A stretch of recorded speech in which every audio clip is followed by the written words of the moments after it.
Chapter 1. "So this is the first time you've been upstairs," said the pilot, leaning back idly in his seat so that it rocked to and fro in the gimbals. He clasped his hands behind his neck in a nonchalant manner that did nothing to reassure his passenger. "Yes," said Martin Gibson, never taking his eyes from the chronometer as it ticked away the seconds. "I thought so. You never got it quite right in your stories, all that nonsense about fainting under the acceleration. Why must people write such stuff? It's bad for business." "I'm sorry," Gibson replied, "but I think you must be referring to my earlier stories. Space travel hadn't got started then, and I had to use my imagination." "Maybe," said the pilot grudgingly. He wasn't paying the slightest attention to the instruments, and takeoff was only 2 minutes away. "It must be funny, I suppose, for this to be happening to you, after writing about it so often." The adjective, thought Gibson, was hardly the one he would have used himself, but he saw the other's point of view. Dozens of his heroes and villains had gazed hypnotized at remorseless seconds' hands, waiting for the rockets to hurl them into infinity. And now, as it always did, if one waited long enough, the reality had caught up with the fiction. The same moment lay only 90 seconds in his own future. Yes, it was funny. A beautiful case of poetic justice. The pilot glanced at him, read his feelings, and grinned cheerfully. "Don't let your own stories scare you. Why, I once took off standing up, just for a bet, though it was a damn silly thing to do." "I'm not scared," Gibson replied, with unnecessary emphasis. Said the pilot, condescending to glance at the clock. The second hand had one more circuit to go. "Then I shouldn't hold on to the seat like that. It's only beryl manganese. You might bend it." Sheepishly, Gibson relaxed. He knew that he was building up synthetic responses to the situation, but they seemed none the less real for all that. "Of course," said the pilot, still at ease, but now, Gibson noticed, keeping his eyes fixed on the instrument panel, it wouldn't be very comfortable if it lasted more than a few minutes. "Ah, there go the fuel pumps. Don't worry when the vertical starts doing funny things, but let the seat swing where it likes. Shut your eyes if that helps at all. Hear the igniter jet start then. We take about 10 seconds to build up to full thrust. There's really nothing to it, apart from the noise. You just have to put up with that." "I said, you just have to put up with that." But Martin Gibson was doing nothing of the sort. He had already slipped gracefully into unconsciousness, at an acceleration that had not yet exceeded that of a high-speed elevator. He revived a few minutes and 1,000 kilometers later, feeling quite ashamed of himself. A beam of sunlight was shining full on his face, and he realized that the protective shutter on the outer hull must have slid aside. Although brilliant, the light was not as intolerably fierce as he would have expected. Then he saw that only a fraction of the full intensity was filtering through the deeply tinted glass. He looked at the pilot, hunched over his instrument board and busily writing up the log. Everything was very quiet, but from time to time there would come curiously muffled reports, almost miniature explosions, that Gibson found disconcerting. He coughed gently to announce his return to consciousness and asked the pilot what they were. "Thermal contraction in the motors," he replied briefly. "They've been running round 5,000 degrees and cool mighty fast. You feeling all right now?" "I'm fine," Gibson answered, and meant it. "Shall I get up?" Psychologically, he had hit the bottom and bounced back. It was a very unstable position, though he did not realize it.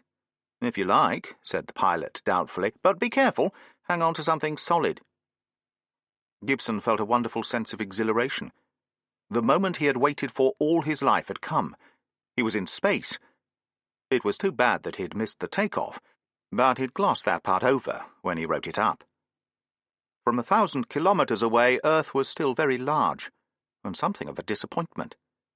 The reason was quickly obvious. He had seen so many hundreds of rocket photographs and films that the surprise had been spoilt. He knew exactly what to expect. There were the inevitable moving bands of cloud on their slow march round the world. At the center of the disk, the divisions between land and sea were sharply defined, and an infinite amount of minute detail was visible. But towards the horizon, everything was lost in the thickening haze. Even in the cone of clear vision vertically beneath him, most of the features were unrecognizable, and therefore meaningless. No doubt a meteorologist would have gone into transports of delight at the animated weather map displayed below. But most of the meteorologists were up in the space stations anyway, where they had an even better view. Gibson soon grew tired of searching for cities and other works of man. It was chastening to think that all the thousands of years of human civilization had produced no appreciable change in the panorama below. Then Gibson began to look for the stars, and met his second disappointment. They were there, hundreds of them, but pale and wan, mere ghosts of the blinding myriads he had expected to find. The dark glass of the port was to blame. In subduing the sun, it had robbed the stars of all their glory. Gibson felt a vague annoyance. Only one thing had turned out quite as expected. The sensation of floating in mid-air, of being able to propel oneself from wall to wall at the touch of a finger, was just as delightful as he had hoped, though the quarters were too cramped for any ambitious experiments. Weightlessness was an enchanting, a fairy-like state. Now that there were drugs to immobilize the balance organs, and space sickness was a thing of the past. He was glad of that. How his heroes had suffered. His heroines, too, presumably, but one never mentioned that. He remembered Robin Blake's first flight, in the original version of Martian Dust. When he'd written that, he had been heavily under the influence of D.H. Lawrence. It would be interesting one day to make a list of the authors who hadn't influenced him at one time or another. There was no doubt that Lawrence was magnificent at describing physical sensations, and quite deliberately Gibson had set out to defeat him on his own ground. He had devoted a whole chapter to space sickness, describing every symptom from the queasy premonitions that could sometimes be willed aside, the subterranean upheavals that even the most optimistic could no longer ignore, the volcanic cataclysms of the final stages, and the ultimate, merciful exhaustion. The chapter had been a masterpiece of stark realism. It was too bad that his publishers, with an eye on a squeamish Book of the Month club, had insisted on removing it. He had put a lot of work into that chapter. While he was writing it, he had really lived those sensations. Even now. "It's very puzzling," said the M.O. thoughtfully, as the now quiescent author was propelled through the airlock. "He's passed his medical tests okay, and of course he'll have had the usual injections before leaving Earth. It must be psychosomatic." "I don't care what it is," complained the pilot bitterly, as he followed the cortege into the heart of Space Station 1. "All I want to know is, who's going to clean up my ship?" No one seemed inclined to answer this heartfelt question, least of all Martin Gibson, who was only vaguely conscious of white walls drifting by his field of vision. Then slowly there was a sensation of increasing weight, and a warm, caressing glow began to steal through his limbs. Presently he became fully aware of his surroundings. He was in a hospital ward, and a battery of infrared lamps was bathing him with a glorious, enervating warmth that sank through his flesh to the very bones. "Well," said the doctor presently. Gibson grinned feebly. "I'm sorry about this. Is it going to happen again? I don't know how it happened the first time. It's very unusual. The drugs we have now are supposed to be infallible." "I think it was my own fault," said Gibson apologetically. "You see, I've got a rather powerful imagination, and I started thinking about the symptoms of space sickness, in quite an objective sort of way, of course. But before I knew what had happened—" "Well, just stop it," ordered the doctor sharply, "or we'll have to send you right back to Earth. You can't do this sort of thing if you're going to Mars. There wouldn't be much left of you after 3 months.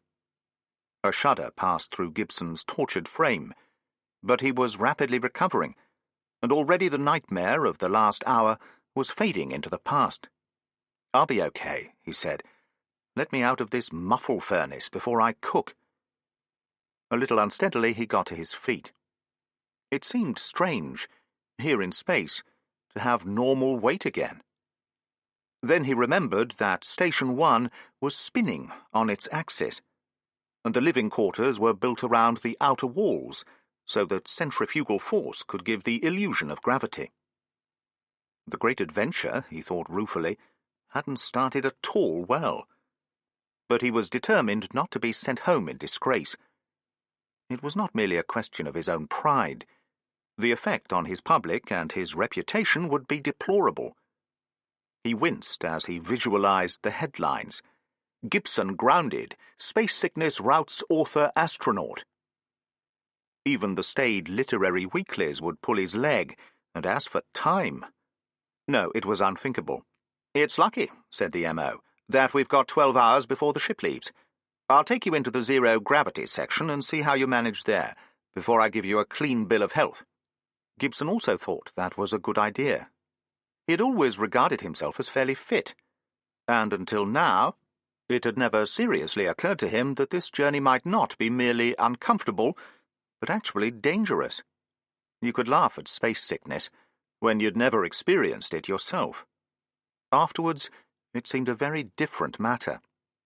The inner station, Space Station 1, as it was usually called, was just over 2,000 kilometers from Earth, circling the planet every 2 hours. It had been man's first stepping stone to the stars, and though it was no longer technically necessary for spaceflight, its presence had a profound effect on the economics of interplanetary travel. All journeys to the Moon or the planets started from here. The unwieldy atomic ships floated alongside this outpost of Earth, while the cargoes from the parent world were loaded into their holds. A ferry service of chemically fueled rockets linked the station to the planet beneath, for by law no atomic drive unit was allowed to operate within 1,000 kilometers of the Earth's surface. Even this safety margin was felt by many to be inadequate, for the radioactive blast of a nuclear propulsion unit could cover that distance in less than a minute. Space Station 1 had grown with the passing years, by a process of accretion, until its original designers would never have recognized it. Around the central spherical core had accumulated observatories, communications labs with fantastic aerial systems, and mazes of scientific equipment which only a specialist could identify. But despite all these additions, the main function of the artificial moon was still that of refueling the little ships with which man was challenging the immense loneliness of the solar system. "Quite sure you're feeling okay now?" asked the doctor, as Gibson experimented with his feet. "I think so," he replied, unwilling to commit himself. "Then come along to the reception room, and we'll get you a drink. A nice hot drink," he added, to prevent any misunderstanding. "You can sit there and read the paper for half an hour, before we decide what to do with you." It seemed to Gibson that anticlimax was being piled on anticlimax. He was 2,000 kilometers from Earth, with the stars all around him. Yet here he was forced to sit, sipping sweet tea, in what might have been an ordinary dentist's waiting room. There were no windows, presumably because the sight of the rapidly revolving heavens might have undone the good work of the medical staff. The only way of passing the time was to skim through piles of magazines which he'd already seen, and which were difficult to handle as they were ultra-lightweight editions, apparently printed on cigarette paper. Fortunately, he found a very old copy of Argosy, containing a story he had written so long ago that he had completely forgotten the ending, and this kept him happy until the doctor returned. "Your pulse seems normal," said the M.O. grudgingly. "We'll take you along to the zero-gravity chamber. Just follow me, and don't be surprised at anything that happens." With this cryptic remark, he led Gibson out into a wide, brightly lit corridor that seemed to curve upwards in both directions, away from the point at which he was standing. Gibson had no time to examine this phenomenon, for the doctor slid open a side door and started up a flight of metal stairs. Gibson followed automatically for a few paces, then realized just what lay ahead of him, and stopped with an involuntary cry of amazement.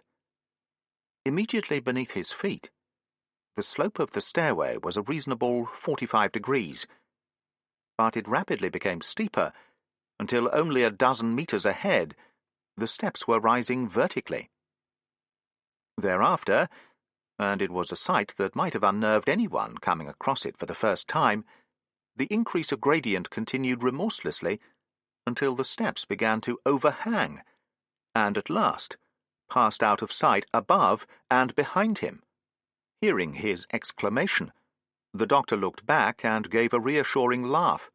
"You mustn't always believe your eyes," he said. "Come along and see how easy it is." Reluctantly Gibson followed, and as he did so, he became aware that two very peculiar things were happening. In the first place, he was gradually becoming lighter.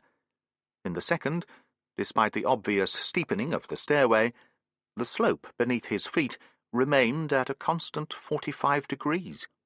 The vertical direction itself, in fact, was slowly tilting as he moved forward, so that despite its increasing curvature, the gradient of the stairway never altered.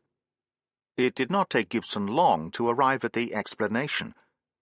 All the apparent gravity was due to the centrifugal force produced as the station spun slowly on its axis, and as he approached the centre, the force was diminishing to zero. The stairway itself was winding in towards the axis, along some sort of spiral.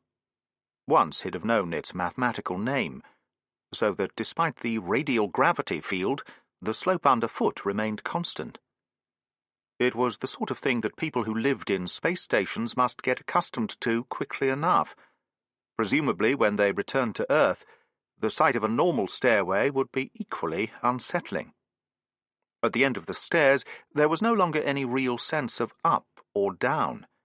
They were in a long, cylindrical room, criss-crossed with ropes but otherwise empty, and at its far end, a shaft of sunlight came blasting through an observation port. As Gibson watched, the beam moved steadily across the metal walls like a questing searchlight, was momentarily eclipsed, then blazed out again from another window. It was the first indication Gibson's senses had given him of the fact that the station was really spinning on its axis, and he timed the rotation roughly by noting how long the sunlight took to return to its original position. The day of this little artificial world was less than 10 seconds. That was sufficient to give a sensation of normal gravity at its outer walls. Gibson felt rather like a spider in its web as he followed the doctor hand over hand along the guide ropes, towing himself effortlessly through the air until they came to the observation post. They were, he saw, at the end of a sort of chimney jutting out along the axis of the station, so that they were well clear of its equipment and apparatus, and had an almost unrestricted view of the stars. "I'll leave you here for a while," said the doctor. "There's plenty to look at, and you should be quite happy. If not, well, remember there's normal gravity at the bottom of those stairs." Yes, thought Gibson, and the return trip to Earth by the next rocket as well. But he was determined to pass the test, and to get a clean bill of health. It was quite impossible to realize that the space station itself was rotating, and not the framework of sun and stars. To believe otherwise required an act of faith, a conscious effort of will. The stars were moving so quickly that only the brighter ones were clearly visible, and the sun, when Gibson allowed himself to glance at it out of the corner of his eye, was a golden comet that crossed the sky every 5 seconds. With this fantastic speeding up of the natural order of events, it was easy to see how ancient man had refused to believe that his own solid earth was rotating, and had attributed all movement to the turning celestial sphere. Partly occulted by the bulk of the station, the earth was a great crescent spanning half the sky. It was slowly waxing as the station raced along on its globe-encircling orbit. In some 40 minutes it would be full, and an hour after that would be totally invisible, a black shield eclipsing the sun, while the station passed through its cone of shadow. The Earth would go through all its phases, from new to full and back again, in just 2 hours. The sense of time became distorted as one thought of these things. The familiar divisions of day and night, of months and seasons, had no meaning here. About a kilometre from the station, moving with it in its orbit, but not at the moment connected to it in any way, were the 3 spaceships that happened to be in dock at the moment. One was the tiny arrowhead of the rocket that had brought him, at such expense and such discomfort, up from Earth an hour ago. The second was a lunar-bound freighter of, he guessed, about 1,000 tons gross. And the third, of course, was the Ares, almost dazzling in the splendour of her new aluminium paint. Gibson had never become reconciled to the loss of the sleek, streamlined spaceships, which had been the dream of the early 20th century. The glittering dumbbell hanging against the stars was not his idea of a space liner. Though the world had accepted it, he had not. Of course he knew the familiar arguments. There was no need for streamlining in a ship that never entered an atmosphere, and therefore the design was dictated purely by structural and power plant considerations. Since the violently radioactive drive unit had to be as far away from the crew quarters as possible, the double sphere and long connecting tube was the simplest solution. It was also, Gibson thought, the ugliest. But that hardly mattered, since the Ares would spend practically all her life in deep space, where the only spectators were the stars. Presumably she was already fueled, and merely waiting for the precisely calculated moment when her motors would burst into life, and she would pull away out of the orbit in which she was circling, and had hitherto spent all her existence, to swing into the long hyperbola that led to Mars. When that happened, he would be aboard, launched at last upon the adventure he had never really believed would come to him.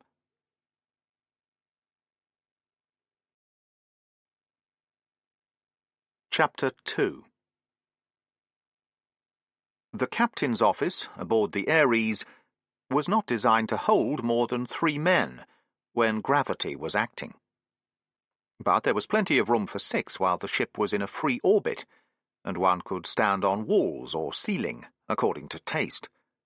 All except one of the group, clustered at surrealist angles around Captain Norden, had been in space before, and knew what was expected of him.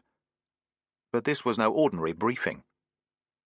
The maiden flight of a new spaceship is always an occasion, and the Ares was the first of her line. The first, indeed, of all spaceships ever to be built primarily for passengers and not for freight. When she was fully commissioned, she would carry a crew of 30 and 150 passengers in somewhat Spartan comfort.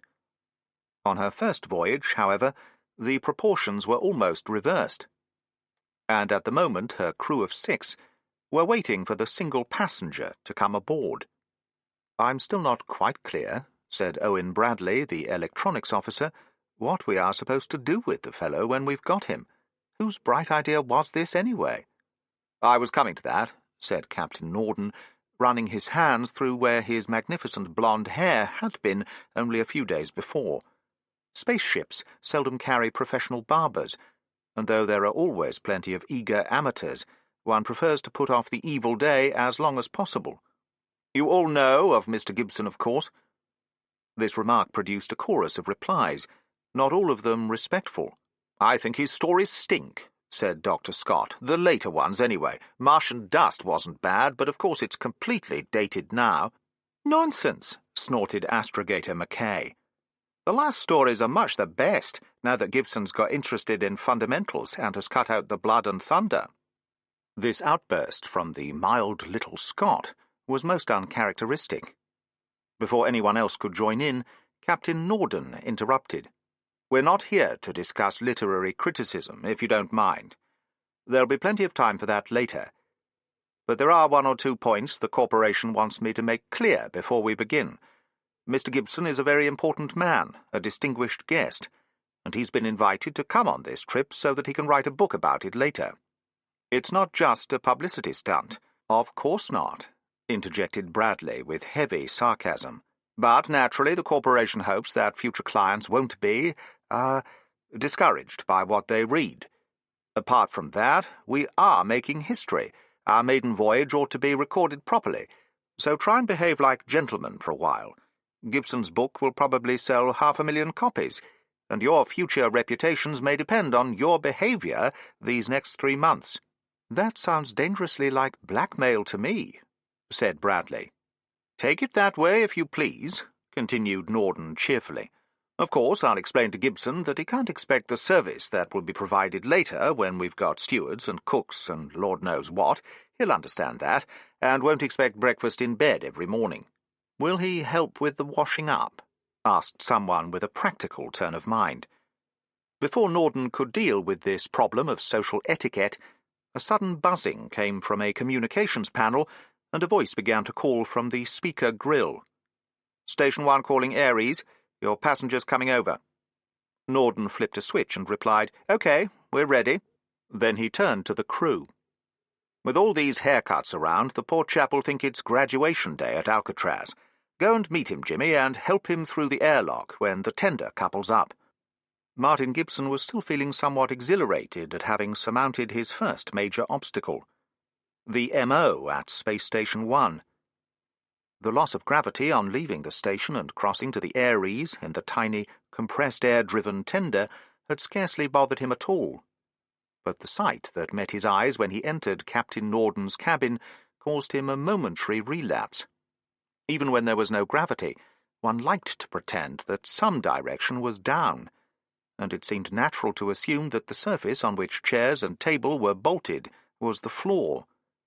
Unfortunately, the majority decision seemed otherwise, for 2 members of the crew were hanging like stalactites from the ceiling, while 2 more were relaxed at quite arbitrary angles in mid-air. Only the captain was, according to Gibson's ideas, the right way up. To make matters worse, their shaven heads gave these normally quite presentable men a faintly sinister appearance, so that the whole tableau looked like a family reunion at Castle Dracula. There was a brief pause while the crew analysed Gibson. They all recognised the novelist at once. His face had been familiar to the public ever since his first bestseller, Thunder in the Dawn, had appeared nearly 20 years ago. He was a chubby yet sharp-featured little man, still on the right side of 45, and when he spoke his voice was surprisingly deep and resonant. "This," said Captain Norden, working round the cabin from left to right, "is my engineer, Lieutenant Hilton. This is Dr. Mackay, our navigator, only a Ph.D., not a real doctor like Dr. Scott here. Lieutenant Bradley is electronics officer, and Jimmy Spencer, who you met at the airlock, is our supernumerary, and hopes to be captain when he grows up." Gibson looked round the little group with some surprise. There were so few of them, 5 men and a boy. His face must have revealed his thoughts, for Captain Norden laughed and continued. "Not many of us, are there? But you must remember that this ship is almost automatic, and besides, nothing ever happens in space. When we start the regular passenger run, there'll be a crew of 30.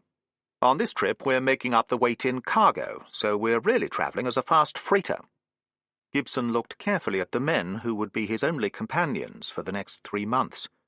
His first reaction— he always distrusted first reactions, but was at pains to note them— was one of astonishment that they seemed so ordinary, when one made allowance for such superficial matters as their odd attitudes and temporary baldness.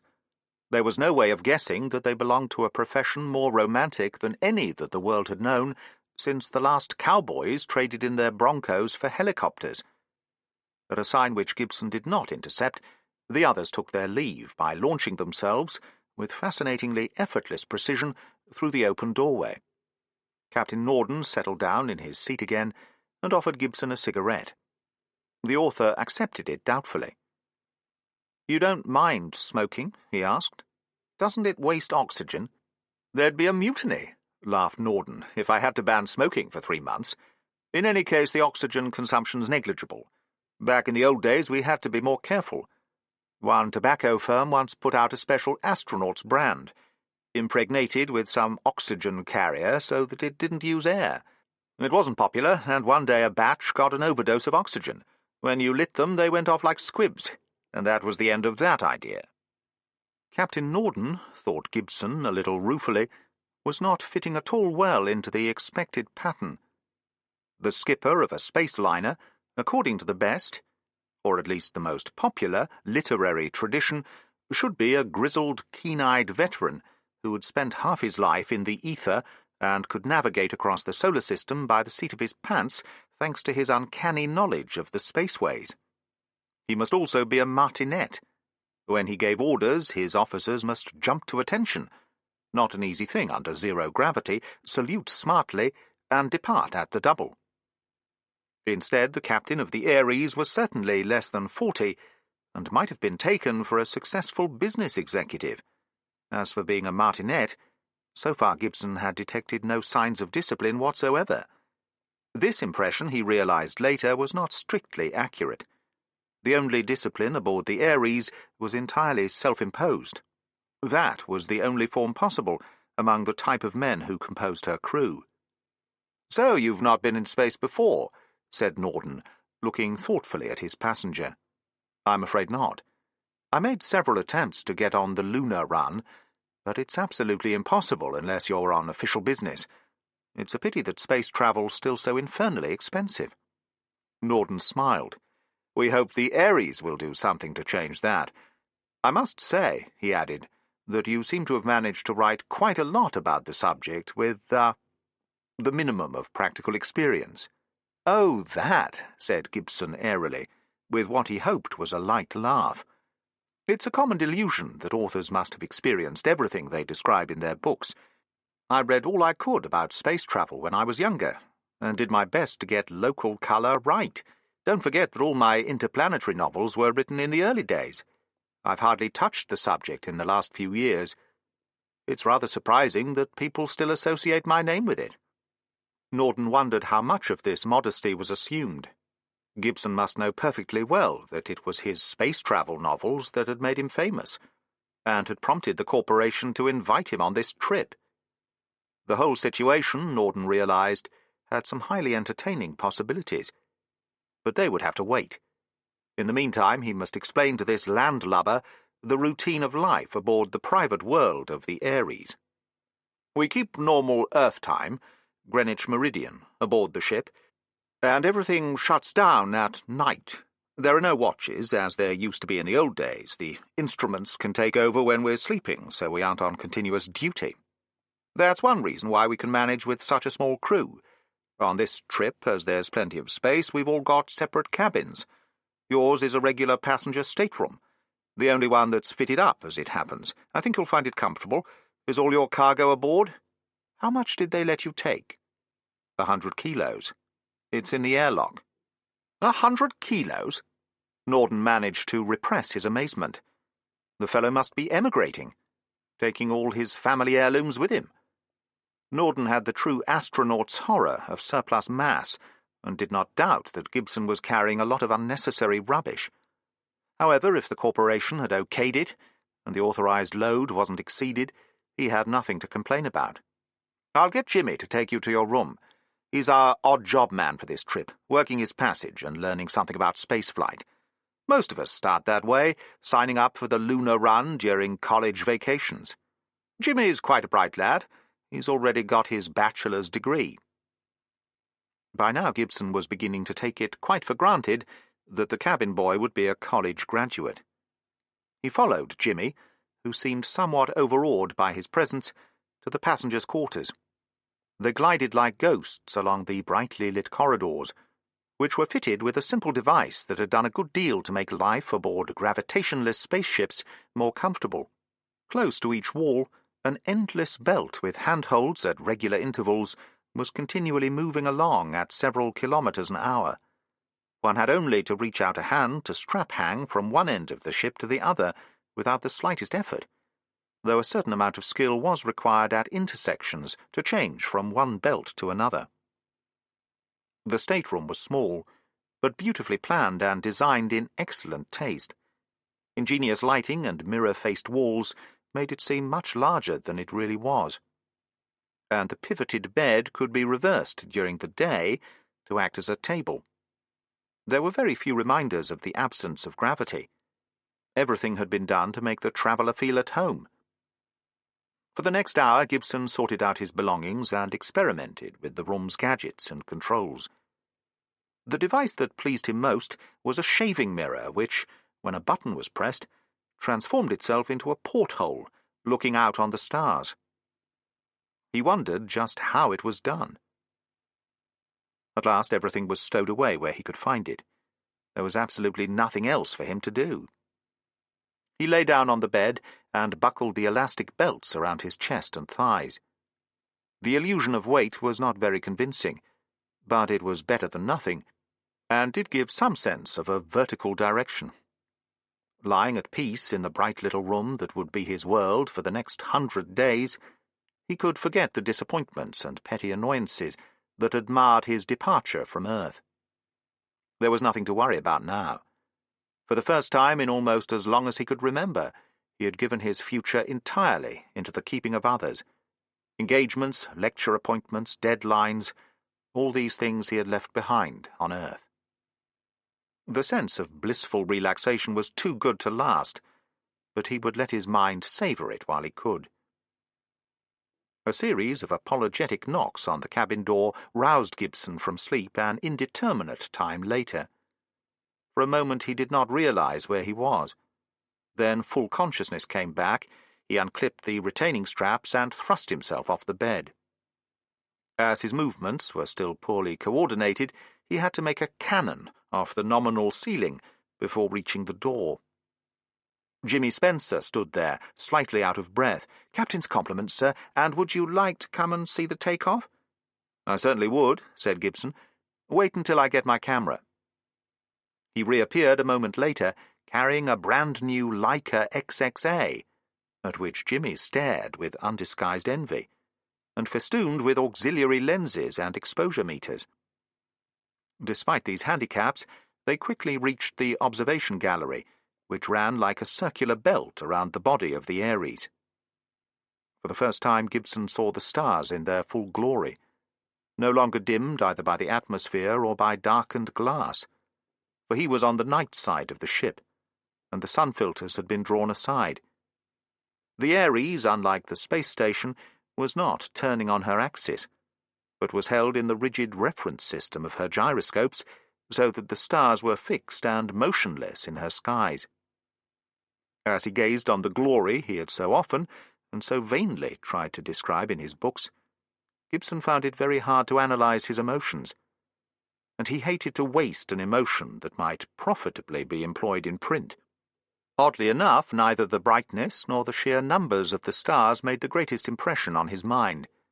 He had seen skies little inferior to this from the tops of mountains on Earth, or from the observation decks of stratoliners, but never had he felt so vividly the sense that the stars were all around him, down to the horizon he no longer possessed, and even below, under his very feet. Space Station 1 was a complicated, brightly polished toy, floating in nothingness, a few meters beyond the port.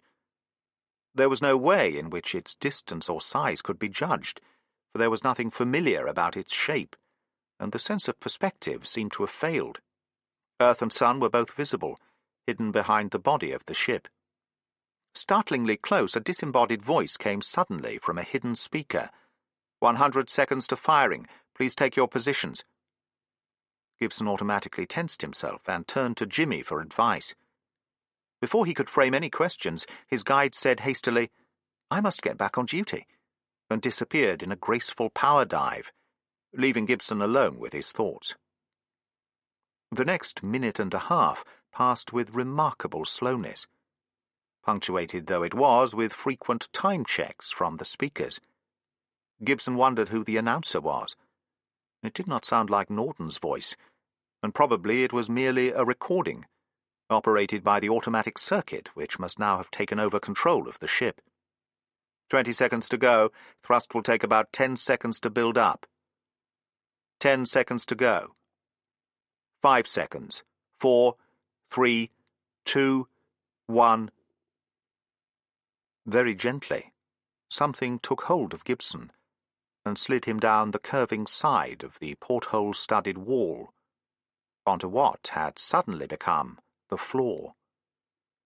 It was hard to realize that up and down had returned once more, harder still to connect their reappearance with that distant, attenuated thunder that had broken in upon the silence of the ship.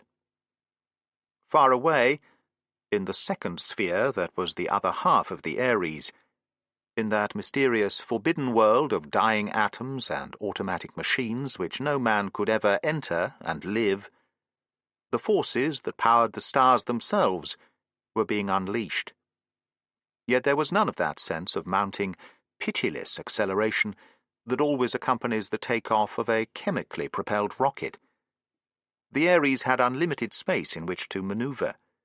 She could take as long as she pleased to break free from her present orbit and crawl slowly out into the transfer hyperbola that would lead her to Mars. In any case, the utmost power of the atomic drive could move her 2,000-ton mass with an acceleration of only 1/10 of a gravity. At the moment it was throttled back to less than half of this small value. Atomic propulsion units operated at such enormous temperatures that they could be used only at low power ratings, which was one reason why their employment for direct planetary takeoffs was impossible. But unlike the short-duty chemical rockets, they could maintain their thrust for hours at a time. It did not take Gibson long to reorientate himself. The ship's acceleration was so low, it gave him, he calculated, an effective weight of less than 4 kilograms, that his movements were still practically unrestricted. Space Station 1 had not moved from its apparent position, and he had to wait almost a minute before he could detect that the Ares was, in fact, slowly drawing away from it. Then he belatedly remembered his camera and began to record the departure.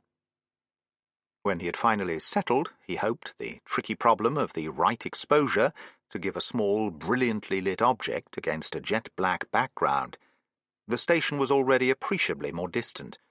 In less than 10 minutes, it had dwindled to a distant point of light that was hard to distinguish from the stars. When Space Station 1 had vanished completely, Gibson went round to the day side of the ship to take some photographs of the receding Earth. It was a huge thin crescent when he first saw it, far too large for the eye to take in at a single glance.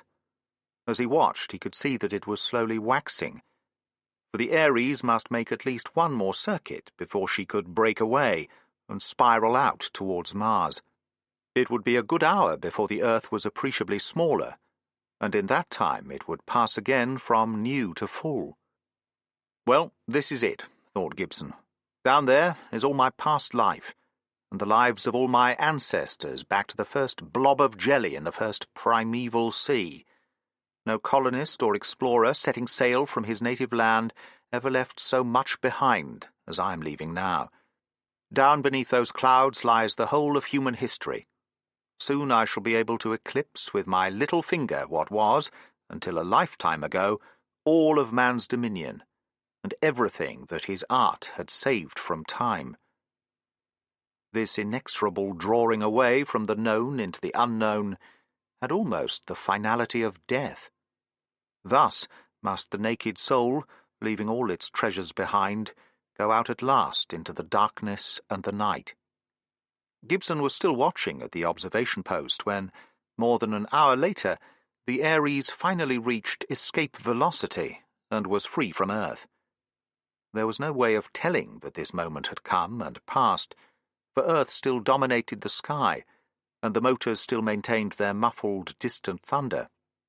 Another 10 hours of continuous operation would be needed before they had completed their task, and could be closed down for the rest of the voyage. Gibson was sleeping when that moment came. The sudden silence, the complete loss of even the slight gravity the ship had enjoyed these last few hours, brought him back to a twilight sense of awareness. He looked dreamily around the darkened room until his eye found the little pattern of stars framed in the porthole. They were, of course, utterly motionless. It was impossible to believe that the Ares was now racing out from the Earth's orbit at a speed so great that even the sun could never hold her back. Sleepily, he tightened the fastenings of his bedclothes to prevent himself drifting out into the room. It would be nearly 100 days before he had any sense of weight again.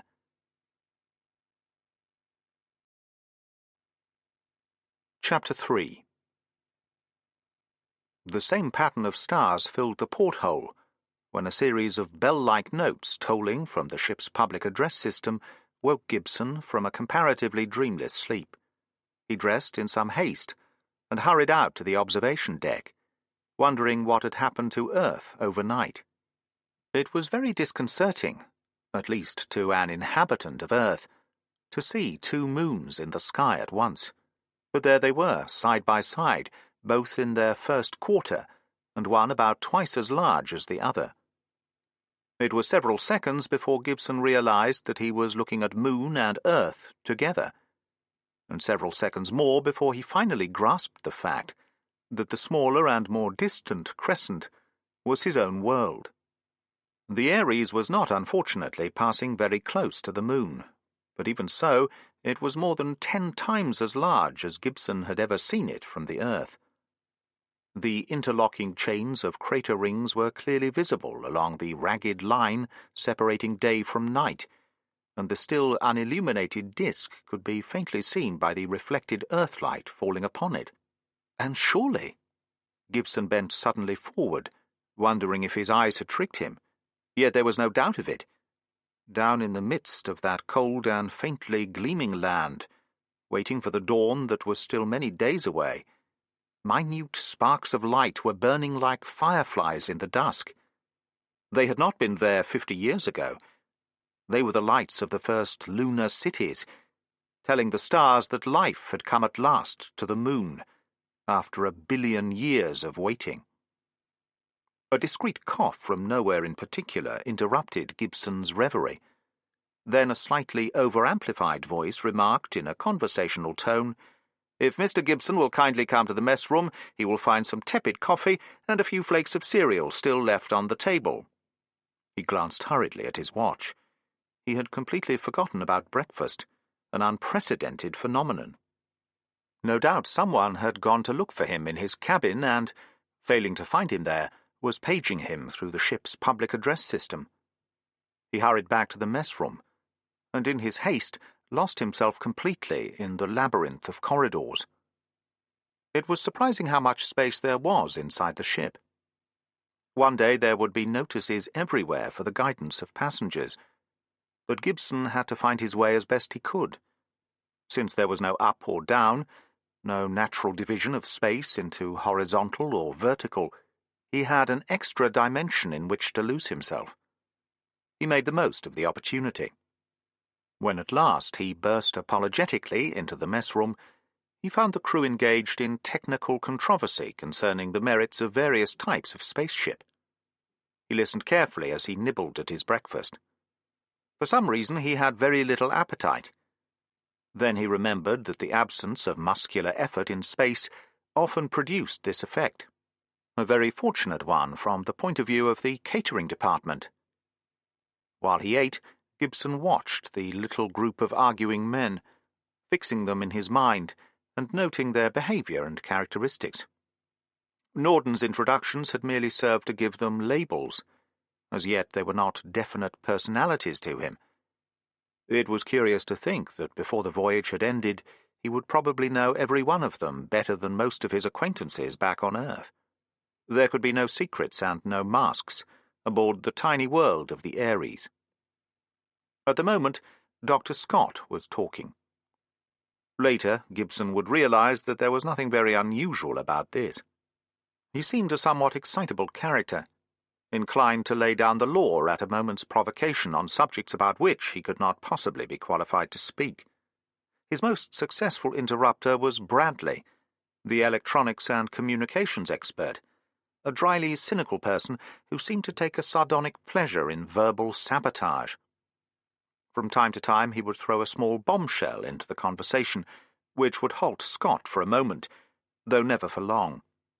Mackay, the little Scots mathematician, also entered the battle from time to time, speaking rather quickly, in a precise, almost pedantic fashion. He would, Gibson thought, have been more at home in a university common room than on a spaceship. Captain Norden appeared to be acting as a not entirely disinterested umpire, supporting first one side and then the other, in an effort to prevent any conclusive victory. Young Spencer was already at work, and Hilton, the only remaining member of the crew, had taken no part in the discussion. The engineer was sitting quietly, watching the others with a detached amusement, and his face was hauntingly familiar to Gibson. Where had they met before? Why, of course, what a fool he was not to have realized it. This was the Hilton. Gibson swung round in his chair, so that he could see the other more clearly. His half-finished meal was forgotten, as he looked with awe and envy at the man who had brought the Arcturus back to Mars after the greatest adventure in the history of spaceflight. Only 6 men had ever reached Saturn, and only 3 of them were still alive. Hilton had stood, with his lost companions, on those far-off moons, whose very names were magic. Titan, Enceladus, Tethys, Rhea, Dione. He had seen the incomparable splendor of the great rings spanning the sky in symmetry that seemed too perfect for nature's contriving. He had been into that Ultima Thule, in which circled the cold outer giants of the sun's scattered family, and he had returned again to the light and warmth of the inner worlds. Yes, thought Gibson, there are a good many things I want to talk to you about before this trip's over. The discussion group was breaking up, as the various officers drifted, literally, away to their posts, but Gibson's thoughts were still circling Saturn, as Captain Norden came across to him and broke into his reverie. "I don't know what sort of schedule you've planned," he said, "but I suppose you'd like to look over our ship. After all, that's what usually happens around this stage in one of your stories." Gibson smiled somewhat mechanically. He feared it was going to be some time before he lived down his past. "I'm afraid you're quite right there. It's the easiest way, of course, of letting the reader know how things work, and sketching in the locale of the plot. Luckily, it's not so important, now that everyone knows exactly what a spaceship is like inside. One can take the technical details for granted and get on with the story. But when I started writing about astronautics back in the 60s, one had to hold up the plot for thousands of words to explain how the spacesuits worked, how the atomic drive operated, and clear up anything else that might come into the story. Then I can take it," said Norden with the most disarming of smiles, "that there's not a great deal we can teach you about the Ares." Gibson managed to summon up a blush. "I'd appreciate it very much if you'd show me round, whether you do it according to the standard literary pattern or not." "Very well," grinned Norden. "We'll start at the control room. Come along." For the next 2 hours they floated along the labyrinth of corridors that crossed and crisscrossed like arteries in the spherical body of the Ares. Soon, Gibson knew, the interior of the ship would be so familiar to him that he could find his way blindfold from one end to the other. But he had already lost his way once, and would do so again before he had learned his way around. As the ship was spherical, it had been divided into zones of latitude like the Earth. The resulting nomenclature was very useful, since it at once gave a mental picture of the liner's geography. To go north meant that one was heading for the control cabin and the crew's quarters. A trip to the equator suggested that one was visiting either the great dining hall, occupying most of the central plane of the ship, or the observation gallery, which completely encircled the liner. The southern hemisphere was almost entirely fuel tank, with a few storage holds and miscellaneous machinery. Now that the Ares was no longer using her motors, she had been swung round in space so that the northern hemisphere was in perpetual sunlight and the uninhabited southern one in darkness. At the South Pole itself was a small metal door bearing a set of impressive official seals and the notice, "To be opened only under the express orders of the captain or his deputy." Behind it lay the long, narrow tube, connecting the main body of the ship with the smaller sphere 100 meters away, which held the power plant and the drive units. Gibson wondered what was the point of having a door at all, if no one could ever go through it. Then he remembered that there must be some provision to enable the servicing robots of the Atomic Energy Commission to reach their work.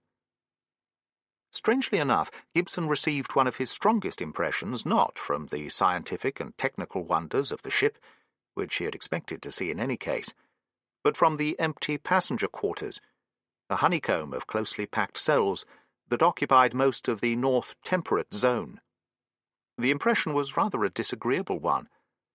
A house so new that no one has ever lived in it can be more lonely than an old deserted ruin that has once known life and may still be peopled by ghosts.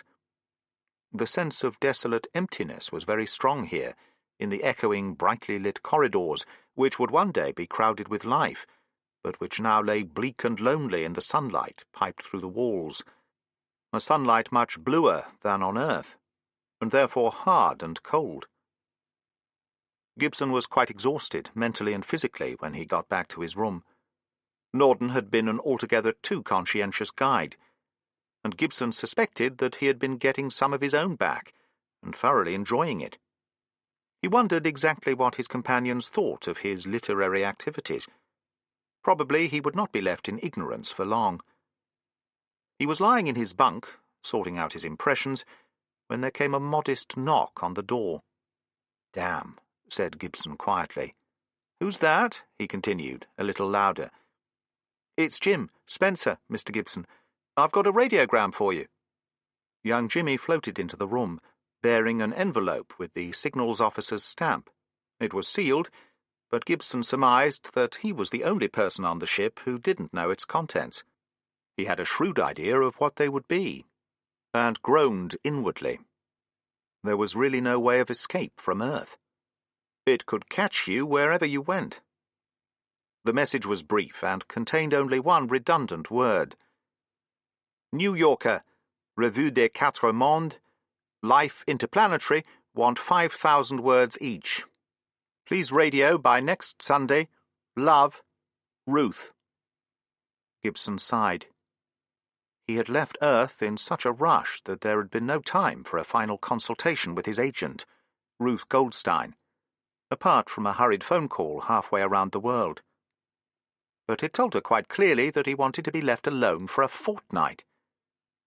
It never made any difference, of course. Ruth always went happily ahead, confident that he would deliver the goods on time. Well, for once he wouldn't be bullied, and she could darned well wait. He'd earned this holiday. He grabbed his scribbling pad and, while Jimmy gazed ostentatiously elsewhere, wrote quickly, "Sorry. Exclusive rights already promised to South Alabama pig keeper and poultry fancier. We'll send details any month now. When are you going to poison Harry? Love, Mart." Harry was the literary, as opposed to the business half of Goldstein and Co. He had been happily married to Ruth for over 20 years, during the last 15 of which Gibson had never ceased to remind them both that they were getting in a rut and needed a change, and that the whole thing couldn't possibly last much longer. Goggling slightly, Jimmy Spencer disappeared with this unusual message, leaving Gibson alone with his thoughts. Of course, he would have to start work sometime, but meanwhile his typewriter was buried down in the hold, where he couldn't see it. He had even felt like attaching one of those "not wanted in space, maybe stowed in vacuum" labels, but had manfully resisted the temptation. Like most writers who had never had to rely solely on their literary earnings, Gibson hated starting to write. Once he had begun, it was different. Sometimes. His holiday lasted a full week. At the end of that time, Earth was merely the most brilliant of the stars, and would soon be lost in the glare of the sun. It was hard to believe that he had ever known any life but that of the little self-contained universe that was the Ares, and its crew no longer consisted of Norden, Hilton, Mackay, Bradley, and Scott, but of John, Fred, Angus, Owen, and Bob.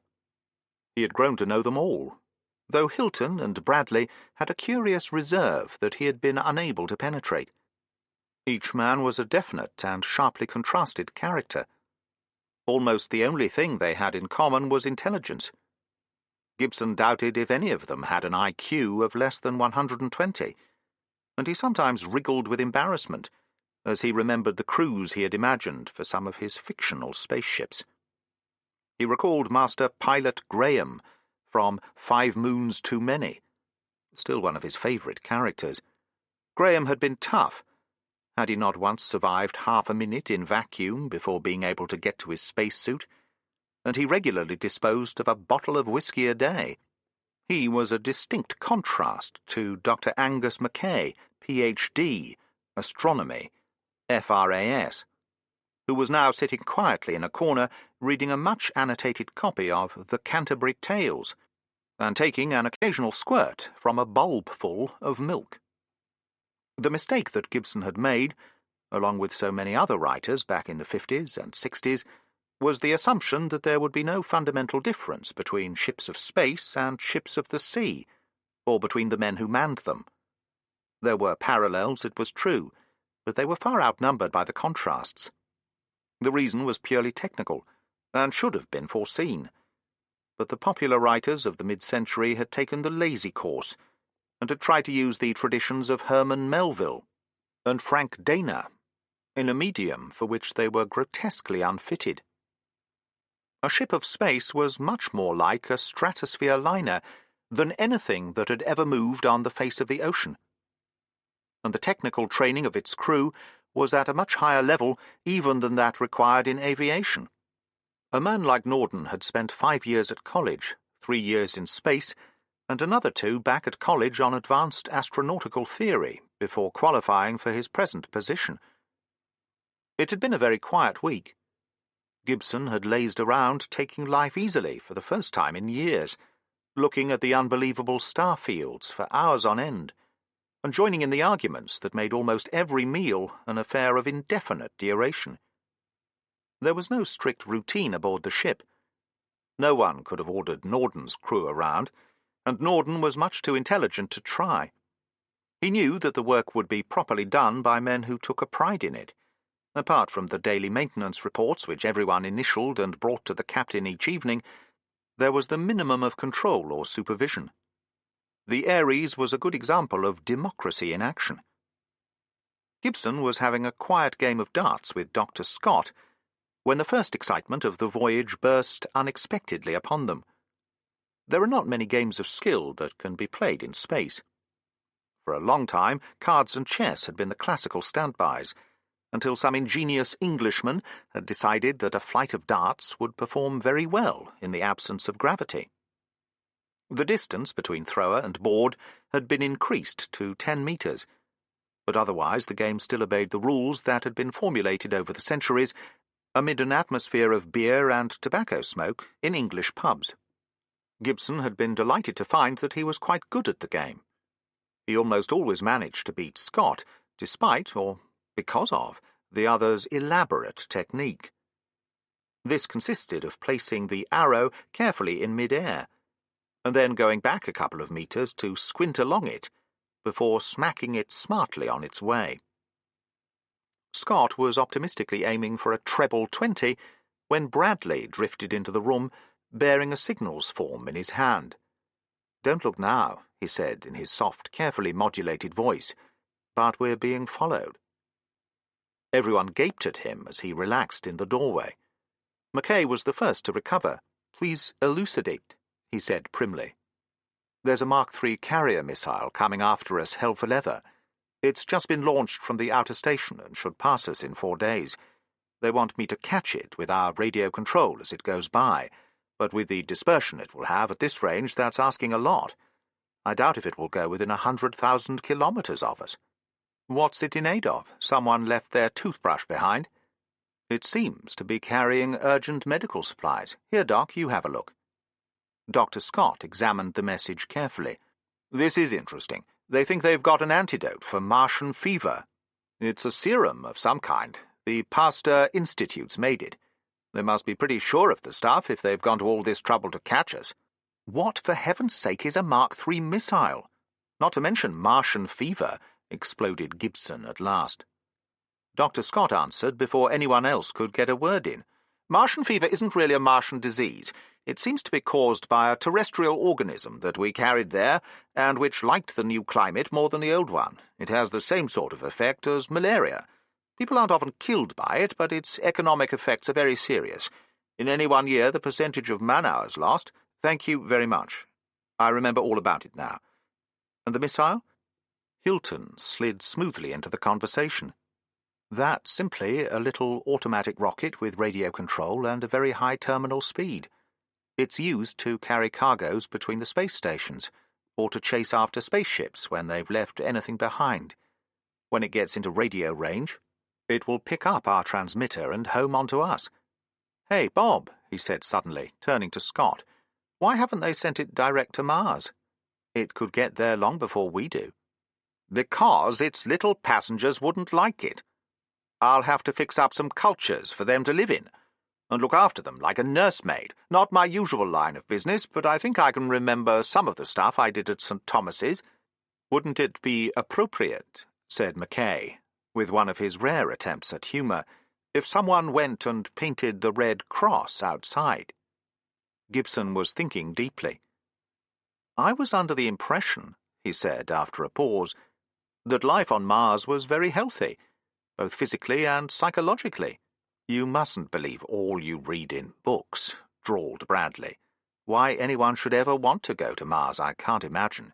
It's flat, it's cold, and it's full of miserable, half-starved plants, looking like something out of Edgar Allan Poe. We've sunk millions into the place and haven't got a penny back. Anyone who goes there of his own free will should have his head examined, meaning no offence, of course. Gibson only smiled amicably. He had learned to discount Bradley's cynicism by about 90%, but he was never quite sure how far the other was only pretending to be insulting. For once, however, Captain Norden asserted his authority, not merely to stop Bradley from getting away with it, but to prevent such alarm and despondency from spreading into print. He gave his electronics officer an angry glare. I ought to tell you, Martin, he said, that although Mr. Bradley doesn't like Mars, he takes an equally poor view of Earth and Venus, so don't let his opinions depress you. I won't, laughed Gibson, but there's one thing I'd like to ask. What's that? Said Norden anxiously. Does Mr. Bradley take as poor a view, as you put it, of Mr. Bradley as he does of everything else? Oddly enough, he does, admitted Norden. That shows that one, at least, of his judgments is accurate. Touché, murmured Bradley, for once at a loss. I will retire in high dudgeon and compose a suitable reply. Meanwhile, Mac, will you get the missile's coordinates and let me know when it should come into range?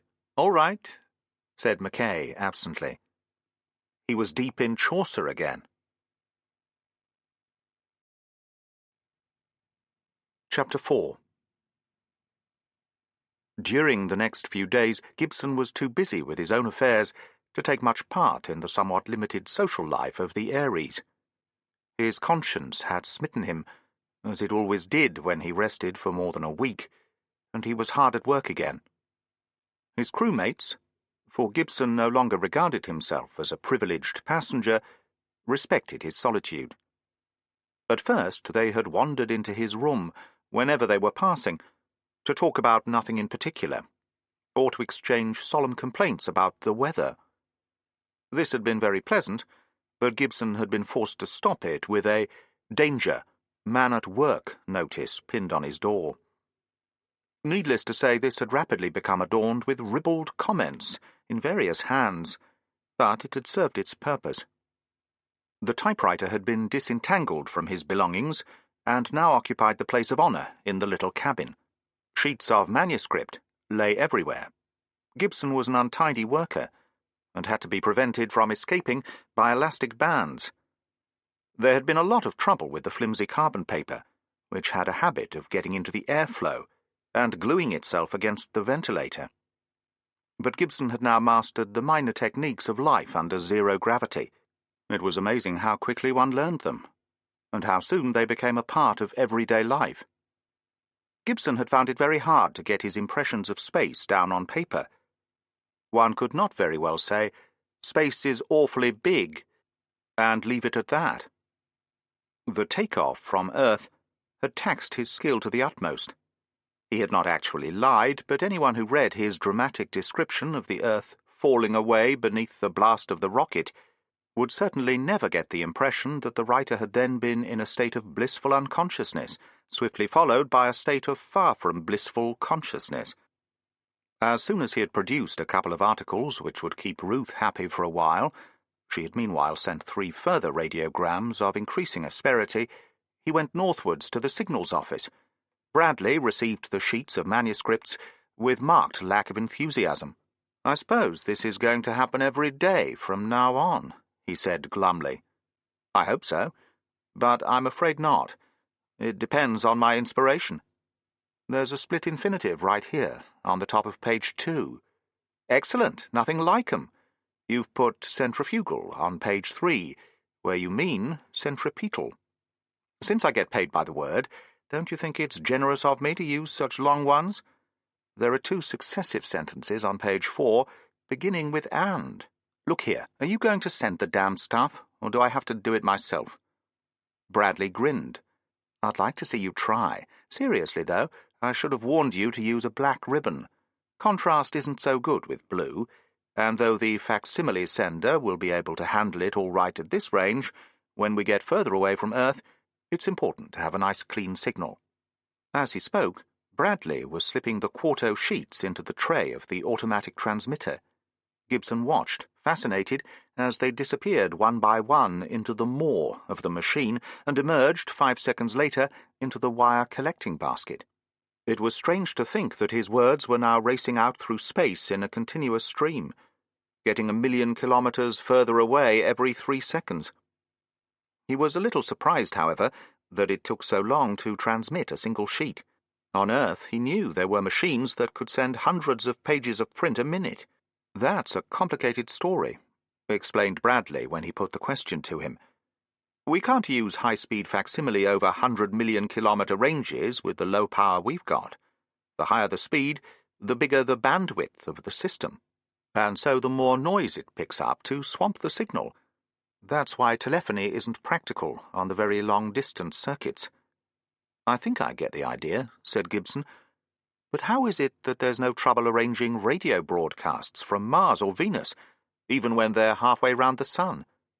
"Because on the planets, the communications companies can focus their beams with lenses 100 meters across, and can put a score of megawatts into them. Our little aerial system is just 5 meters in diameter, and we can't manage more than a few hundred kilowatts before blowing our output stages sky high." "Oh," said Gibson thoughtfully, and left it at that. He was just collecting his manuscript sheets again, when a buzzer sounded somewhere in the jungle of dials, switches, and meter panels that covered practically the entire wall of the little office. Bradley shot across to one of his receivers and proceeded to do incomprehensible things with great rapidity. A piercing whistle started to come from a loudspeaker. "The carrier's in range at last," said Bradley, "but it's a long way off. At a guess, I'd say it will miss us by 100,000 kilometers. "What can we do about that?" "Very little. I've got our own beacon switched on, and if it picks up our signals, it will home onto us automatically, and navigate itself to within a few kilometers of us. And if it doesn't pick us up, then it will just go shooting on out of the solar system. It's travelling fast enough to escape from the sun, so are we for that matter. That's a cheerful thought. How long would it take us?" "To do what?" "To leave the system. A couple of years, perhaps. Better ask McKay. I don't know all the answers. I'm not like one of the characters in your books." "You may be one yet," said Gibson darkly, and withdrew. The approach of the missile had added an unexpected and welcome element of excitement to life aboard the Ares. Once the first fine careless rapture had worn off, space travel could become exceedingly monotonous. It would be different in future days, when the liner was crowded with life, but there were times when her present loneliness could be very depressing. The missile sweepstake had been organized by Dr. Scott, but the prizes were held firmly by Captain Norden. Some calculations of Mackay's indicated that the projectile would miss the Ares by 125,000 kilometers, with an uncertainty of plus or minus 30,000. Most of the bets had been placed near the most probable value, but some pessimists, mistrusting Mackay completely, had gone out 250,000 kilometers. The bets weren't in cash, but in far more useful commodities such as cigarettes, candies, and other luxuries. Since the crew's personal weight allowance was strictly limited, These were far more valuable than pieces of paper with marks on them. Mackay had even thrown a half bottle of whiskey into the pool, and had thereby staked a claim to a volume of space about 20,000 kilometres across. He never drank the stuff himself, he explained, but was taking some to a compatriot on Mars, who couldn't get the genuine article, and was unable to afford the passage back to Scotland. No one believed him, which, as the story was more or less true, was a little unfair. "Jimmy?" "Yes, Captain Norton?" "Have you finished checking the oxygen gauges?" "Yes, sir. All okay." "What about that automatic recording gear those physicists have put in the hold? Does it look as if it's still working?" "Well, it's making the same sort of noises as it did when we started." "Good. You've cleaned up that mess in the kitchen where Mr. Hilton let the milk boil over?" "Yes, Captain." "Then you've really finished everything?" "I suppose so, but I was hoping—" "That's fine. I've got a rather interesting job for you. Something quite out of the usual run of things. Mr. Gibson wants to start polishing up his astronautics. Of course, any of us could tell him all he wants to know, but you're the last one to come from college, and maybe you could put things across better. You've not forgotten the beginner's difficulties. We'd tend to take too much for granted. It won't take much of your time. Just go along when he asks and deal with his questions. I'm sure you can manage." Exit Jimmy, glumly. "Come in," said Gibson without bothering to look up from his typewriter. The door opened behind him, and Jimmy Spencer came floating into the room. "Here's the book, Mr. Gibson. I think it will give you everything you want. It's Richardson's Elements of Astronautics, special lightweight edition." He laid the volume in front of Gibson, who turned over the thin sheets with an interest that rapidly evaporated as he saw how quickly the proportion of words per page diminished. He finally gave up halfway through the book, after coming across a page where the only sentence was, "Substituting for the value of perihelion distance from equation 15.3, we obtain—" All else was mathematics. "Are you quite sure this is the most elementary book in the ship?" he asked doubtfully, not wishing to disappoint Jimmy. He had been a little surprised when Spencer had been appointed as his unofficial tutor, but had been shrewd enough to guess the reason. Whenever there was a job that no one else wanted to do, it had a curious tendency to devolve upon Jimmy. "Oh yes, it really is elementary.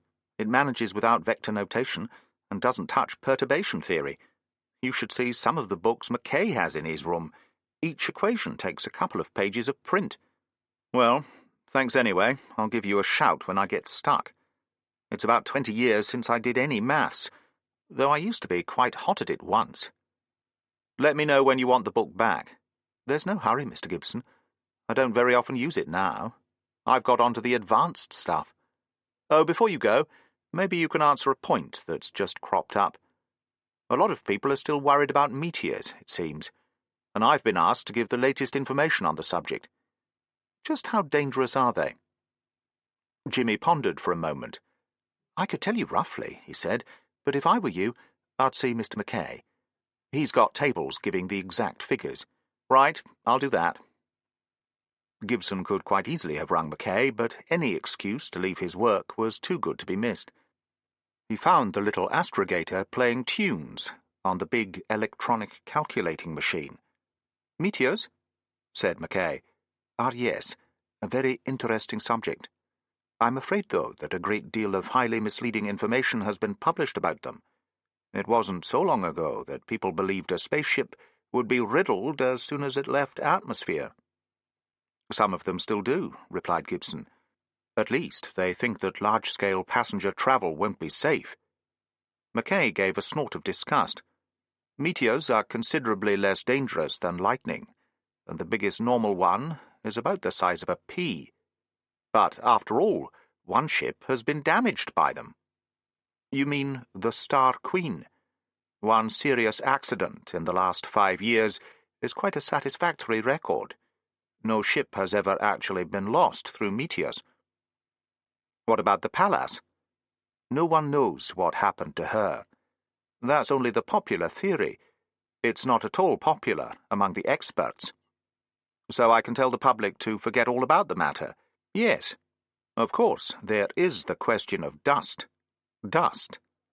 Well, if by meteors you mean fairly large particles, from a couple of millimeters upwards, you needn't worry.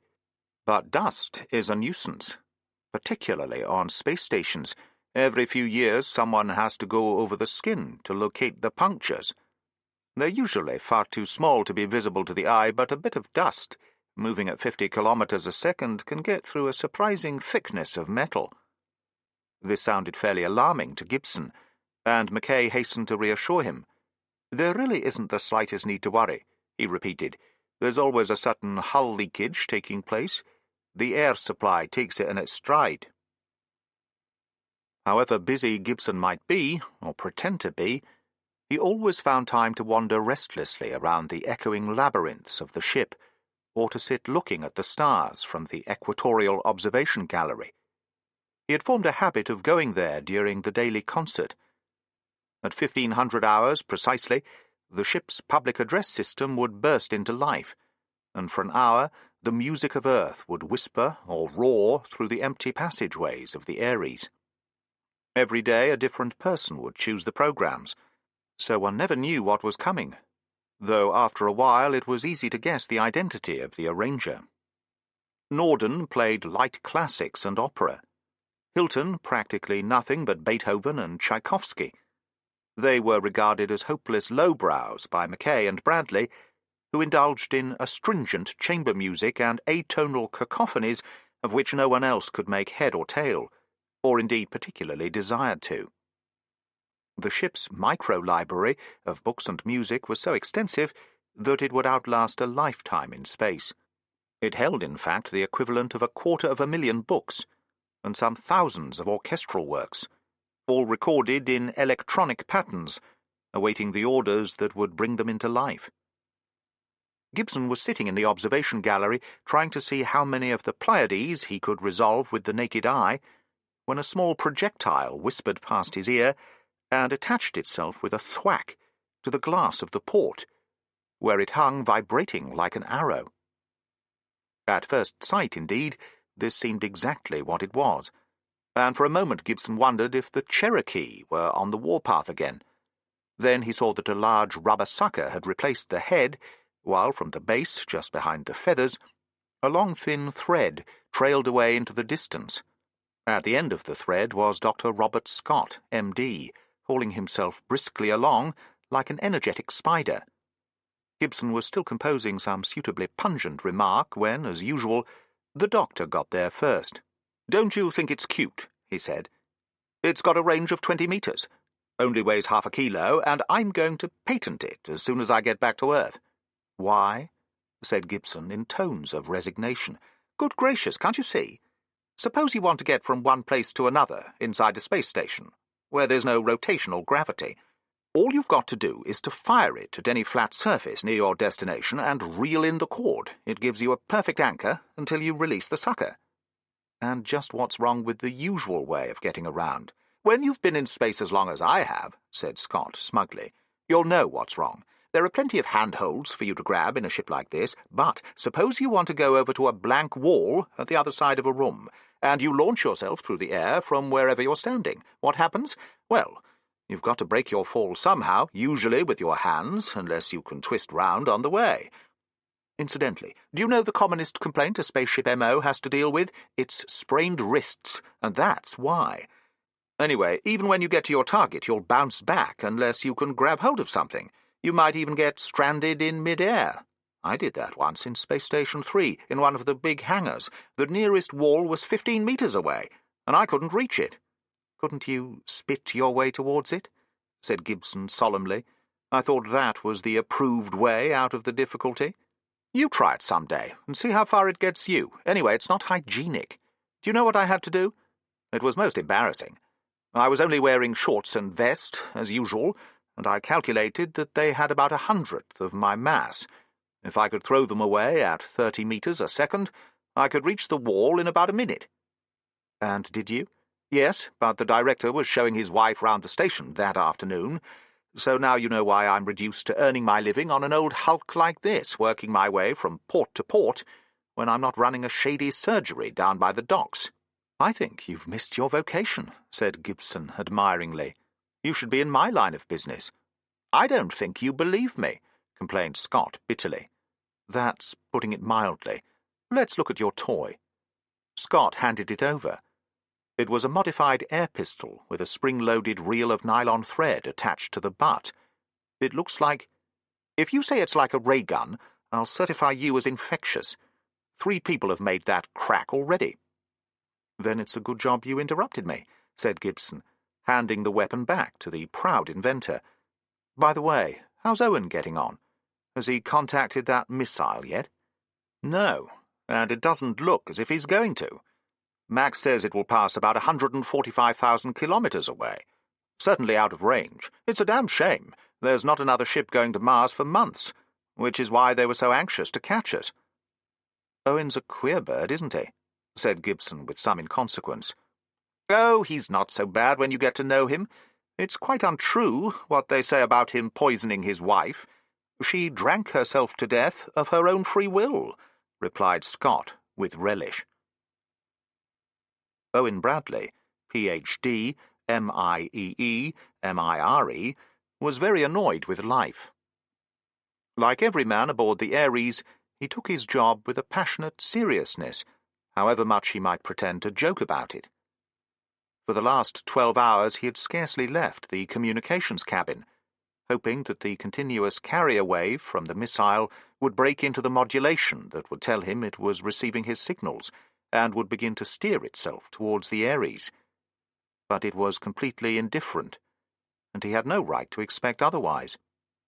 The little auxiliary beacon which was intended to call such projectiles had a reliable range of only 20,000 kilometers. Though that was ample for all normal purposes, it was quite inadequate now. Bradley dialed the astrogation office on the ship's intercom, and Mackay answered almost at once. "What's the latest, Mac?" "It won't come much closer. I've just reduced the last bearing and smoothed out the errors. It's now 150,000 kilometers away, travelling on an almost parallel course. Nearest point will be 140,000 in about 3 hours, so I've lost the sweep. And I suppose we lose the missile." "Looks like it, I'm afraid," grunted Bradley. "But we'll see. I'm going down to the workshop." "Whatever for?" "To make a one-man rocket and go after the blasted thing, of course. That wouldn't take more than half an hour in one of Martin's stories. Come down and help me." Mackay was nearer the ship's equator than Bradley. Consequently, he had reached the workshop at the South Pole first, and was waiting in mild perplexity when Bradley arrived, festooned with lengths of coaxial cable he had collected from stores. He outlined his plan briefly. "I should have done this before, but it will make rather a mess, and I'm one of those people who always go on hoping till the last moment. The trouble with our beacon is that it radiates in all directions. It has to, of course, since we never know where a carrier's coming from. I'm going to build a beam array and squirt all the power I've got after our runaway." He produced a rough sketch of a simple Yagi aerial and explained it swiftly to Mackay. "This dipole's the actual radiator. The others are directors and reflectors. Antique, but it's easy to make, and it should do the job. Call Hilton if you want any help. How long will it take?" Mackay, who, for a man of his tastes and interests, had a positively atavistic skill with his hands, glanced at the drawings and the little pile of materials Bradley had gathered. "About an hour," he said, already at work. "Where are you going now?"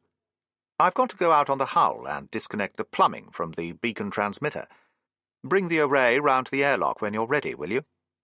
Mackay knew little about radio, but he understood clearly enough what Bradley was trying to do. At the moment, the tiny beacon on the Ares was broadcasting its power over the entire sphere of space. Bradley was about to disconnect it from its present aerial system and aim its whole output accurately towards the fleeing projectile, thus increasing its range many-fold. It was about an hour later that Gibson met Mackay hurrying through the ship behind a flimsy structure of parallel wires spaced apart by plastic rods. He gaped at it in amazement as he followed Mackay to the lock, where Bradley was already waiting impatiently in his cumbersome spacesuit, The helmet opened beside him. "What's the nearest star to the missile?" Bradley asked. Mackay thought rapidly. "It's nowhere near the ecliptic now," he mused. "The last figures I got were, let's see, declination 15-something north, right ascension about 14 hours. I suppose that will be, I never can remember these things, somewhere in Boötes. Oh, yes, it won't be far from Arcturus. Not more than 10 degrees away, I'd say, at a guess. I'll work out the exact figures in a minute. That's good enough to start with. I'll swing the beam around anyway. Who's in the signals cabin now?" "The skipper and Fred. I've rung them up and they're listening to the monitor. I'll keep in touch with you through the hull transmitter." Bradley snapped the helmet shut and disappeared through the airlock. Gibson watched him go with some envy. He had always wanted to wear a spacesuit, but though he had raised the matter on several occasions, Norden had told him it was strictly against the rules. Spacesuits were very complex mechanisms, and he might make a mistake in one. And then there would be hell to pay, and perhaps a funeral to be arranged under rather novel circumstances. Bradley wasted no time admiring the stars once he had launched himself through the outer door. He jetted slowly over the gleaming expanse of hull with his reaction units, until he came to the section of plating he had already removed. Underneath it, a network of cables and wires lay nakedly exposed to the blinding sunlight, and one of the cables had already been cut. He made a quick temporary connection, shaking his head sadly at the horrible mismatch that would certainly reflect half the power right back to the transmitter. Then he found Arcturus and aimed the beam towards it. After waving it around hopefully for a while, he switched on his suit radio. "Any luck?" he asked anxiously. Mackay's despondent voice came through the loudspeaker. "Nothing at all. I'll switch you through to communications." Norden confirmed the news. "The signal's still coming in, but it hasn't acknowledged us yet." Bradley was taken aback. He had been quite sure that this would do the trick. At the very least, he must have increased the beacon's range by a factor of 10 in this one direction. He waved the beam around for a few more minutes, then gave it up. Already he could visualize the little missile with its strange but precious cargo slipping silently out of his grasp, out towards the unknown limits of the solar system, and beyond. He called Mackay again. "Listen, Mac," he said urgently. "I want you to check those coordinates again and then come out here and have a shot yourself. I'm going in to doctor the transmitter." When Mackay had relieved him, Bradley hurried back to his cabin. He found Gibson and the rest of the crew gathered glumly round the monitor receiver, from which the unbroken whistle from the distant and now receding missile was coming with a maddening indifference. There were very few traces of his normally languid, almost feline movements, as Bradley pulled out circuit diagrams by the dozen and tore into the communications rack. It took him only a moment to run a pair of wires into the heart of the beacon transmitter. As he worked, he fired a series of questions at Hilton. "You know something about these carrier missiles. How long must it receive our signal to give it time to home accurately onto us?" "That depends, of course, on its relative speed and several other factors. In this case, since it's a low acceleration job, a good 10 minutes, I should say." "And then it doesn't matter, even if our beacon fails?" "No.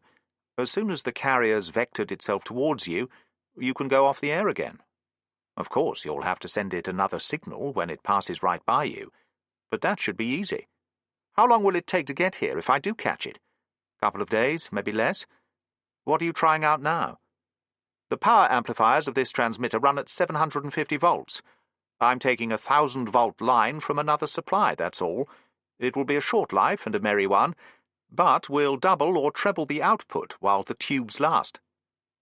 He switched on the intercom and called Mackay, who, not knowing the transmitter had been switched off for some time, was still carefully holding the array lined up on Arcturus, like an armor-plated William Tell aiming a crossbow. "Hello, Mac, you all set?" "I'm practically ossified," said Mackay with dignity. "How much longer?" "We're just starting now. Here goes." Bradley threw the switch. Gibson, who had been expecting sparks to start flying, was disappointed. Everything seemed exactly as before. But Bradley, who knew better, looked at his meters and bit his lip savagely. It would take radio waves only half a second to bridge the gap to that tiny, far-off rocket, with its wonderful automatic mechanisms that must remain forever lifeless unless this signal could reach them. The half-second passed, and the next. There had been time for the reply, but still that maddening, heterodyne whistle came unbroken from the speaker. Then suddenly it stopped. For an age there was absolute silence. 150,000 kilometers away, the robot was investigating this new phenomenon. It took perhaps 5 seconds to make up its mind, and the carrier wave broke through again, but now modulated into an endless string of beep, beep, beeps. Bradley checked the enthusiasm in the cabin. "We're not out of the wood yet," he said. "Remember, it's got to hold our signal for 10 minutes before it can complete its course alterations." He looked anxiously at his meters and wondered how long it would be before the output tubes gave up the unequal battle. They lasted 7 minutes, but Bradley had spares ready and was on the air again in 20 seconds. The replacements were still operating when the missile carrier wave changed its modulation once more. And with a sigh of relief, Bradley shut down the maltreated beacon. "You can come indoors now, Mac," he called into the microphone. "We made it. Thank heavens for that. I've nearly got sunstroke, as well as calcification of the joints, doing this Cupid's bow act out here." "When you've finished celebrating," complained Gibson, who had been an interested but baffled spectator, "perhaps you'll tell me in a few short, well-chosen phrases just how you managed to pull this particular rabbit out of the hat. By beaming our beacon signal and then overloading the transmitter, of course." "Yes, I know that. What I don't understand is why you've switched it off again." "The controlling gear in the missile has done its job," explained Bradley, with the air of a professor of philosophy talking to a mentally retarded child. "That first signal indicated that it had detected our wave. We knew then that it was automatically vectoring onto us. That took it several minutes, and when it had finished, it shut off its motors and sent us the second signal. It's still at almost the same distance, of course, but it's heading towards us now, and should be passing in a couple of days. I'll have the beacon running again then. That will bring it to within a kilometre or less." "Hey," said Gibson in sudden alarm. "Suppose it scores a direct hit on us." "You might give its designers credit for having thought of that. When it gets very close, a neat little device sensitive to the gradient of the beacon's field comes into play. Since, as you are well aware, the field strength, h, is inversely proportional to the distance r, then it is immediately obvious that dh by dr varies inversely as r squared, and so is too small to be measured unless you're very close. When the missile finds it can measure it, it puts on the brakes." "Quite clever," said Gibson admiringly. "I'm sorry to disappoint you, though, but I can still differentiate 1 over r, even at this advanced age." There was a gentle cough at the back of the room. "I hate to remind you, sir," began Jimmy. Norden laughed. "OK, I'll pay up. Here are the keys, locker 26. What are you going to do with that bottle of whiskey?" "I was thinking of selling it back to Dr. Mackay." "Surely," said Scott, looking severely at Jimmy, "this moment demands a general celebration, at which a toast—" But Jimmy didn't stop to hear the rest. He had fled to collect his loot.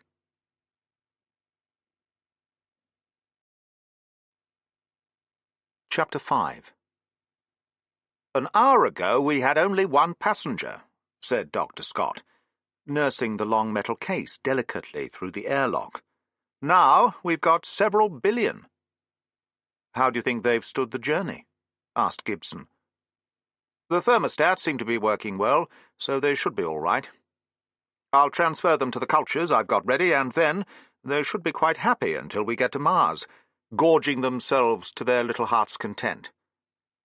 Gibson moved over to the nearest observation post. He could see the stubby white-painted shape of the missile lying alongside the airlock, with the slack mooring cables drifting away from it, like the tentacles of some deep-sea creature. When the rocket had been brought almost to rest a few kilometers away by its automatic radio equipment, its final capture had been achieved by much less sophisticated techniques. Hilton and Bradley had gone out with cables and lassoed the missile as it slowly drifted by. Then the electric windlasses on the Ares had hauled it in. "What's going to happen to the carrier now?" Gibson asked Captain Norden, who was also watching the proceedings. "We'll salvage the drive and control assembly and leave the carcass in space. It wouldn't be worth the fuel to carry it all back to Mars. So until we start accelerating again, we'll have a little moon of our own. Like the dog in Jules Verne's story. What? From the Earth to the Moon? I've never read it. At least I tried once, but couldn't be bothered. That's the trouble with all those old stories. Nothing is deader than yesterday's science fiction, and Verne belongs to the day before yesterday." Gibson felt it necessary to defend his profession. "So you don't consider that science fiction can ever have any permanent literary value?" "I don't think so. It may sometimes have a social value when it's written, but the next generation it must always seem quaint and archaic. Just look what happened, for example, to the space travel story. Go on, don't mind my feelings, as if you would." Norden was clearly warming to the subject, a fact which did not surprise Gibson in the least. If one of his companions had suddenly been revealed as an expert on reforestation, Sanskrit, or bimetallism, Gibson would now have taken it in his stride. In any case, he knew that science fiction was widely, sometimes hilariously, popular among professional astronauts. "Very well," said Norden. "Let's see what happened there.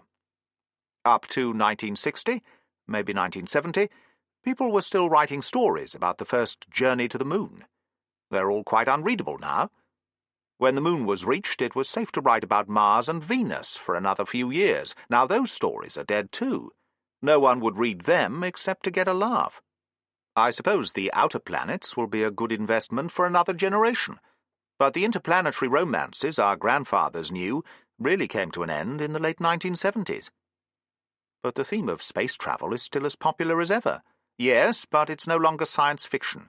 It's either purely factual, the sort of thing you are beaming back to Earth now, or else it's pure fantasy. The stories have to go right outside the solar system, and so they might just as well be fairy tales, which is all that most of them are." Norden had been speaking with great seriousness, but there was a mischievous twinkle in his eye. "I contest your argument on 2 points," said Gibson. "First of all, people, lots of people, still read Wells's yarns, though they're a century old. And to come from the sublime to the ridiculous, they still read my early books, like Martian Dust, although facts have caught up with them and left them a long way in the rear." "Wells wrote literature," answered Norden, "but even so, I think I can prove my point. Which of his stories are most popular? Why, the straight novels like Kipps and Mr. Polly. When the fantasies are read at all, it's in spite of their hopelessly dated prophecies, not because of them. Only The Time Machine is still at all popular, simply because it's set so far in the future that it's not outmoded, and because it contains Wells' best writing." There was a slight pause. Gibson wondered if Norden was going to take up his second point. Finally he said, "When did you write Martian Dust?" Gibson did some rapid mental arithmetic. "In 73 or 74. "I didn't know it was as early as that, but that's part of the explanation. Space travel was just about to begin then, and everybody knew it. You had already begun to make a name with conventional fiction, and Martian Dust caught the rising tide very nicely. That only explains why it sold then. It doesn't answer my other point. It's still quite popular, and I believe The Martian Colony has taken several copies, despite the fact that it describes a Mars that never existed outside my imagination. I attribute that to the unscrupulous advertising of your publisher, the careful way you've managed to keep in the public eye, and, just possibly, to the fact that it was the best thing you ever wrote. Moreover, as Mac would say, it managed to capture the zeitgeist of the 70s, and that gives it a curiosity value now." Said Gibson, thinking matters over. He remained silent for a moment. Then his face creased into a smile, and he began to laugh. "Well, share the joke. What's so funny?" "Our earlier conversation. I was just wondering what H.G. Wells would have thought if he'd known that one day a couple of men would be discussing his stories halfway between Earth and Mars." "Don't exaggerate," grinned Norden. "We're only a third of the way so far." It was long after midnight when Gibson suddenly awoke from a dreamless sleep. Something had disturbed him. Some noise like a distant explosion, far away in the bowels of the ship. He sat up in the darkness, teasing against the broad elastic bands that held him to his bed. Only a glimmer of starlight came from the porthole mirror, for his cabin was on the night side of the liner. He listened, mouth half opened, checking his breath to catch the faintest murmur of sound. There were many voices in the Aries at night, and Gibson knew them all. The ship was alive, and silence would have meant the death of all aboard her. Infinitely reassuring was the unresting, unhurried suspiration of the air pumps, driving the man-made trade winds of this tiny planet. Against that faint but continuous background were other intermittent noises, the occasional whir of hidden motors carrying out some mysterious and automatic task, the tick, every 30 seconds precisely, of the electric clock, and sometimes the sound of water racing through the pressurized plumbing system. Certainly none of these could have roused him, for they were as familiar as the beating of his own heart. Still only half awake, Gibson went to the cabin door and listened for a while in the corridor. Everything was perfectly normal. He knew that he must be the only man awake. For a moment he wondered if he should call Norden, then thought better of it. He might only have been dreaming, or the noise might have been produced by some equipment that had not gone into action before. He was already back in bed when a thought suddenly occurred to him. Had the noise, after all, been so far away? That was merely his first impression. It might have been quite near. Anyway, he was tired, and it didn't matter. Gibson had a complete and touching faith in the ship's instrumentation. If anything had really gone wrong, the automatic alarms would have alerted everyone. They had been tested several times on the voyage, and were enough to awaken the dead. He could go to sleep, confident that they were watching over him with unresting vigilance. He was perfectly correct, though he was never to know it. And by the morning he had forgotten the whole affair. The camera swept out of the stricken council chamber, following the funeral cortege up the endlessly twining stairs, out onto the windy battlements above the sea. The music sobbed into silence for a moment. The lonely figures with their tragic burden were silhouetted against the setting sun, motionless upon the ramparts of Elsinore. Good night, sweet prince. The play was ended. The lights in the tiny theatre came on abruptly, and the state of Denmark was 4 centuries and 50 million kilometers away. Reluctantly, Gibson brought his mind back to the present, tearing himself free from the magic that had held him captive. What, he wondered, would Shakespeare have made of this interpretation, already a lifetime old, yet as untouched by time as the still older splendours of the immortal poetry? And what, above all, would he have made of this fantastic theatre, with its lattice-work of seats, floating precariously in mid-air, with the flimsiest of supports? "It is rather a pity," said Dr. Scott, as the audience of 6 drifted out into the corridor, "that we'll never have as fine a collection of films with us on our later runs. This batch is for the Central Martian Library, and we won't be able to hang on to it." "What's the next programme going to be?" asked Gibson. "We haven't decided. It may be a current musical, or we may carry on with the classics and screen Gone with the Wind." "My grandfather used to rave about that. I'd like to see it, now we have the chance," said Jimmy Spencer eagerly. Very well, replied Scott. I'll put the matter to the Entertainments Committee and see if it can be arranged. Since this committee consisted of Scott and no one else, these negotiations would presumably be successful. Norden, who had remained sunk in thought since the end of the film, came up behind Gibson and gave a nervous little cough. "By the way, Martin," he said, "you remember you were badgering me to let you go out in a spacesuit?" "Yes. You said it was strictly against the rules." Norden seemed embarrassed, which was somewhat unlike him. "Well, it is in a way, but this isn't a normal trip, and you aren't technically a passenger. I think we can manage it, after all." Gibson was delighted. He had always wondered what it was like to wear a spacesuit, and to stand in nothingness with the stars all around one. It never even occurred to him to ask Norden why he had changed his mind, and for this Norden was very thankful. The plot had been brewing for about a week.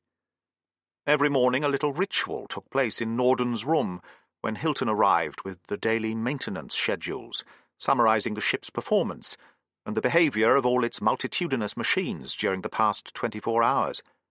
Usually there was nothing of any importance, and Norden signed the reports and filed them away with the logbook. Variety was the last thing he wanted here, but sometimes he got it. "Listen, Johnny," said Hilton. He was the only one who called Norden by his first name. To the rest of the crew he was always Skipper.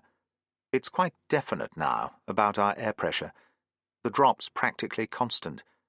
In about 10 days we'll be outside tolerance limits." "Confound it! That means we'll have to do something. I was hoping it wouldn't matter till we dock." "I'm afraid we can't wait until then. Those tolerances are stupid, of course. A leak 10 times as big wouldn't be really dangerous, but the pressure records have to be turned over to the Space Safety Commission when we get home, and some nervous old woman is sure to start yelling if we drop below the limits." "Where do you think the trouble is?" "In the hull, almost certainly." "That pet leak of yours up round the North Pole?" "I doubt it. This is too sudden. I think we've been holed again." Norden looked mildly annoyed. Punctures due to meteoric dust happened 2 or 3 times a year on a ship of this size. One usually let them accumulate until they were worth bothering about. But this one seemed a little too big to be ignored. "How long will it take to find the leak?" "That's the trouble," said Hilton in tones of some disgust. "We've only one leak detector, and 50,000 square meters of hull. It may take a couple of days to go over it. Now, if it had only been a nice big hole, the automatic bulkheads would have gone into operation and located it for us." "I'm mighty glad they didn't," grinned Norden. "That would have taken some explaining away." Jimmy Spencer, who as usual got the job that no one else wanted to do, found the puncture 3 days later, after only a dozen circuits of the ship. The blurred little crater was scarcely visible to the eye, but the supersensitive leak detector had registered the fact that the vacuum near this part of the hull was not as perfect as it should have been. Jimmy had marked the place with chalk and gone thankfully back into the airlock. Norden dug out the ship's plans and located the approximate position from Jimmy's report. Then he whistled softly, and his eyebrows climbed towards the ceiling. "Jimmy," he said, "does Mr. Gibson know what you've been up to?" "No," said Jimmy.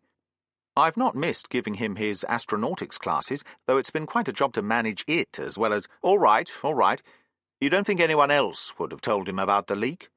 "I don't know, but I think he'd have mentioned it if they had." "Well, listen carefully.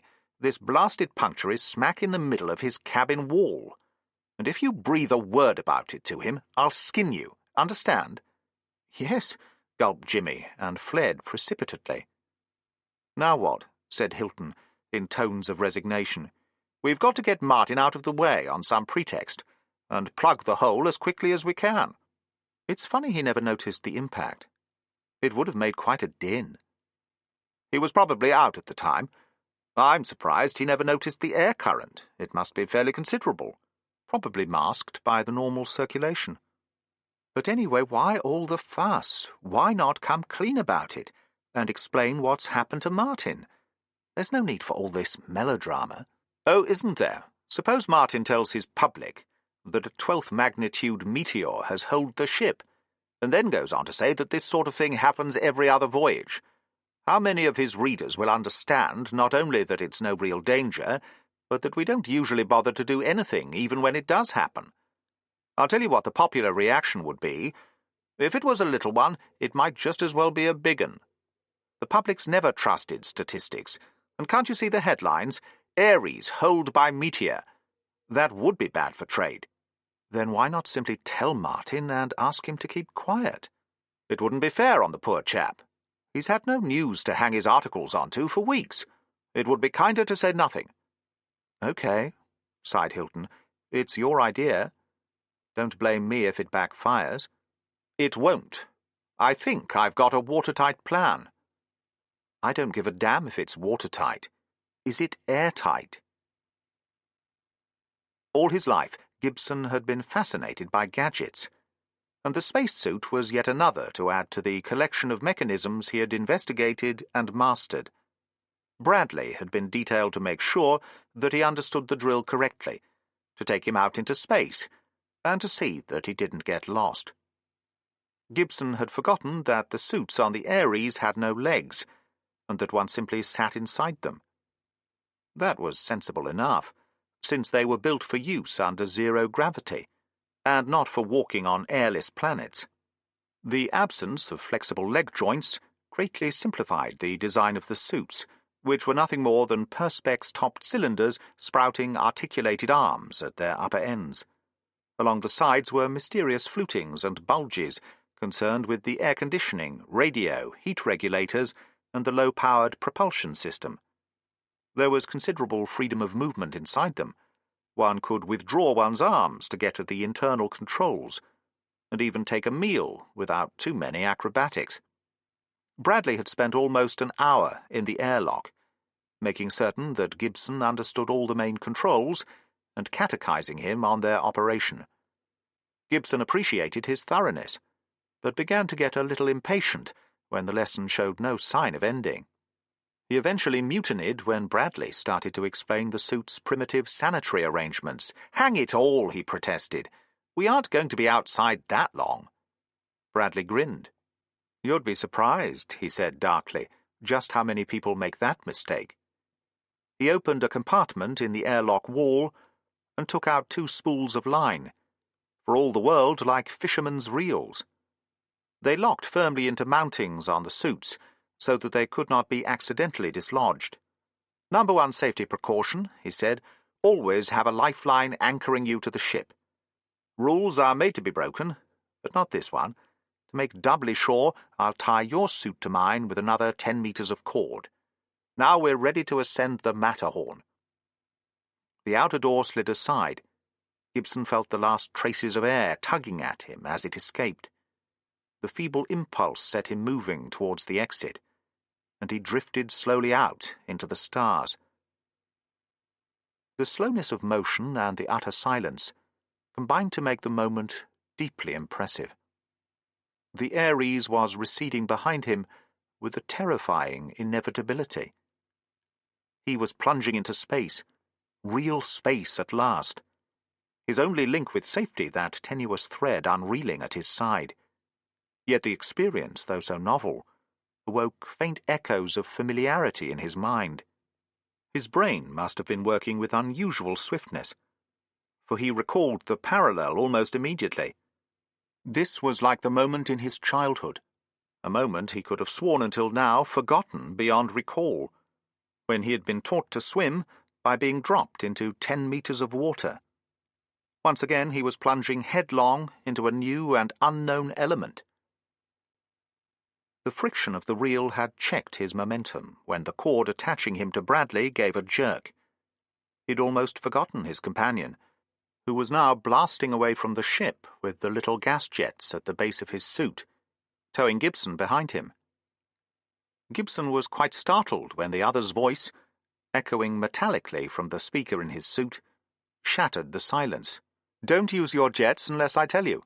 We don't want to build up too much speed, and we must be careful not to get our lines tangled." "All right," said Gibson, vaguely annoyed at the intrusion into his privacy. He looked back at the ship. It was already several hundred meters away, and shrinking rapidly. "How much line have we got?" he asked anxiously. There was no reply, and he had a moment of mild panic before remembering to press the transmit switch. "About a kilometre," Bradley answered when he repeated the question. "That's enough to make one feel nice and lonely." "Suppose it broke?" asked Gibson, only half joking. "It won't. It could support your full weight back on Earth. Even if it did, we could get back perfectly easily with our jets." "And if they ran out?" "This is a very cheerful conversation. I can't imagine that happening except through gross carelessness, or about 3 simultaneous mechanical failures. Remember, there's a spare propulsion unit for just such emergencies. And you've got warning indicators in the suit, which let you know well before the main tank's empty." "But just supposing," insisted Gibson. "In that case, the only thing to do would be to switch on the suit's SOS beacon and wait until someone came out to haul you back. I doubt if they'd hurry, in such circumstances. Anyone who got himself in a mess like that wouldn't receive much sympathy." There was a sudden jerk. They had come to the end of the line. Bradley killed the rebound with his jets. "We're a long way from home now," he said quietly. It took Gibson several seconds to locate the Ares. They were on the night side of the ship, so that it was almost wholly in shadow. The 2 spheres were thin, distant crescents that might easily have been taken for Earth and Moon, seen from perhaps 1,000,000 kilometers away. There was no real sense of contact. The ship was too small and frail a thing to be regarded as a sanctuary any more. Gibson was alone with the stars at last. He was always grateful that Bradley left him in silence and did not intrude upon his thoughts. Perhaps the other was equally overwhelmed by the splendid solemnity of the moment. The stars were so brilliant and so numerous that at first Gibson could not locate even the most familiar constellations. Then he found Mars, the brightest object in the sky next to the sun itself, and so determined the plane of the ecliptic. Very gently, with cautious bursts from his gas jets, he swung the suit round, so that his head pointed roughly towards the pole star. He was the right way up again, and the star patterns were recognizable once more. Slowly he made his way along the zodiac, wondering how many other men in history had so far shared this experience. Soon, of course, it would be common enough, and the magic would be dimmed by familiarity. Presently he found Jupiter, and later Saturn, or so he imagined. The planets could no longer be distinguished from the stars by the steady, unwinking light that was such a useful, though sometimes treacherous, guide to amateur astronomers. Gibson did not search for Earth or Venus, for the glare of the sun would have dazzled him in a moment, if he had turned his eyes in that direction. A pale band of light, welding the 2 hemispheres of the sky together. The whole ring of the Milky Way was visible. Gibson could see quite clearly the rents and tears along its edge, where entire continents of stars seemed trying to break away and go voyaging alone into the abyss. In the southern hemisphere, the black chasm of the coal sack gaped like a tunnel drilled through the stars into another universe. The thought made Gibson turn towards Andromeda. There lay the great nebula, a ghostly lens of light. He could cover it with his thumbnail, yet it was a whole galaxy as vast as the sky-spanning ring of stars in whose heart he was floating now. That misty spectre was 1,000,000 times further away than the stars, and they were 1,000,000 times more distant than the planets. How pitiful were all men's voyagings and adventures when seen against this background. Gibson was looking for Alpha Centauri among the unknown constellations of the southern hemisphere, when he caught sight of something which, for a moment, his mind failed to identify. At an immense distance, a white rectangular object was floating against the stars. That at least was Gibson's first impression. Then he realized that his sense of perspective was at fault and that, in fact, he was really seeing something quite small, only a few meters away. Even then it was some time before he recognized this interplanetary wanderer for what it was. A perfectly ordinary sheet of quarto manuscript paper, very slowly revolving in space. Nothing could have been more commonplace, or unexpected here. Gibson stared at the apparition for some time, before he convinced himself that it was no illusion. Then he switched on his transmitter and spoke to Bradley. The other was not in the least surprised. "There's nothing very remarkable about that," he replied, rather impatiently. "We've been throwing out waste every day for weeks, and as we haven't any acceleration, some of it may still be hanging around. As soon as we start braking, of course, we'll drop back from it, and all our junk will go shooting out of the solar system." How perfectly obvious, thought Gibson, feeling a little foolish. For nothing is more disconcerting than a mystery which suddenly evaporates. It was probably a rough draft of one of his own articles. If it had been a little closer, it would be amusing to retrieve it as a souvenir, and to see what effects its stay in space had produced. Unfortunately, it was just out of reach, and there was no way of capturing it without slipping the cord that linked him with the Ares. When he had been dead for ages, that piece of paper would still be carrying its message out among the stars, and what it was, he would never know. Norden met them when they returned to the airlock. He seemed rather pleased with himself, though Gibson was in no condition to notice such details. He was still lost among the stars, and it would be some time before he returned to normal, before his typewriter began to patter softly as he tried to recapture his emotions. "You managed the job in time?" asked Bradley, when Gibson was out of hearing. "Yes, with 15 minutes to spare. We shut off the ventilators and found the leak right away, with the good old smoky candle technique. A blind rivet and a spot of quick-drying paint did the rest. We can plug the outer hull when we're in dock, if it's worth it. Mac did a pretty neat job."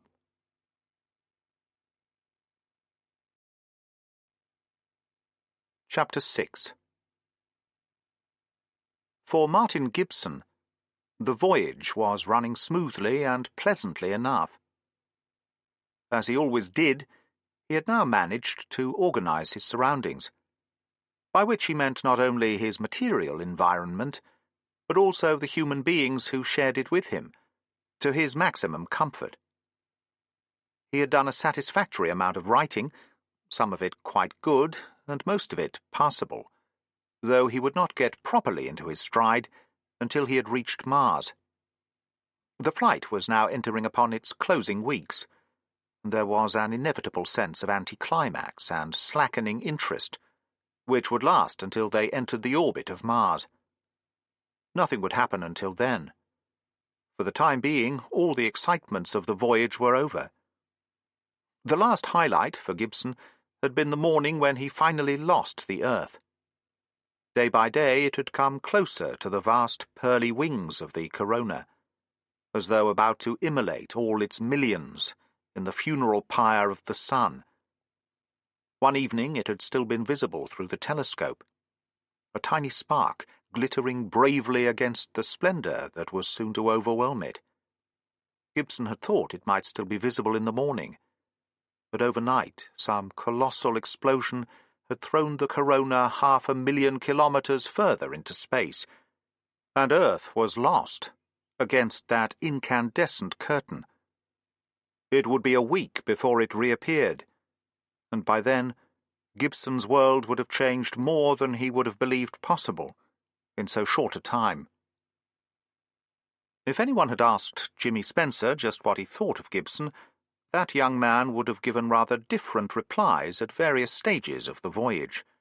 At first he had been quite overawed by his distinguished shipmate, but that stage had worn off very quickly. To do Gibson credit, he was completely free from snobbery, and he never made unreasonable use of his privileged position on board the Ares. Thus, from Jimmy's point of view, he was more approachable than the rest of the liner's inhabitants, all of whom were in some degree his superior officers. When Gibson had started taking a serious interest in astronautics, Jimmy had seen him at close quarters once or twice a week, and had made several efforts to weigh him up. This had not been at all easy, for Gibson never seemed to be the same person for very long. There were times when he was considerate and thoughtful and generally good company, yet there were other occasions when he was so grumpy and morose that he easily qualified as the person on the Aries most to be avoided. What Gibson thought of him, Jimmy wasn't at all sure. He sometimes had an uncomfortable feeling that the author regarded him purely as raw material that might or might not be of value some day. Most people who knew Gibson slightly had that impression, and most of them were right. Yet, as he had never tried to pump Jimmy directly, there seemed no grounds for these suspicions. Another puzzling thing about Gibson was his technical background. When Jimmy had started his evening classes, as everyone called them, he had assumed that Gibson was merely anxious to avoid glaring errors in the material he radioed back to Earth, and had no very deep interest in astronautics for its own sake. It soon became clear that this was far from being the case. Gibson had an almost pathetic anxiety to master quite abstruse branches of the science, and to demand mathematical proofs, some of which Jimmy was hard put to provide. The older man must once have had a good deal of technical knowledge, fragments of which still remained with him. How he had acquired it, he never explained, nor did he give any reason for his almost obsessive attempts, doomed though they were to repeated failures, to come to grips with scientific ideas far too advanced for him. Gibson's disappointment after these failures was so obvious that Jimmy found himself very sorry for him, except on those occasions when his pupil became bad-tempered and showed a tendency to blame his instructor. Then there would be a brief exchange of discourtesies. Jimmy would pack up his books, and the lesson would not be resumed until Gibson had apologized. Sometimes, on the other hand, Gibson took these setbacks with humorous resignation and simply changed the subject. He would then talk about his experiences in the strange literary jungle in which he lived, a world of weird and often carnivorous beasts whose behavior Jimmy found quite fascinating. Gibson was a good raconteur, with a fine flair for purveying scandal and undermining reputations. He seemed to do this without any malice, and some of the stories he told Jimmy about the distinguished figures of the day quite shocked that somewhat straight-laced youth. The curious fact was that the people whom Gibson so readily dissected often seemed to be his closest friends. This was something that Jimmy found very hard to understand. Yet, despite all these warnings, Jimmy talked readily enough when the time came. One of their lessons had grounded on a reef of integro-differential equations, and there was nothing to do but abandon ship. Gibson was in one of his amiable moods, and as he closed his books with a sigh, he turned to Jimmy and remarked casually, "You've never told me anything about yourself, Jimmy. What part of England do you come from, anyway?" "Cambridge. At least, that's where I was born. I used to know it quite well, 20 years ago." "But you don't live there now?" "No. When I was about 6, my people moved to Leeds. I've been there ever since." "What made you take up astronautics?" "Oh, it's rather hard to say. I was always interested in science, and of course space flight was the coming thing when I was growing up. So I suppose it was just natural. If I'd been born 50 years before, I guess I'd have gone into aeronautics." "So you're interested in space flight, purely as a technical problem, and not as, shall we say, something that might revolutionize human thought, open up new planets, and all that sort of thing?" Jimmy grinned. "I suppose that's true enough. Of course I am interested in these ideas, but it's the technical side that really fascinates me. Even if there was nothing on the planets, I'd still want to know how to reach them." Gibson shook his head in mock distress. "You're going to grow up into one of those cold-blooded scientists who know everything about nothing. Another good man wasted." "I'm glad you think it will be a waste," said Jimmy with some spirit. "Anyway, why are you so interested in science?" Gibson laughed, but there was a trace of annoyance in his voice as he replied, "I'm only interested in science as a means, not as an end in itself."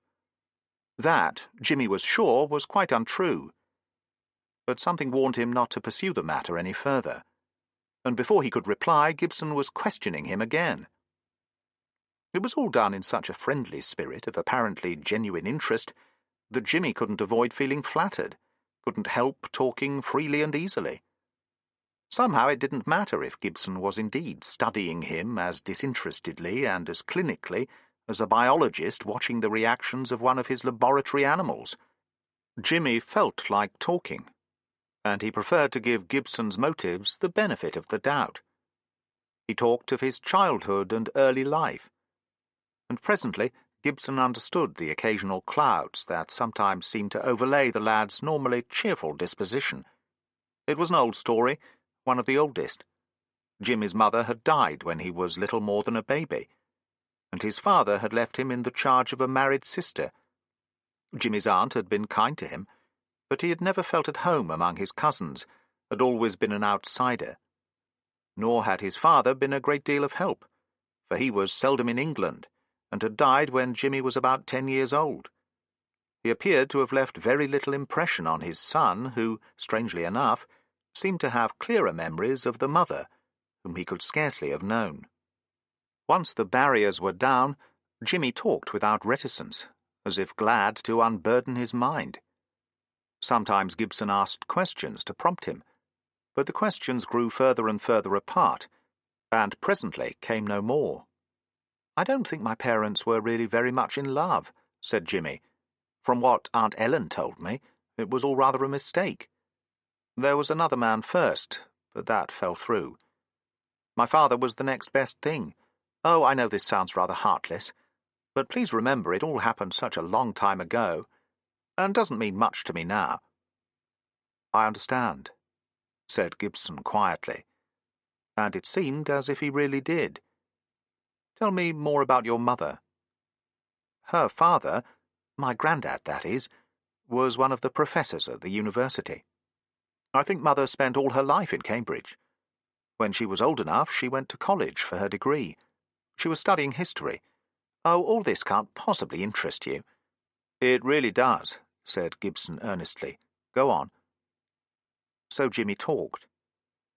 Everything he told must have been learned from hearsay, but the picture he gave Gibson was surprisingly clear and detailed.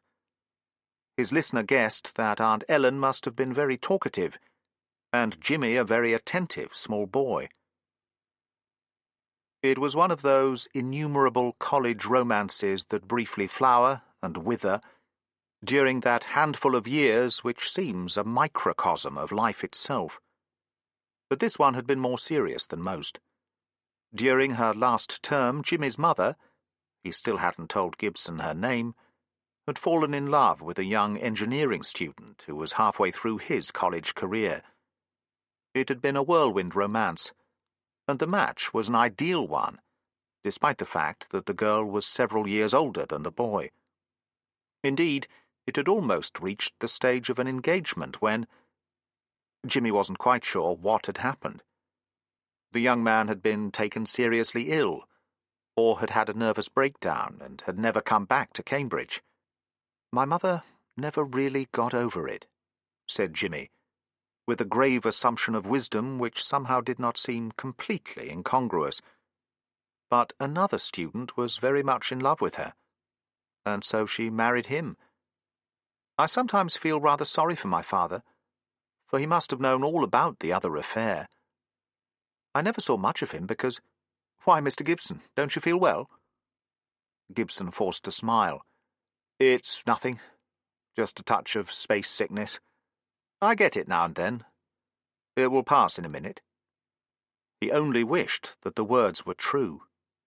All these weeks, in total ignorance, and believing himself secure against all the shocks of time and chance, he had been steering a collision course with fate. And now the moment of impact had come. The 20 years that lay behind had vanished like a dream, and he was face to face once more with the ghosts of his own forgotten past.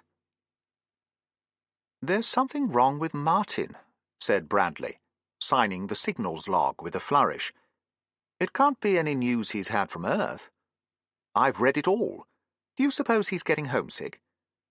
"He's left it a little late in the day, if that's the explanation," replied Norden. "After all, we'll be on Mars in a fortnight. But you do rather fancy yourself as an amateur psychologist, don't you?" "Well, who doesn't?" "I don't, for one," began Norden pontifically. "Prying into other people's affairs isn't one of my—" An anticipatory gleam in Bradley's eyes warned him just in time, and to the other's evident disappointment, he checked himself in mid-sentence. Martin Gibson, complete with notebook, and looking like a cub reporter attending his first press conference, had hurried into the office. "Well, Owen, what was it you wanted to show me?" he asked eagerly. Bradley moved to the main communication rack. "It isn't really very impressive," he said, "but it means that we've passed another milestone, and always gives me a bit of a kick. Listen to this." He pressed the speaker switch and slowly brought up the volume control. The room was flooded with the hiss and crackle of radio noise, like the sound of 1,000 frying pans at the point of imminent ignition. It was a sound that Gibson had heard often enough in the signals cabin, and, for all its unvarying monotony, it never failed to fill him with a sense of wonder. He was listening, he knew, to the voices of the stars and nebulae, to radiations that had set out upon their journey before the birth of man, and buried far down in the depths of that crackling, whispering chaos there must be, the sounds of alien civilizations talking to one another in the deeps of space. But alas, their voices were lost beyond recall in the welter of cosmic interference which nature herself had made. This, however, was certainly not what Bradley had called him to hear. Very delicately, the signals officer made some vernier adjustments, frowning a little as he did so. "I had it on the nose a minute ago. Hope it hasn't drifted off. Ah, here it is." At first, Gibson could detect no alteration in the barrage of noise. Then he noticed that Bradley was silently marking time with his hand, rather quickly, at the rate of some 2 beats every second. With this to guide him, Gibson presently detected the infinitely faint, undulating whistle that was breaking through the cosmic storm. "What is it?" he asked, already half-guessing the answer. "It's the radio beacon on Deimos. There's one on Phobos as well, but it's not so powerful, and we can't pick it up yet. When we get nearer Mars, we'll be able to fix ourselves within a few hundred kilometers by using them. We're at 10 times the usable range now, but it's nice to know." Yes, thought Gibson, it is nice to know. Of course, these radio aids weren't essential when one could see one's destination all the time, but they simplified some of the navigational problems. As he listened with half-closed eyes to that faint pulsing, sometimes almost drowned by the cosmic barrage, he knew how the mariners of old must have felt when they caught the first glimpse of the harbour lights from far out at sea. "I think that's enough," said Bradley, switching off the speaker and restoring silence. "Anyway, it should give you something new to write about. Things have been pretty quiet lately, haven't they?" He was watching Gibson intently as he said this, but the author never responded. He merely jotted a few words in his notebook, thanked Bradley with absent-minded and unaccustomed politeness, and departed to his cabin. "You're quite right," said Norden when he had gone. "Something's certainly happened to Martin. I'd better have a word with Doc." "I shouldn't bother," replied Bradley. "Whatever it is, I don't think it's anything you can handle with pills. Better leave Martin to work it out his own way." "Maybe you're right," said Norden grudgingly. "But I hope he doesn't take too long over it." He had now taken almost a week. The initial shock of discovering that Jimmy Spencer was Kathleen Morgan's son had already worn off, but the secondary effects were beginning to make themselves felt. Among these was a feeling of resentment that anything like this should have happened to him. It was such an outrageous violation of the laws of probability, the sort of thing that would never have happened in one of Gibson's own novels. But life was so inartistic, and there was really nothing one could do about it. This mood of childish petulance was now passing, to be replaced by a deeper sense of discomfort. All the emotions he had thought safely buried beneath 20 years of feverish activity were now rising to the surface again, like deep-sea creatures slain in some submarine eruption. On Earth he could have escaped by losing himself once more in the crowd. But here he was trapped, with nowhere to flee. It was useless to pretend that nothing had really changed, to say, "Of course I knew that Kathleen and Gerald had a son. What difference does that make now?" It made a great deal of difference. Every time he saw Jimmy, he would be reminded of the past and, what was worse, of the future that might have been. The most urgent problem now was to face the facts squarely, and to come to grips with the new situation. Gibson knew well enough that there was only one way in which this could be done, and the opportunity would arise soon enough. Jimmy had been down to the southern hemisphere and was making his way along the equatorial observation deck when he saw Gibson sitting at one of the windows, staring out into space. For a moment he thought the other had not seen him, and had decided not to intrude upon his thoughts. When Gibson called out, "Hello, Jimmy. Have you got a moment to spare?" As it happened, Jimmy was rather busy. But he knew that there had been something wrong with Gibson, and realized that the older man needed his presence.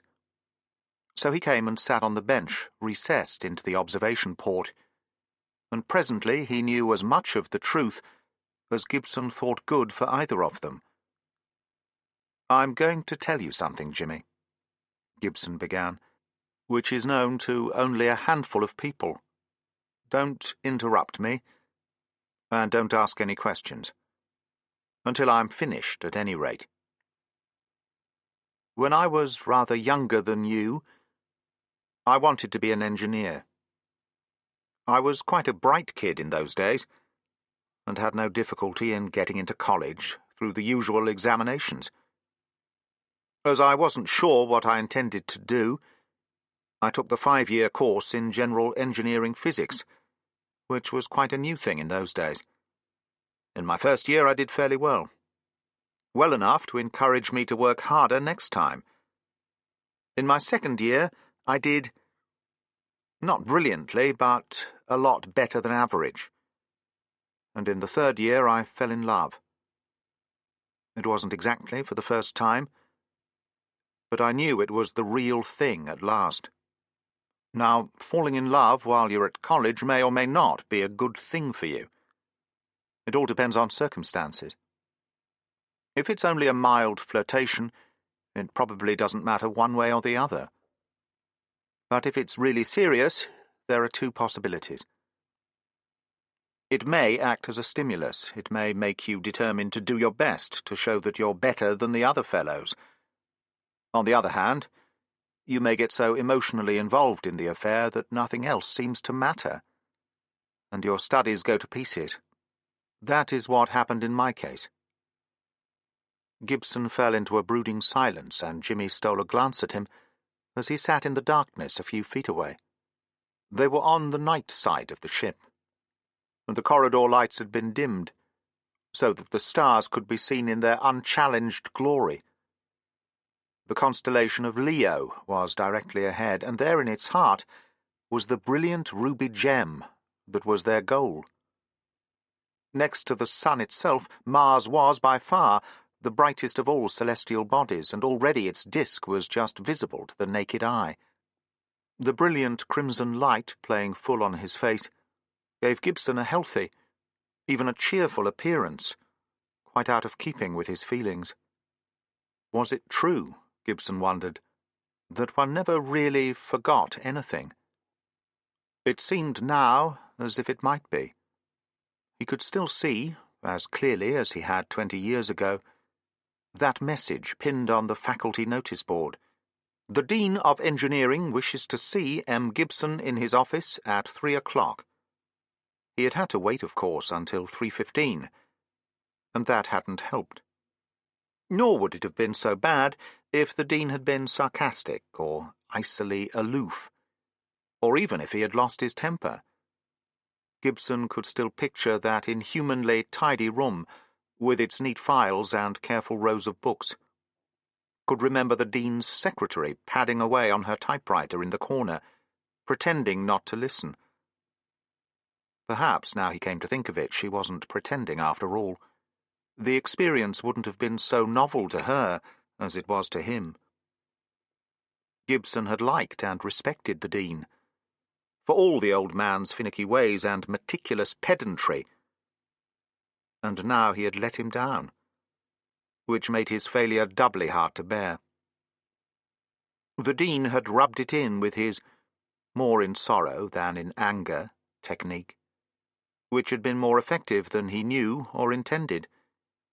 He had given Gibson another chance, but he was never to take it.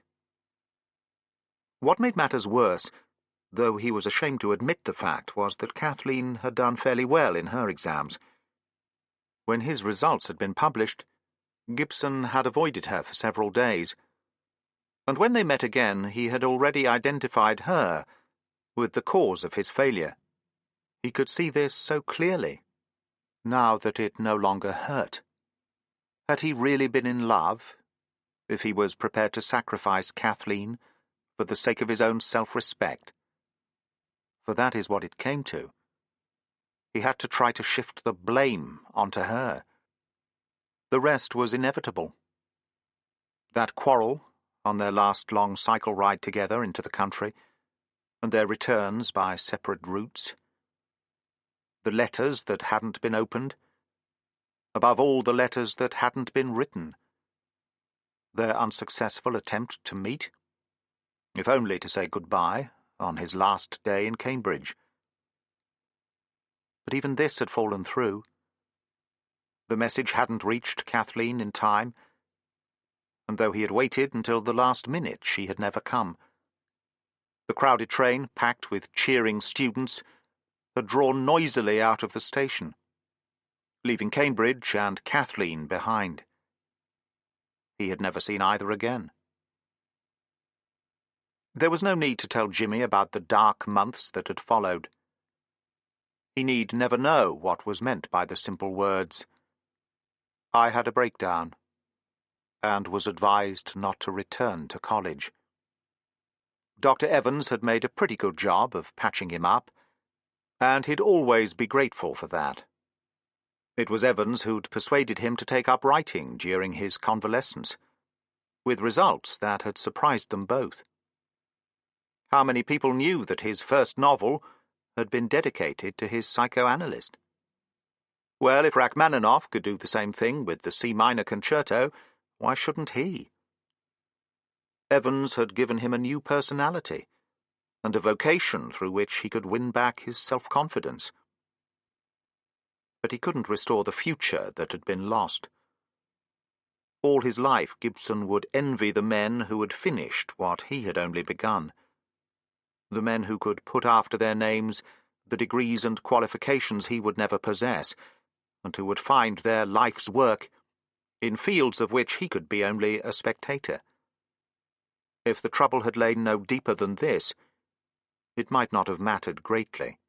But in salvaging his pride by throwing the blame onto Kathleen, he had warped his whole life. She, and through her all women, had become identified with failure and disgrace. Apart from a few attachments which had not been taken very seriously by either partner, Gibson had never fallen in love again, and now he realized that he never would. Knowing the cause of his complaint had helped him not in the least to find a cure. None of these things, of course, need to be mentioned to Jimmy. It was sufficient to give the bare facts, and to leave Jimmy to guess what he could. One day, perhaps, he might tell him more. but that depended on many things. When Gibson had finished, he was surprised to find how nervously he was waiting for Jimmy's reactions.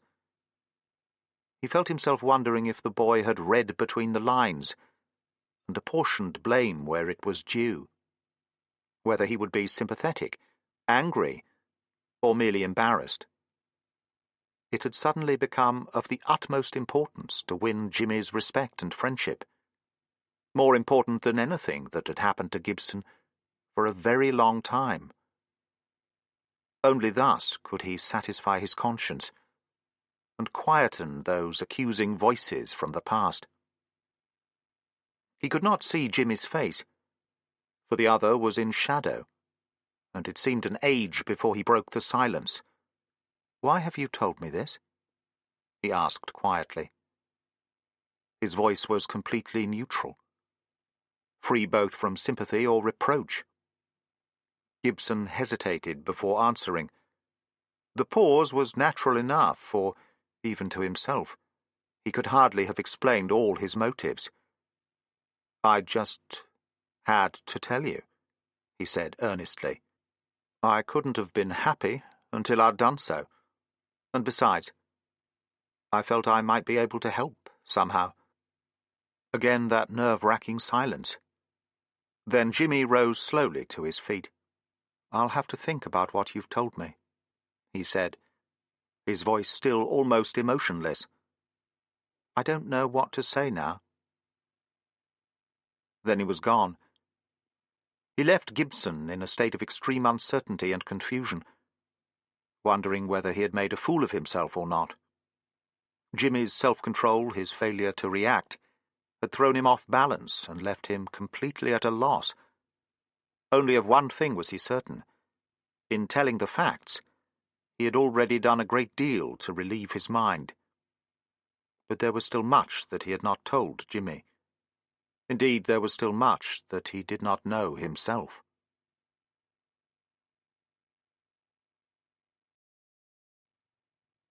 Chapter 7. "This is completely crazy," stormed Norden, looking like a berserk Viking chief. "There must be some explanation. Good heavens, there aren't any proper docking facilities on Deimos. How do they expect us to unload? I'm going to call the chief executive and raise hell." "I shouldn't if I were you," drawled Bradley. "Did you notice the signature? This isn't an instruction from Earth, routed through Mars. It originated in the CE's office. The old man may be a Tartar, but he doesn't do things unless he's got a good reason. Name just one." Bradley shrugged his shoulders. "I don't have to run Mars, so how would I know? We'll find out soon enough." He gave a malicious little chuckle. "I wonder how Mac is going to take it. He'll have to recompute our approach orbit." Norden leaned across the control panel and threw a switch. "Hello, Mac? Skipper here. You receiving me?" There was a short pause. Then Hilton's voice came from the speaker. "Mac's not here at the moment. Any message?" "All right, you can break it to him.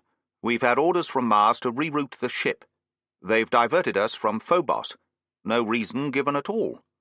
Tell Mac to calculate an orbit to Deimos, and to let me have it as soon as he can." "I don't understand. Why, Deimos is just a lot of mountains with no—" "Yes, we've been through all that. Maybe we'll know the answer when we get there. Tell Mac to contact me as soon as he can, will you?" Dr. Scott broke the news to Gibson while the author was putting the final touches to one of his weekly articles. "Heard the latest?" he exclaimed breathlessly. "We've been diverted to Deimos. Skipper's mad as hell. It may make us a day late." "Does anyone know why?" "No, it's a complete mystery. We've asked, but Mars won't tell." Gibson scratched his head, examining and rejecting half a dozen ideas. He knew that Phobos, the inner moon, had been used as a base ever since the first expedition had reached Mars. Only 6,000 kilometers from the surface of the planet, and with a gravity less than 1,000th of Earth's, it was ideal for this purpose. The lightly built spaceships could land safely on a world where their total weight was under a ton, and it took minutes to fall a few meters. A small observatory, a radio station, and a few pressurized buildings completed the attractions of the tiny satellite, which was only about 30 kilometers in diameter. The smaller and more distant moon, Deimos, had nothing on it at all except an automatic radio beacon. The Ares was due to dock in less than a week. Already Mars was a small disk showing numerous surface markings even to the naked eye, and there was much peering through telescopes and argument over maps and photographs. Gibson had borrowed a large Mercator projection of the planet and had begun to learn the names of its chief features, names that had been given, most of them, more than a century ago, by astronomers who had certainly never dreamed that men would one day use them as part of their normal lives. How poetical those old map-makers had been when they had ransacked mythology. Even to look at those words on the map was to set the blood pounding in the veins. Deucalion, Elysium, Eumenides, Arcadia, Atlantis, Utopia, Eos. Gibson could sit for hours, fondling those wonderful names with his tongue, feeling as if in truth Keats' charmed magic casements were opening before him. But there were no seas, perilous or otherwise, on Mars, though many of its lands were sufficiently forlorn. The path of the Ares was now cutting steeply across the planet's orbit, and in a few days the motors would be checking the ship's outward speed. The change of velocity needed to deflect the voyage orbit from Phobos to Deimos was trivial, though it had involved Mackay in several hours of computing. Every meal was devoted to discussing one thing: the crew's plans when Mars was reached. Gibson, the gentleman of leisure, could land on Mars right away. But the workers, as it was pointedly explained to him, would have to stay on Deimos for several days, checking the ship and seeing the cargo safely off. Gibson's plans could be summed up in one phrase: to see as much as possible. It was perhaps a little optimistic to imagine that one could get to know a whole planet in 2 months, despite Bradley's repeated assurances that 2 days was quite long enough for Mars. The excitement of the voyage's approaching end had, to some extent, taken Gibson's mind away from his personal problems. He met Jimmy perhaps half a dozen times a day, at meals and during accidental encounters, but they had not reopened their earlier conversation. For a while Gibson suspected that Jimmy was deliberately avoiding him, but he soon realized that this was not altogether the case. Like the rest of the crew, Jimmy was very busy preparing for the end of the voyage. Norden was determined to have the ship in perfect condition when she docked, and a vast amount of checking and servicing was in progress. Yet despite this activity, Jimmy had given a good deal of thought to what Gibson had told him. At first he had felt bitter and angry towards the man who had been responsible, however unintentionally, for his mother's unhappiness. But after a while he began to see Gibson's point of view, and understood a little of the other's feelings.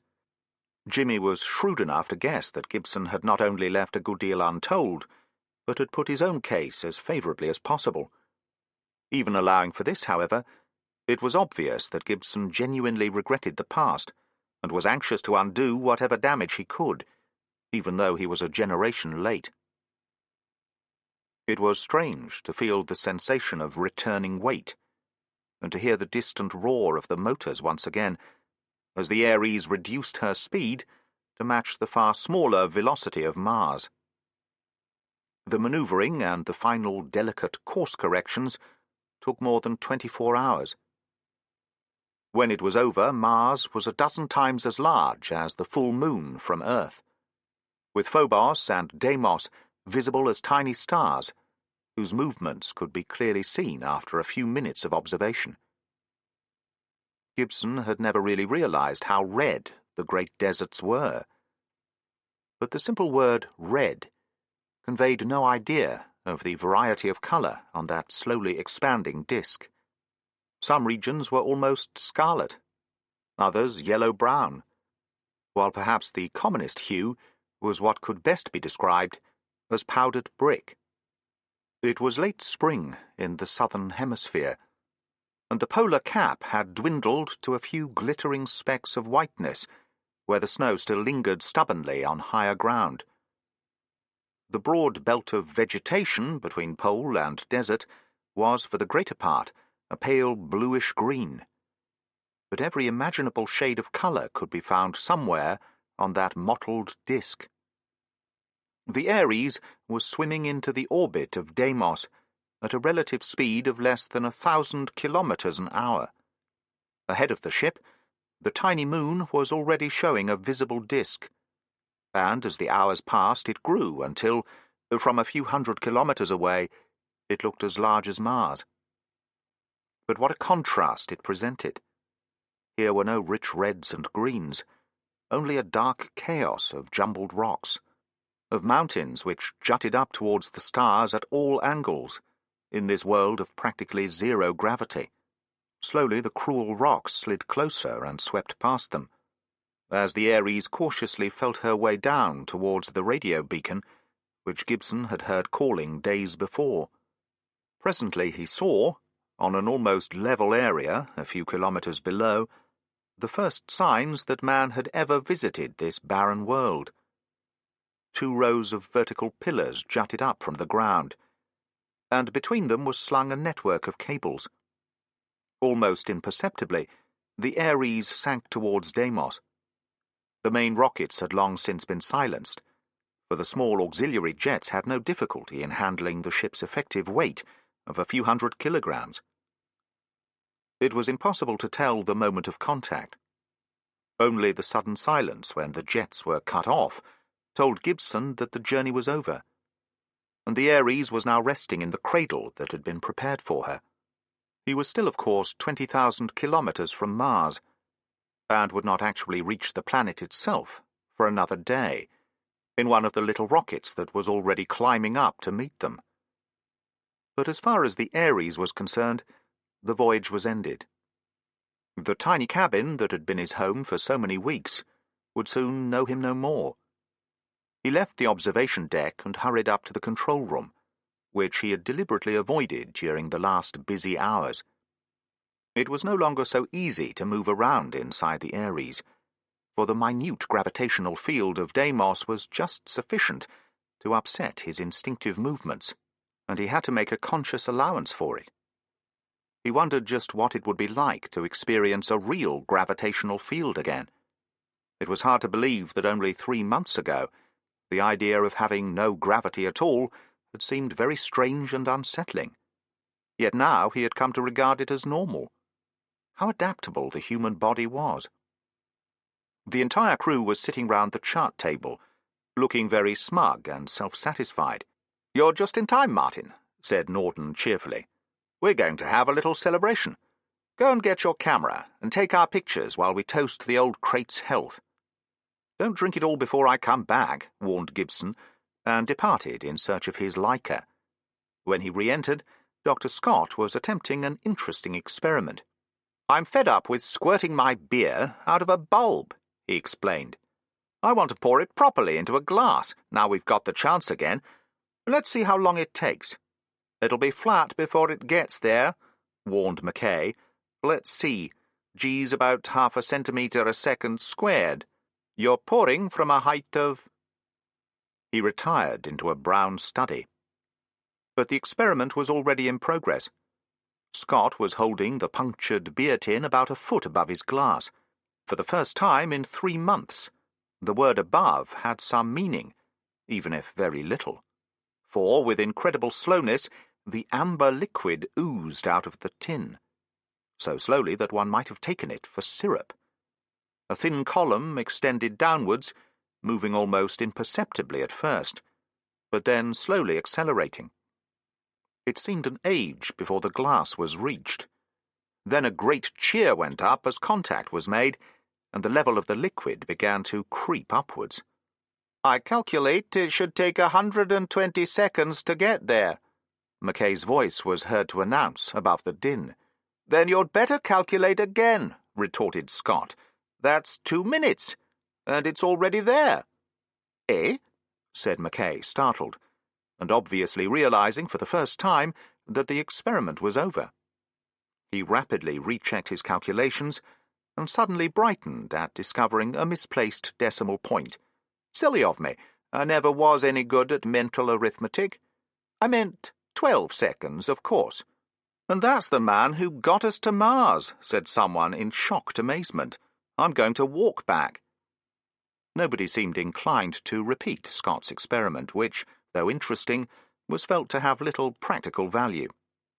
Very soon, large amounts of liquid were being squirted out of bulbs in the normal manner, and the party began to get steadily more cheerful. Dr. Scott recited the whole of that saga of the spaceways, and a prodigious feat of memory it was, which paying passengers seldom encounter, and which begins, "It was the spaceship Venus." Gibson followed for some time the adventures of this all too appropriately named craft, and its ingenious though single-minded crew. Then the atmosphere began to get too close for him, and he left to clear his head. Almost automatically he made his way back to his favourite viewpoint on the observation deck. He had to anchor himself in it, lest the tiny but persistent pull of Deimos dislodge him. Mars, more than half full and slowly waxing, lay dead ahead. Down there the preparations to greet them would already be underway, and even at this moment the little rockets would be climbing invisibly towards Deimos to ferry them down. 14,000 kilometres below, but still 6,000 kilometres above Mars, Phobos was transiting the unlighted face of the planet, shining brilliantly against its star-eclipsing crescent. Just what was happening on that little moon, Gibson wondered, half-heartedly. Oh well, he'd find out soon enough. Meanwhile, he'd polish up his aerography. Let's see. There was the double fork of the Sinus Meridiani. Very convenient, that, smack on the equator and in zero longitude. And over to the east was the Syrtis Major. Working from these two obvious landmarks, he could fill in the finer detail.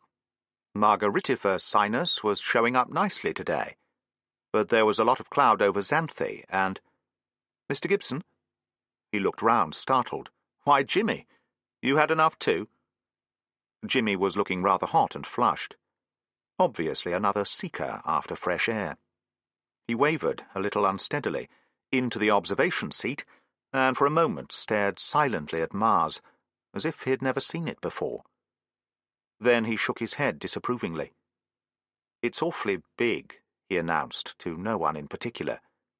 "It isn't as big as Earth," Gibson protested, "and in any case your criticism's completely meaningless, unless you state what standards you're applying. Just what size do you think Mars should be anyway?" This obviously hadn't occurred to Jimmy, and he pondered it deeply for some time. "I don't know," he said sadly, "but it's still too big. Everything's too big." This conversation was going to get nowhere, Gibson decided. He would have to change the subject. "What are you going to do when you get down to Mars? You've got a couple of months to play with before Ares goes home."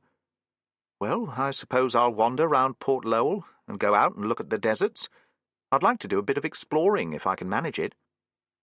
Gibson thought this quite an interesting idea, but he knew that to explore Mars on any useful scale was not an easy undertaking, and required a good deal of equipment, as well as experienced guides.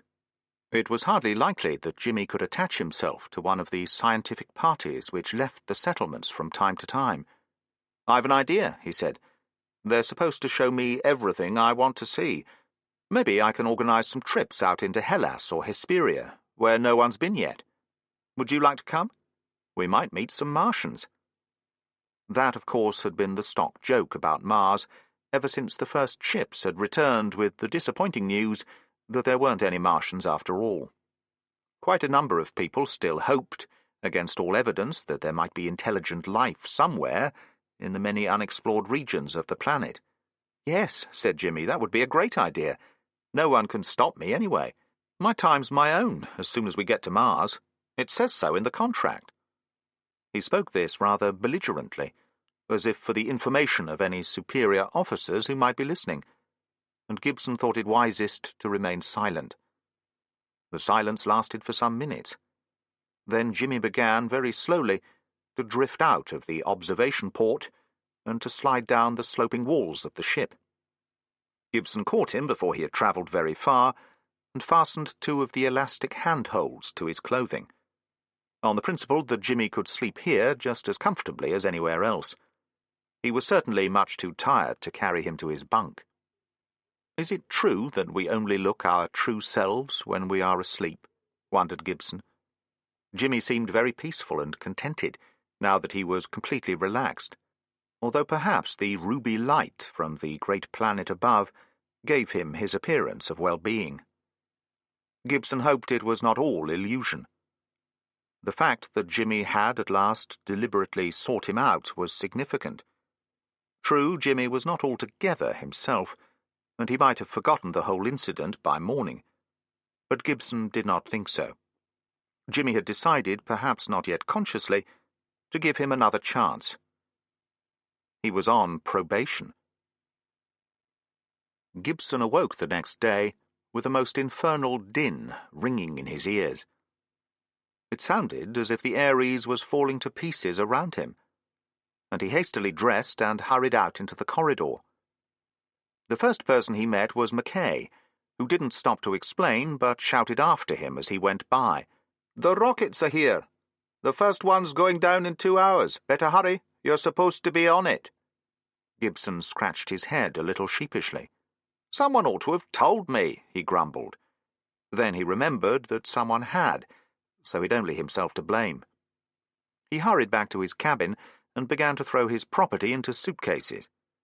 From time to time the Ares gave a distinct shudder around him, and he wondered just what was going on. Norden, looking rather harassed, met him at the airlock. Dr. Scott, also dressed for departure, was with him. He was carrying, with extreme care, a bulky metal case. "Hope you two have a nice trip down," said Norden. "We'll be seeing you in a couple of days, when we've got the cargo out. So until then— Oh, I almost forgot. I'm supposed to get you to sign this." "What is it?" asked Gibson suspiciously. "I never sign anything until my agents vetted it." "Read it and see," grinned Norden.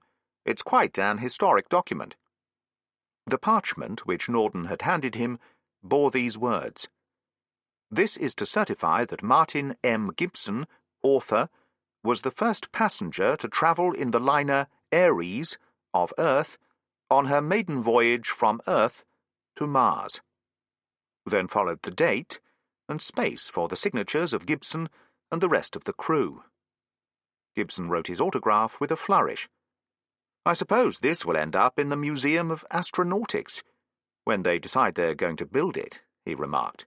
"So will the Ares, I expect," said Scott. "That's a fine thing to say at the end of her first trip," protested Norden. "But I guess you're right. Well, I must be off. The others are outside in their suits. Shout to them as you go across. See you on Mars." For the second time, Gibson climbed into a spacesuit, now feeling quite a veteran at this sort of thing. "Of course, you'll understand," explained Scott, "that when the service is properly organized, the passengers will go across to the ferry through a connecting tube. That will cut out all this business." "They'll miss a lot of fun," Gibson replied as he quickly checked the gauges on the little panel beneath his chin. The outer door opened before them, and they jetted themselves slowly out across the surface of Deimos. The Ares, supported in the cradle of ropes, which must have been hastily prepared within the last week, looked as if a wrecking party had been at work on her. Gibson understood now the cause of the bangings and thumpings that had awakened him. Most of the plating from the southern hemisphere had been removed to get at the hold, and the space-suited members of the crew were bringing out the cargo, which was now being piled on the rocks around the ship. It looked, Gibson thought, a very haphazard sort of operation. He hoped that no one would accidentally give his luggage a push, which would send it off irretrievably into space, to become a third and still tinier satellite of Mars.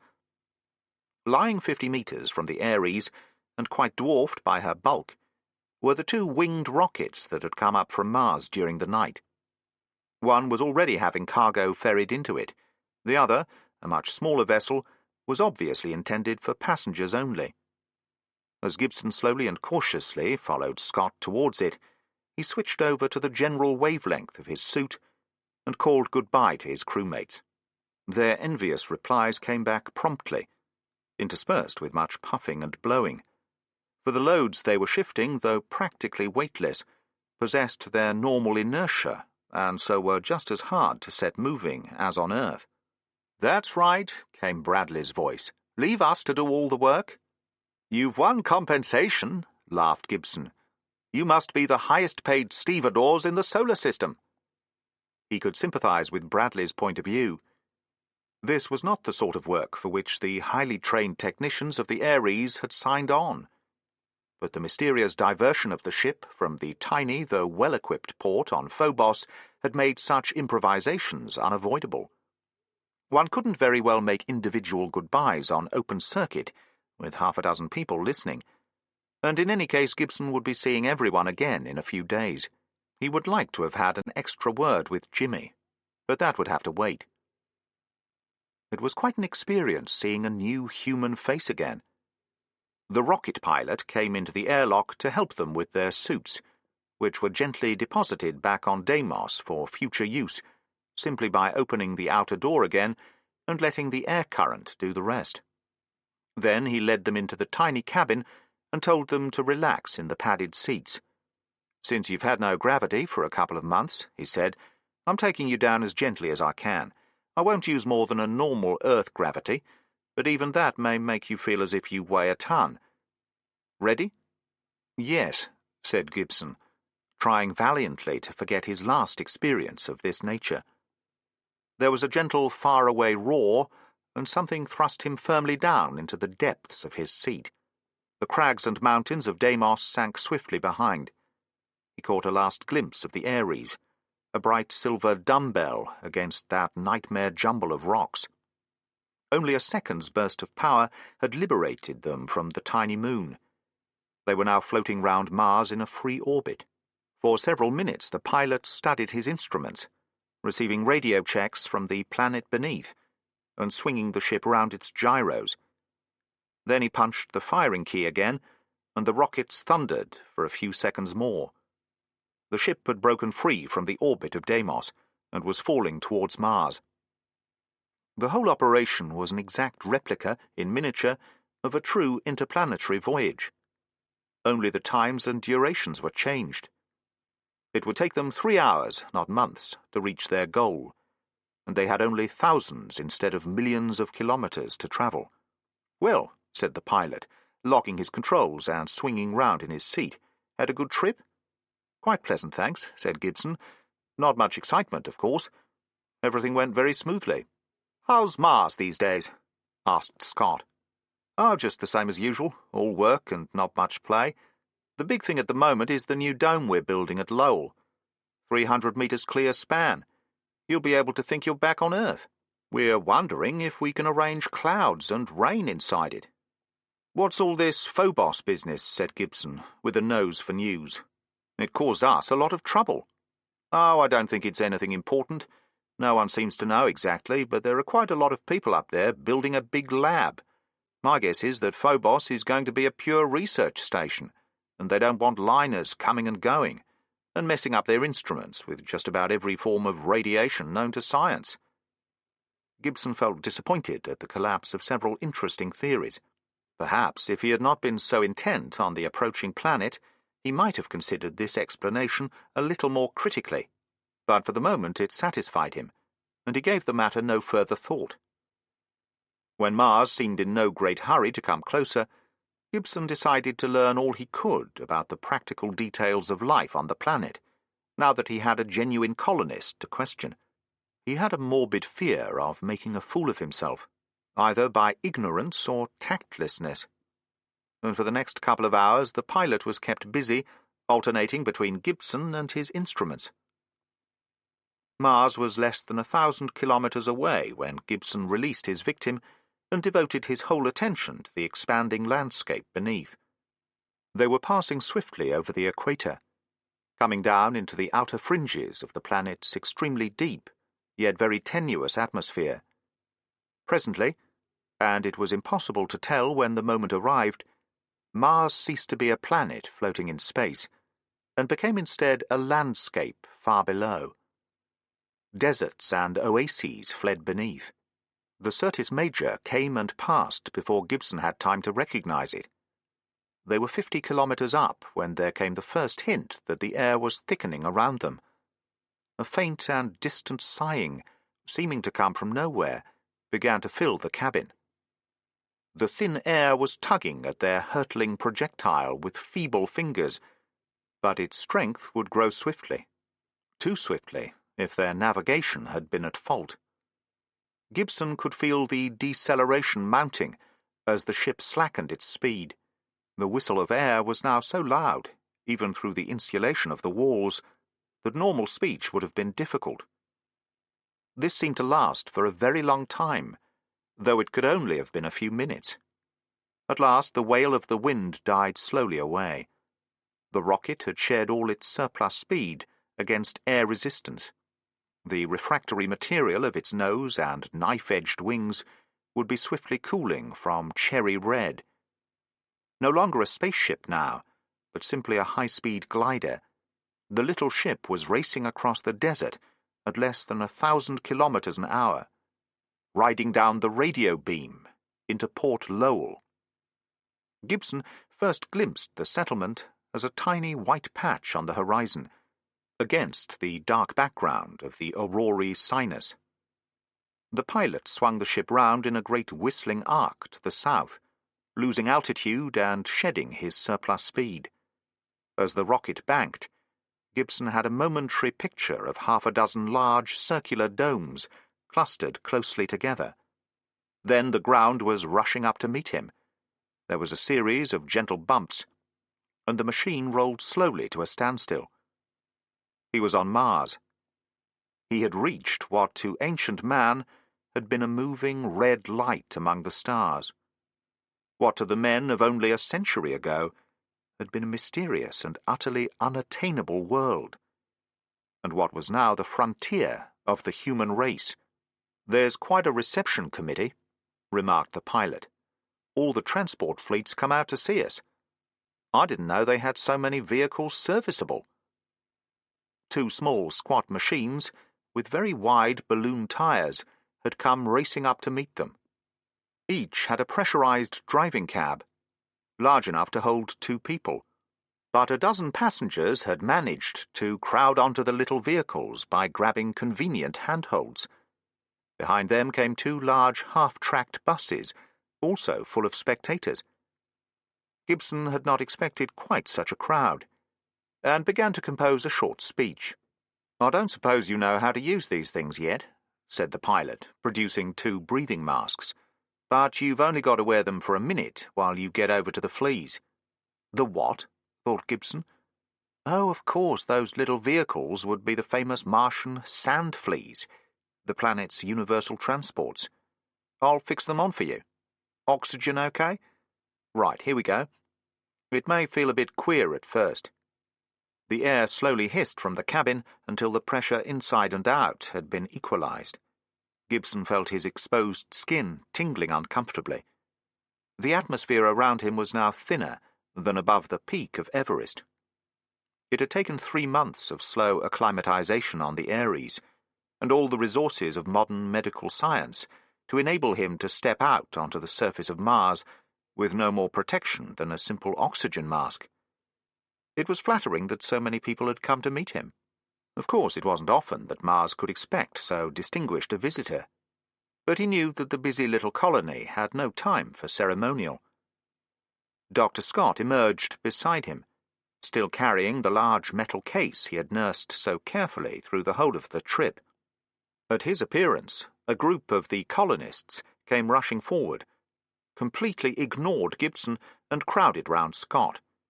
Gibson could hear their voices, so distorted in this thin air as to be almost incomprehensible.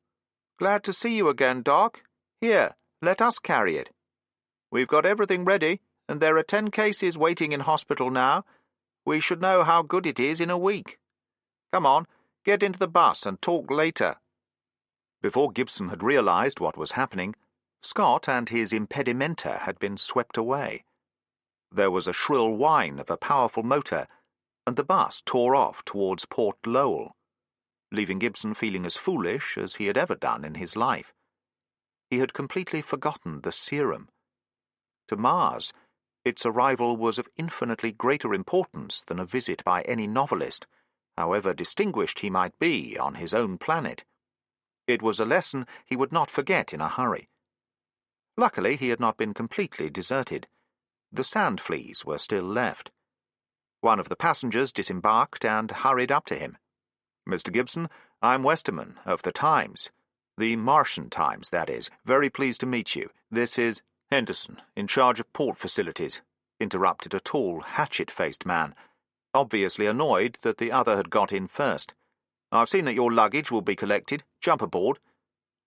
It was quite obvious that Westerman would have much preferred Gibson as his own passenger, but he was forced to submit with as good grace as he could manage. Gibson climbed into Henderson's flea through the flexible plastic bag that was the vehicle's simple but effective airlock, and the other joined him a minute later in the driving cab. It was a relief to discard the breathing mask. The few minutes he had spent in the open had been quite a strain. He also felt very heavy and sluggish, the exact reverse of the sensation one would have expected on reaching Mars. But for 3 months he had known no gravity at all, and it would take him some time to grow accustomed to even a third of his terrestrial weight. The vehicle began to race across the landing strip towards the domes of the port, a couple of kilometers away. For the first time, Gibson noticed that all around him was the brilliant mottled green of the hardy plants that were the commonest life form on Mars. Overhead the sky was no longer jet black, but a deep and glorious blue. The sun was not far from the zenith, and its rays struck with surprising warmth through the plastic dome of the cabin. Gibson peered at the dark vault of the sky, trying to locate the tiny moon on which his companions were still at work. Henderson noticed his gaze, took one hand off the steering wheel, and pointed close to the sun. "There she is," he said. Gibson shielded his eyes and stared into the sky. Then he saw, hanging like a distant electric arc against the blue, a brilliant star a little westward of the sun. It was far too small, even for Deimos. But it was a moment before Gibson realized that his companion had mistaken the object of his search. That steady, unwinking light, burning so unexpectedly in the daylight sky, was now, and would remain for many weeks, the morning star of Mars. But it was better known as Earth.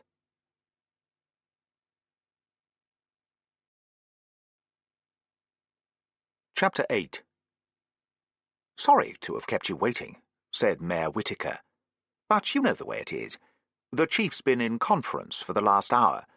I've only just been able to get hold of him myself to tell him you're here. This way, we'll take the shortcut through records." It might have been an ordinary office on Earth. The door said, simply enough, Chief Executive. There was no name. It wasn't necessary. Everyone in the solar system knew who ran Mars. Indeed, it was difficult to think of the planet without thinking of Warren Hadfield at the same time. Gibson was surprised when he rose from his desk to see that the chief executive was a good deal shorter than he had imagined. He must have judged the man by his works, and had never guessed that he could give him a couple of inches in height. But the thin, wiry frame and sensitive, rather bird-like head were exactly as he had expected. The interview began with Gibson somewhat on the defensive, for so much depended on his making a good impression. His way would be infinitely easier if he had the chief on his side. In fact, if he made an enemy of Hadfield, he might just as well go home right away. "I hope Whitaker's been looking after you," said the chief, when the initial courtesies had been exchanged. "You'll realize that I couldn't see you before. I've only just got back from an inspection. How are you settling down here?" "Quite well," smiled Gibson. "I'm afraid I've broken a few things by leaving them in mid-air, but I'm getting used to living with gravity again. And what do you think of our little city? It's a remarkable achievement. I don't know how you managed to do so much in the time." Hadfield was eyeing him narrowly. "Be perfectly frank, it's smaller than you expected, isn't it?" Gibson hesitated. "Well, I suppose it is.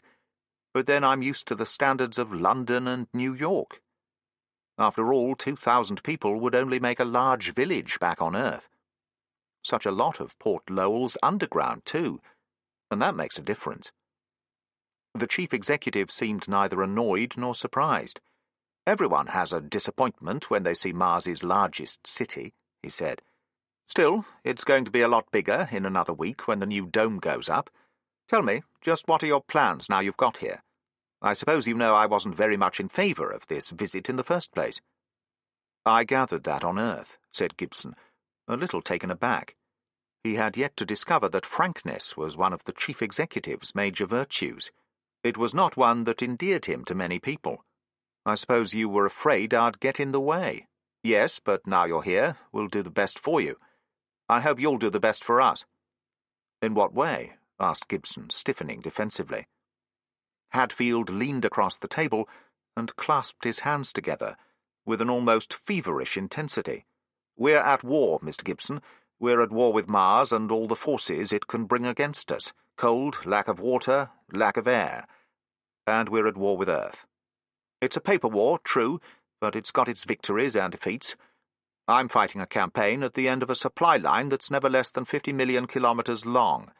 The most urgent goods take at least 5 months to reach me, and I only get them if Earth decides I can't manage any other way. I suppose you realize what I'm fighting for. My primary objective, that is. It's self-sufficiency. Remember that the first expeditions had to bring everything with them. Well, we can provide all the basic necessities of life now from our own resources. Our workshops can make almost anything that isn't too complicated, but it's all a question of manpower. There are some very specialized goods that simply have to be made on Earth, and until our population's at least 10 times as big, we can't do much about it. Everyone on Mars is an expert at something, but there are more skilled trades back on Earth than there are people on this planet, and it's no use arguing with arithmetic. You'll see those graphs over there. I started keeping them 5 years ago. They show our production index for various key materials. We've reached the self-sufficiency level, that horizontal red line, for about half of them.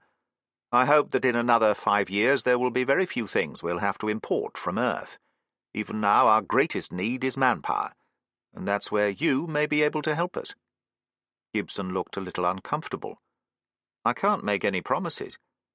Please remember that I'm here purely as a reporter.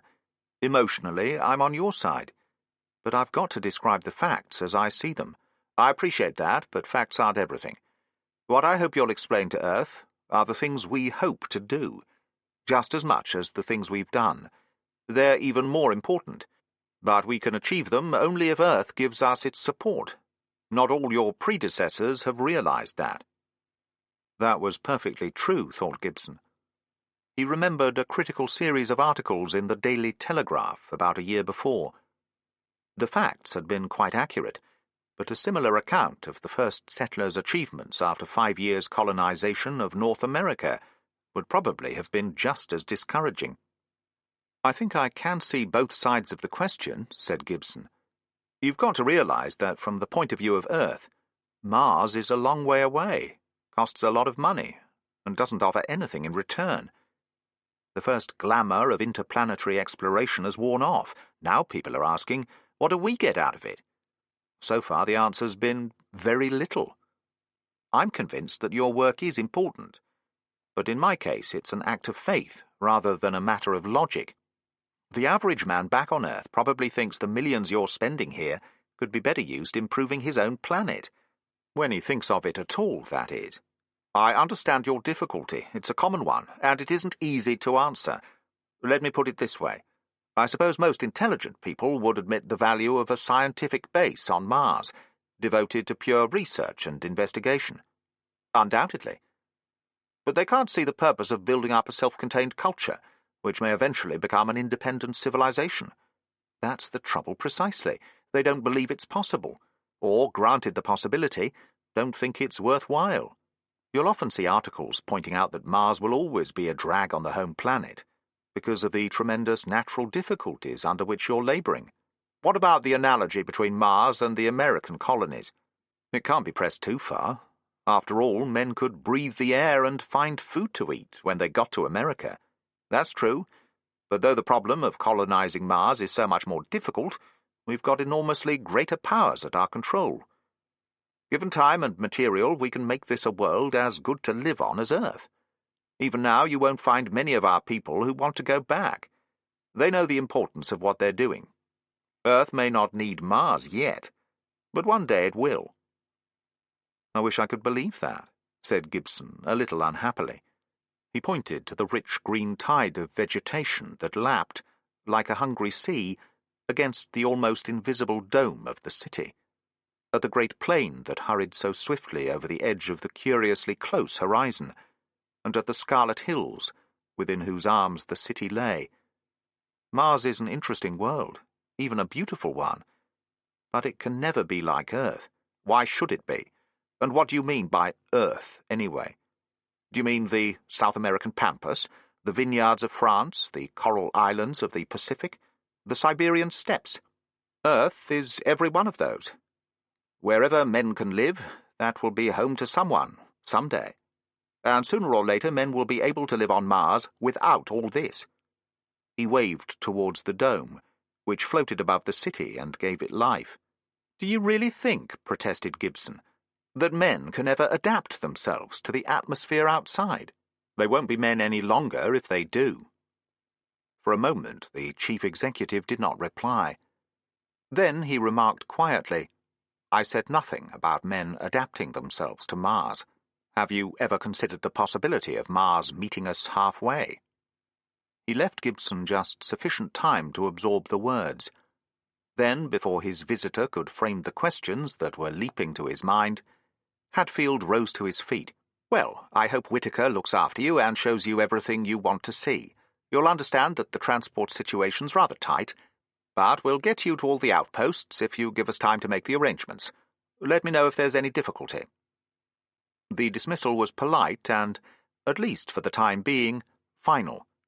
The busiest man on Mars had given Gibson a generous portion of his time, and his questions would have to wait until the next opportunity. What do you think of the chief, now you've met him? Said Mayor Whittaker, when Gibson had returned to the outer office. He was very pleasant and helpful, replied Gibson cautiously. Quite an enthusiast about Mars, isn't he? Whittaker pursed his lips. I'm not sure that's the right word. I think he regards Mars as an enemy to be beaten. So do we all, of course. But the chief's got better reasons than most. You'd heard about his wife, hadn't you? No. She was one of the first people to die of Martian fever, 2 years after they came here. Oh, said Gibson slowly. I see. I suppose that's one reason why there's been such an effort to find a cure. Yes, the chief's very much set on it. Besides, it's such a drain on our resources. We can't afford to be sick here. That last remark, thought Gibson as he crossed Broadway, so called because it was all of 15 metres wide, almost summed up the position of the colony. He had still not quite recovered from his initial disappointment at finding how small Port Lowell was, and how deficient in all the luxuries to which he was accustomed on Earth. With its rows of uniform metal houses and few public buildings, it was more of a military camp than a city, though the inhabitants had done their best to brighten it up with terrestrial flowers. Some of these had grown to impressive sizes under the low gravity, and Oxford Circus was now ablaze with sunflowers thrice the height of a man. Though they were getting rather a nuisance, no one had the heart to suggest their removal. If they continued at their present rate of growth, it would soon take a skilled lumberjack to fell them without endangering the port hospital. Gibson continued thoughtfully up Broadway until he came to Marble Arch, at the meeting point of Domes 1 and 2. It was also, as he had quickly found, a meeting point in many other ways. Here, strategically placed near the multiple airlocks, was George's, the only bar on Mars. "Good morning, Mr. Gibson," said George. "Hope the chief was in a good temper?" As he had left the administration building less than 10 minutes ago, Gibson thought this was pretty quick work. He was soon to find that news travelled very rapidly in Port Lowell, and most of it seemed to be routed through George. George was an interesting character. Since publicans were regarded as only relatively and not absolutely essential for the well-being of the port, he had two official professions. On Earth he had been a well-known stage entertainer, but the unreasonable demands of the 3 or 4 wives he had acquired in a rush of youthful enthusiasm had made him decide to emigrate. He was now in charge of the port's little theatre, and seemed to be perfectly contented with life. Being in the middle 40s, he was one of the oldest men on Mars. "We've got a show on next week," he remarked when he had served Gibson. "1 or 2 quite good turns.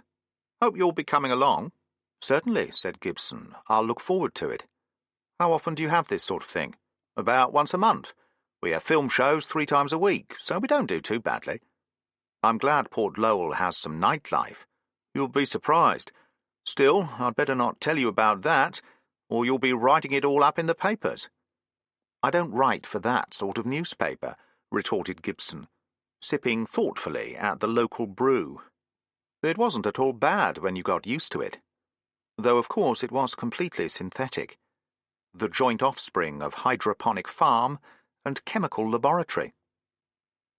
The bar was quite deserted, for at this time of day everyone in Port Lowell would be hard at work. Gibson pulled out his notebook and began to make careful entries, whistling a little tune as he did so. It was an annoying habit, of which he was quite unconscious, and George counter-attacked by turning up the bar radio. For once it was a live program, beamed to Mars from somewhere on the night side of Earth, punched across space by heaven knows how many megawatts, then picked up and rebroadcast by the station on the low hills to the south of the city. Reception was good, apart from a trace of solar noise, static from that infinitely greater transmitter against whose background Earth was broadcasting. Gibson wondered if it was really worth all this trouble to send the voice of a somewhat mediocre soprano and a light orchestra from world to world. But half Mars was probably listening with varying degrees of sentimentality and homesickness, both of which would be indignantly denied. Gibson finished the list of several score questions he had to ask someone. He still felt rather like a new boy at his first school. Everything was so strange. Nothing could be taken for granted. It was so hard to believe that 20 meters on the other side of that transparent bubble lay a sudden death by suffocation. Somehow this feeling had never worried him on the Aries. After all, space was like that, but it seemed all wrong here, where one could look out across that brilliant green plain, now a battlefield on which the hardy Martian plants fought their annual struggle for existence, a struggle which would end in death for victors and vanquished alike with the coming of winter. Suddenly Gibson felt an almost overwhelming desire to leave the narrow streets and go out beneath the open sky. For almost the first time he found himself really missing Earth, the planet he had thought had so little more to offer him. Like Falstaff, he felt like babbling of green fields, with the added irony that green fields were all around him, tantalizingly visible yet barred from him by the laws of nature. "George," said Gibson abruptly, "I've been here 5 days, and I haven't been outside yet. I'm not supposed to without someone to look after me. You won't have any customers for an hour or so. Be a sport and take me out through the airlock, just for 10 minutes. No doubt, thought Gibson a little sheepishly, George considered this a pretty crazy request. He was quite wrong. It had happened so often before that George took it very much for granted. After all, his job was attending to the whims of his customers, and most of the new boys seemed to feel this way after their first few days under the dome. George shrugged his shoulders philosophically, wondering if he should apply for additional credits as port psychotherapist, and disappeared into his inner sanctum. He came back a moment later, carrying a couple of breathing masks and their auxiliary equipment. "We won't want the whole works on a nice day like this," he said, while Gibson clumsily adjusted his gear. "Make sure that sponge rubber fits snugly around your neck. All right, let's go. But only for 10 minutes, mind." Gibson followed eagerly, like a sheepdog behind its master, until they came to the dome exit.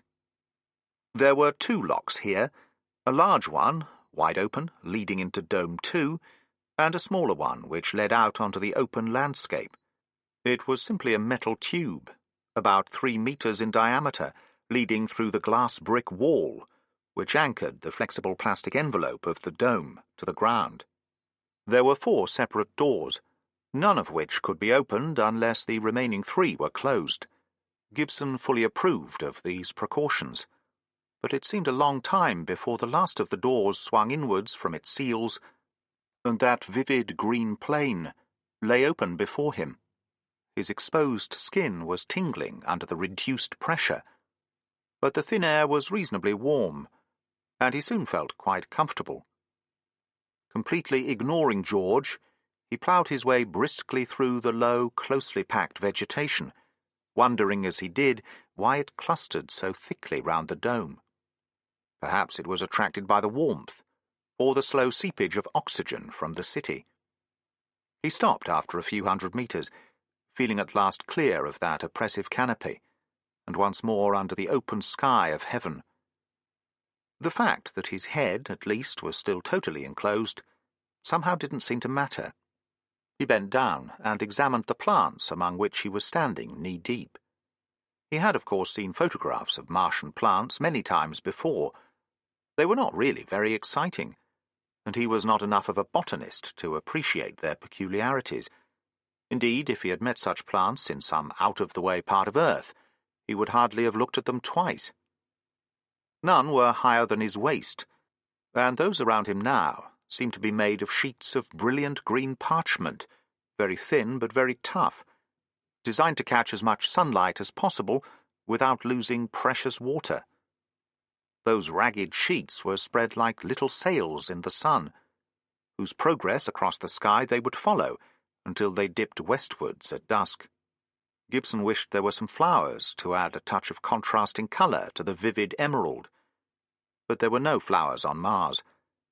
Perhaps there had been, once, when the air was thick enough to support insects, but now most of the Martian plant life was self-fertilized. George caught up with him and stood regarding the natives with a morose indifference. Gibson wondered if he was annoyed at being so summarily dragged out of doors, but his qualms of conscience were unjustified. George was simply brooding over his next production, wondering whether to risk a Noel Coward play after the disaster that had resulted the last time his company had tried its hand with period pieces. Suddenly he snapped out of his reverie and said to Gibson, his voice thin but clearly audible over this short distance, "This is rather amusing. Just stand still for a minute and watch that plant in your shadow." Gibson obeyed this peculiar instruction. For a moment nothing happened. Then he saw that, very slowly, the parchment sheets were folding onto one another. The whole process was over in about 3 minutes. At the end of that time the plant had become a little ball of green paper, tightly crumpled together, and only a fraction of its previous size. George chuckled. "It thinks night's fallen," he said, "and doesn't want to be caught napping when the sun's gone. If you move away, it will think things over for half an hour before it risks opening shop again. You could probably give it a nervous breakdown if you kept this up all day." "Are these plants any use?" said Gibson. "I mean, can they be eaten, or do they contain any valuable chemicals?" "They certainly can't be eaten. They're not poisonous, but they'd make you feel mighty unhappy. You see, they're not really like plants on Earth at all. That green is just a coincidence. It isn't— what do you call the stuff? Chlorophyll? Yes. They don't depend on the air as our plants do. Everything they need they get from the ground. In fact, they can grow in a complete vacuum, like the plants on the moon, if they've got suitable soil and enough sunlight." Quite a triumph of evolution, thought Gibson. But to what purpose, he wondered? Why had life clung so tenaciously to this little world, despite the worst that nature could do? Perhaps the chief executive had obtained some of his own optimism from these tough and resolute plants. "Hey," said George, "it's time to go back." Gibson followed meekly enough. He no longer felt weighted down by that claustrophobic oppression which was, he knew, partly due to the inevitable reaction at finding Mars something of an anticlimax. Those who had come here for a definite job, and hadn't been given time to brood, would probably bypass this stage altogether. But he had been turned loose to collect his impressions, and so far his chief one was a feeling of helplessness, as he compared what man had so far achieved on Mars with the problems still to be faced. Why, even now, 3/4 of the planet was still unexplored. That was some measure of what remained to be done. The first few days at Port Lowell had been busy and exciting enough. It had been a Sunday when he had arrived, and Mayor Whittaker had been sufficiently free from the cares of office to show him round the city personally, once he had been installed in one of the 4 suites of the Grand Martian Hotel. The other 3 had not yet been finished. They had started at Dome 1, the first to be built, and the mayor had proudly traced the growth of his city from a group of pressurized huts only 10 years ago.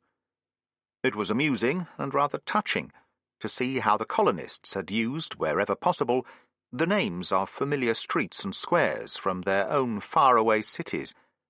There was also a scientific system of numbering the streets in Port Lowell, but nobody ever used it.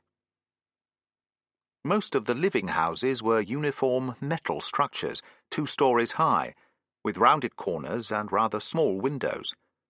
They held 2 families and were none too large, since the birth rate of Port Lowell was the highest in the known universe. This, of course, was hardly surprising, since almost the entire population lay between the ages of 20 and 30, with a few of the senior administrative staff creeping up into the 40s.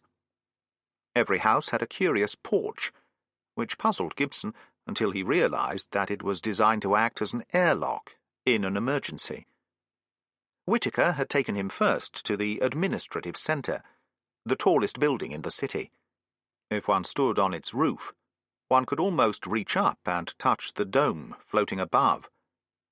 There was nothing very exciting about admin. It might have been any office building on Earth, with its rows of desks and typewriters and filing cabinets. Main air was much more interesting. This truly was the heart of Port Lowell. If it ever ceased to function, the city and all those it held would soon be dead. Gibson had been somewhat vague about the manner in which the settlement obtained its oxygen. At one time he had been under the impression that it was extracted from the surrounding air, having forgotten that even such scanty atmosphere as Mars possessed contained less than 1% of the gas. Mayor Whittaker had pointed to the great heap of red sand that had been bulldozed in from outside the dome. Everyone called it sand, but it had little resemblance to the familiar sand of Earth. A complex mixture of metallic oxides, it was nothing less than the debris of a world that had rusted to death. "All the oxygen we need's in these ores," said Whittaker, kicking at the caked powder, "and just about every metal you can think of. We've had 1 or 2 strokes of luck on Mars. This is the biggest." He bent down and picked up a lump more solid than the rest. "I'm not much of a geologist," he said, "but look at this. Pretty, isn't it? Mostly iron oxide, they tell me. Iron isn't much use, of course, but the other metals are. About the only one we can't get easily direct from the sand is magnesium. The best source of that's the old seabed. There are some salt flats 100 meters thick out in Xanthe, and we just go and collect when we need it." They walked into the low, brightly lit building, towards which a continual flow of sand was moving on a conveyor belt. There was not really a great deal to see, and though the engineer in charge was only too anxious to explain just what was happening, Gibson was content merely to learn that the ores were cracked in electric furnaces, the oxygen drawn off, purified and compressed, and the various metallic messes sent on for more complicated operations. A good deal of water was also produced here, almost enough for the settlement's needs, though other sources were available as well. "Of course," said Mayor Whittaker, "in addition to storing the oxygen, we've got to keep the air pressure at the correct value, and to get rid of the CO2. You realize, don't you, that the dome's kept up purely by the internal pressure? and hasn't any other support at all." "Yes," said Gibson. "I suppose if that fell off, the whole thing would collapse like a deflated balloon." "Exactly. We keep 150 millimeters pressure in summer, a little more in winter. That gives almost the same oxygen pressure as in Earth's atmosphere, and we remove the CO2 simply by letting plants do the trick. We imported enough for this job, since Martian plants don't go in for photosynthesis. Hence the hypertrophied sunflowers in Oxford Circus, I suppose. Well, those are intended to be more ornamental than functional. I'm afraid they're getting a bit of a nuisance. I'll have to stop them from spraying seeds all over the city, or whatever it is that sunflowers do. Now, let's walk over and look at the farm."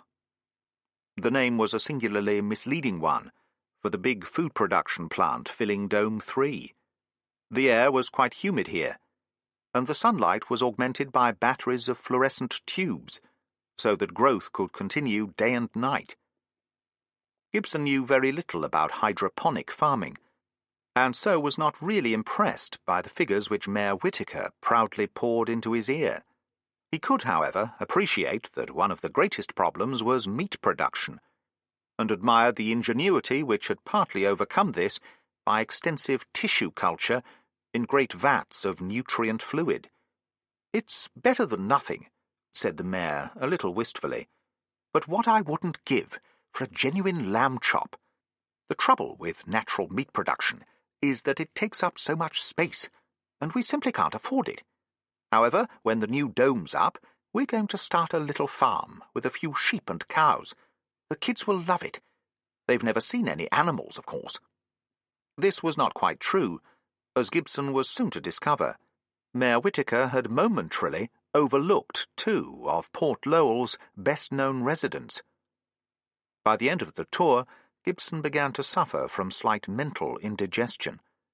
The mechanics of life in the city were so complicated, and Mayor Whittaker tried to show him everything. He was quite thankful when the trip was over, and they returned to the mayor's home for dinner. "I think that's enough for one day," said Whittaker, "but I wanted to show you round because we'll all be busy tomorrow, and I won't be able to spare much time. The chief's away, you know, and won't be back until Thursday, so I've got to look after everything." "Where's he gone?" asked Gibson, out of politeness rather than real interest. "Oh, up to Phobos," Whittaker replied, with the briefest possible hesitation. "As soon as he gets back, he'll be glad to see you."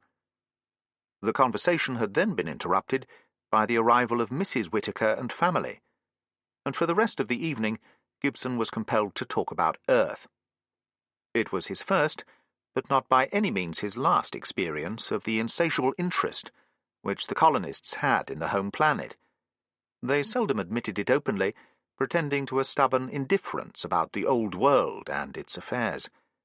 But their questions, and above all their rapid reactions to terrestrial criticisms and comments, belied this completely. It was strange to talk to children who had never known Earth, who had been born and had spent all their short lives under the shelter of the great domes. What, Gibson wondered, did Earth mean to them? Was it any more real than the fabulous lands of fairy tales? All they knew of the world from which their parents had emigrated was at second hand, derived from books and pictures. As far as their own senses were concerned, Earth was just another star. They had never known the coming of the seasons. Outside the dome, it was true, they could watch the long winter spread death over the land as the sun descended in the northern sky, could see the strange plants wither and perish to make way for the next generation when spring returned. But no hint of this came through the protecting barriers of the city. The engineers at the power plant simply threw in more heater circuits and laughed at the worst that Mars could do. Yet these children, despite their completely artificial environment, seemed happy and well, and quite unconscious of all the things which they had missed. Gibson wondered just what their reactions would be if they ever came to Earth. It would be a very interesting experiment, but so far none of the children born on Mars were old enough to leave their parents. The lights of the city were going down when Gibson left the mayor's home after his first day on Mars. He said very little, as Whittaker walked back with him to the hotel, for his mind was too full of jumbled impressions. In the morning he would start to sort them out, but at the moment his chief feeling was that the greatest city on Mars was nothing more than an over-mechanized village. Gibson had not yet mastered the intricacies of the Martian calendar, but he knew that the weekdays were the same as on Earth, and that Monday followed Sunday in the usual way. The months also had the same names, but were 50 to 60 days in length. When he left the hotel at what he thought was a reasonable hour, the city appeared quite deserted. There were none of the gossiping groups of people who had watched his progress with such interest on the previous day. Everyone was at work in office, factory, or lab, and Gibson felt rather like a drone who had strayed into a particularly busy hive. He found Mayor Whittaker beleaguered by secretaries and talking into 2 telephones at once. Not having the heart to intrude, Gibson tiptoed away and started a tour of exploration himself. There was not, after all, any great danger of becoming lost. The maximum distance he would travel in a straight line was less than half a kilometre. It was not the kind of exploration of Mars he had ever imagined in any of his books. So he had passed his first few days in Port Lowell, wandering round and asking questions during working hours, spending the evenings with the families of Mayor Whittaker and other members of the senior staff. Already he felt as if he had lived there for years. There was nothing new to be seen. He had met everyone of importance, up to and including the chief executive himself. But he knew he was still a stranger. He had really seen less than 1,000 millionth of the whole surface of Mars. Beyond the shelter of the dome, beyond the crimson hills, over the edge of the emerald plain, all the rest of this world was mystery.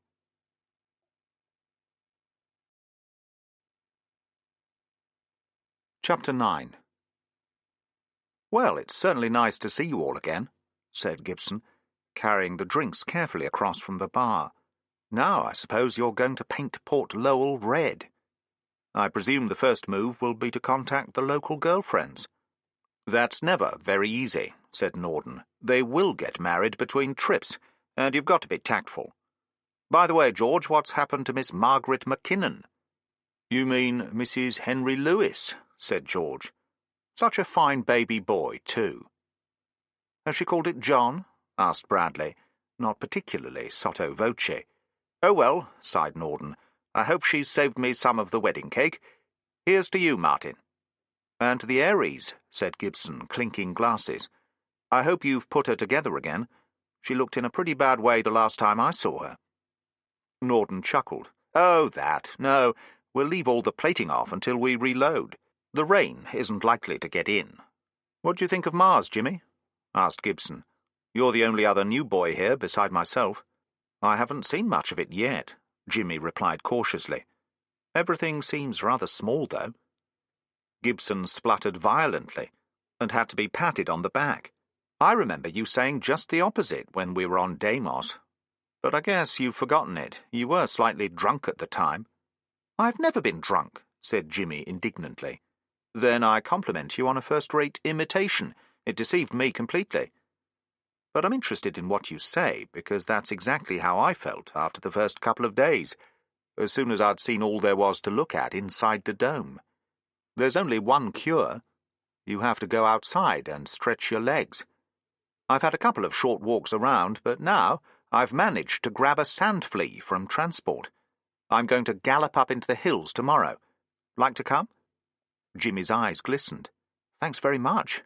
I'd love to." "Hey, what about us?" protested Norden. "You've done it before," said Gibson. "But there'll be one spare seat, so you can toss for it. We've got to take an official driver. They won't let us go out by ourselves with one of their precious vehicles, and I suppose you can hardly blame them." McKay won the toss, whereupon the others immediately explained that they didn't really want to go anyway. "Well, that settles it," said Gibson. "Meet me at Transport Section, Dome 4, at 10 tomorrow. Now I must be off. I've got 3 articles to write." or at any rate one article with 3 different titles. The explorers met promptly on time, carrying the full protective equipment with which they had been issued on arrival, but so far had found no occasion to use. This comprised the headpiece, oxygen cylinders, and air purifier, all that was necessary out of doors on Mars on a warm day, and the heat-insulating suit with its compact power cells. This could keep one warm and comfortable even when the temperature outside was more than 100 below. It would not be needed on this trip unless an accident to the Flea left them stranded a long way away from home. The driver was a tough young geologist who claimed to have spent as much time outside Port Lowell as in it. He looked extremely competent and resourceful, and Gibson felt no qualms at handing his valuable person into his keeping. "Do these machines ever break down outside?" he asked as they climbed into the Flea. "Not very often. They've got a terrific safety factor, and there's really very little to go wrong. Of course, sometimes a careless driver gets stuck, but you can usually haul yourself out of anything with the winch. There have only been a couple of cases of people having to walk home in the last month." "I trust we won't make a third," said Mackay, as the vehicle rolled into the lock. "I shouldn't worry about that," laughed the driver, waiting for the outer door to open. "We won't be going far from base, so we can always get back if the worst comes to the worst." With a surge of power, they shot through the lock and out of the city. A narrow road had been cut through the low, vivid vegetation, a road which circled the port, and from which other highways radiated to the nearby mines, to the radio station and observatory on the hills, and to the landing ground on which even now the Ares freight was being unloaded, as the rockets ferried it down from Deimos. "Well," said the driver, halting at the first junction, "it's all yours. Which way do we go?" Gibson was struggling with a map 3 sizes too big for the cabin. Their guide looked at it with scorn. "I don't know where you got hold of that," he said. "I suppose admin gave it to you. It's completely out of date anyway. If you'll tell me where you want to go, I can take you there without bothering about that thing." "Very well," Gibson replied meekly. "I suggest we climb up into the hills and get a good look round. Let's go to the observatory." The Flea leapt forward along the narrow road, and the brilliant green around them merged into a featureless blur. "How fast can these things go?" asked Gibson, when he had climbed out of Mackay's lap. "Oh, at least 100 on a good road, but as there aren't any good roads on Mars, we have to take it easy. I'm doing 60 now. On rough ground, you'll be lucky to average half that." "And what about range?" said Mackay, obviously still a little nervous. "A good 1,000 kilometers on one charge, even allowing pretty generously for heating, cooking, and the rest. For really long trips, we tow a trailer with spare power cells.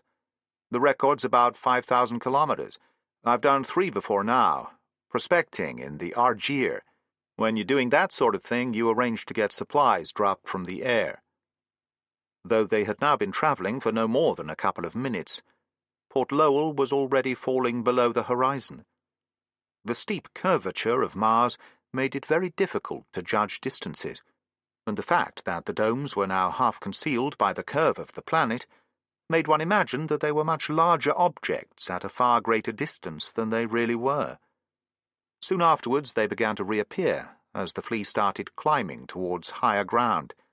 The hills above Port Lowell were less than a kilometre high, but they formed a useful break for the cold winter winds from the south, and gave vantage points for radio station and observatory. They reached the radio station half an hour after leaving the city. Feeling it was time to do some walking, they adjusted their masks and dismounted from the Flea, taking turns to go through the tiny collapsible airlock. The view was not really very impressive. To the north, the domes of Port Lowell floated like bubbles on an emerald sea. Over to the west, Gibson could just catch a glimpse of crimson from the desert which encircled the entire planet. As the crest of the hills still lay a little above him, he could not see southwards, but he knew that the green band of vegetation stretched for several hundred kilometres until it petered out into the Mare Erythraeum. There were hardly any plants here on the hilltop, and he presumed that this was due to the absence of moisture. He walked over to the radio station. It was quite automatic, so there was no one he could buttonhole in the usual way, but he knew enough about the subject to guess what was going on. The giant parabolic reflector lay almost on its back, pointing a little east of the zenith, pointing to Earth, 60 million kilometers sunwards. Along its invisible beam were coming and going the messages that linked these two worlds together. Perhaps at this very moment one of his own articles was flying earthwards, or one of Ruth Goldstein's directives was winging its way towards him. Mackay's voice, distorted and feeble in this thin air, made him turn round. "Someone's coming into land down there, over on the right." With some difficulty, Gibson spotted the tiny arrowhead of the rocket, moving swiftly across the sky, racing in on a free glide, just as he had done a week before. It banked over the city and was lost behind the domes, as it touched down on the landing strip. Gibson hoped it was bringing in the remainder of his luggage, which seemed to have taken a long time to catch up with him. The observatory was about 5 kilometers further south, just over the brow of the hills, where the lights of Port Lowell would not interfere with its work. Gibson had half expected to see the gleaming domes which on Earth were the trademarks of the astronomers, but instead the one dome was the small plastic bubble of the living quarters. The instruments themselves were in the open, though there was provision for covering them up in the very rare event of bad weather. Everything appeared to be completely deserted as the Flea approached. They halted beside the largest instrument, a reflector with a mirror which, Gibson guessed, was less than a meter across. It was an astonishingly small instrument for the chief observatory on Mars. There were 2 small refractors and a complicated horizontal affair which Mackay said was a mirror transit, whatever that might be. And this, apart from the pressurized dome, seemed to be about all. There was obviously someone at home, for a small sand flea was parked outside the building. "They're quite a sociable crowd," said the driver as he brought the vehicle to a halt. "It's a pretty dull life up here, and they're always glad to see people. And there'll be room inside the dome for us to stretch our legs and have dinner in comfort." "Surely we can't expect them to provide a meal for us," protested Gibson, who had a dislike of incurring obligations he couldn't readily discharge. The driver looked genuinely surprised. Then he laughed heartily. "This isn't Earth, you know. On Mars, everyone helps everyone else. We have to, or we'd never get anywhere. But I've brought our provisions along. All I want is to use their stove. If you'd ever tried to cook a meal inside a sand flea with 4 aboard, you'd know why." As predicted, the 2 astronomers on duty greeted them warmly, and the little plastic bubbles air conditioning plant was soon dealing with the odours of cookery. While this was going on, Mackay had grabbed the senior member of the staff and started a technical discussion about the observatory's work. Most of it was quite over Gibson's head, but he tried to gather what he could from the conversation. Most of the work done here was, it seemed, positional astronomy. The dull but essential business of finding longitudes and latitudes, providing time signals and linking radio fixes with the main Martian grid. Very little observational work was done at all. The huge instruments on Earth's moon had taken that over long ago, and these small telescopes, with the additional handicap of an atmosphere above them, could not hope to compete. The parallaxes of a few nearer stars had been measured, but the very slight increase of accuracy provided by the wider orbit of Mars made it hardly worthwhile. As he ate his dinner, finding to his surprise that his appetite was better than at any time since reaching Mars, Gibson felt a glow of satisfaction at having done a little to brighten the dull lives of these devoted men. Because he had never met enough of them to shatter the illusion, Gibson had an altogether disproportionate respect for astronomers, whom he regarded as leading lives of monkish dedication on their remote mountain eyries. Even his first encounter with the excellent cocktail bar on Mount Palomar had not destroyed this simple faith. After the meal, at which everyone helped so conscientiously with the washing up that it took twice as long as necessary, the visitors were invited to have a look through the large reflector. Since it was early afternoon, Gibson did not imagine that there would be a great deal to see, but this was an oversight on his part. For a moment the picture was blurred, and he adjusted the focusing screw with clumsy fingers.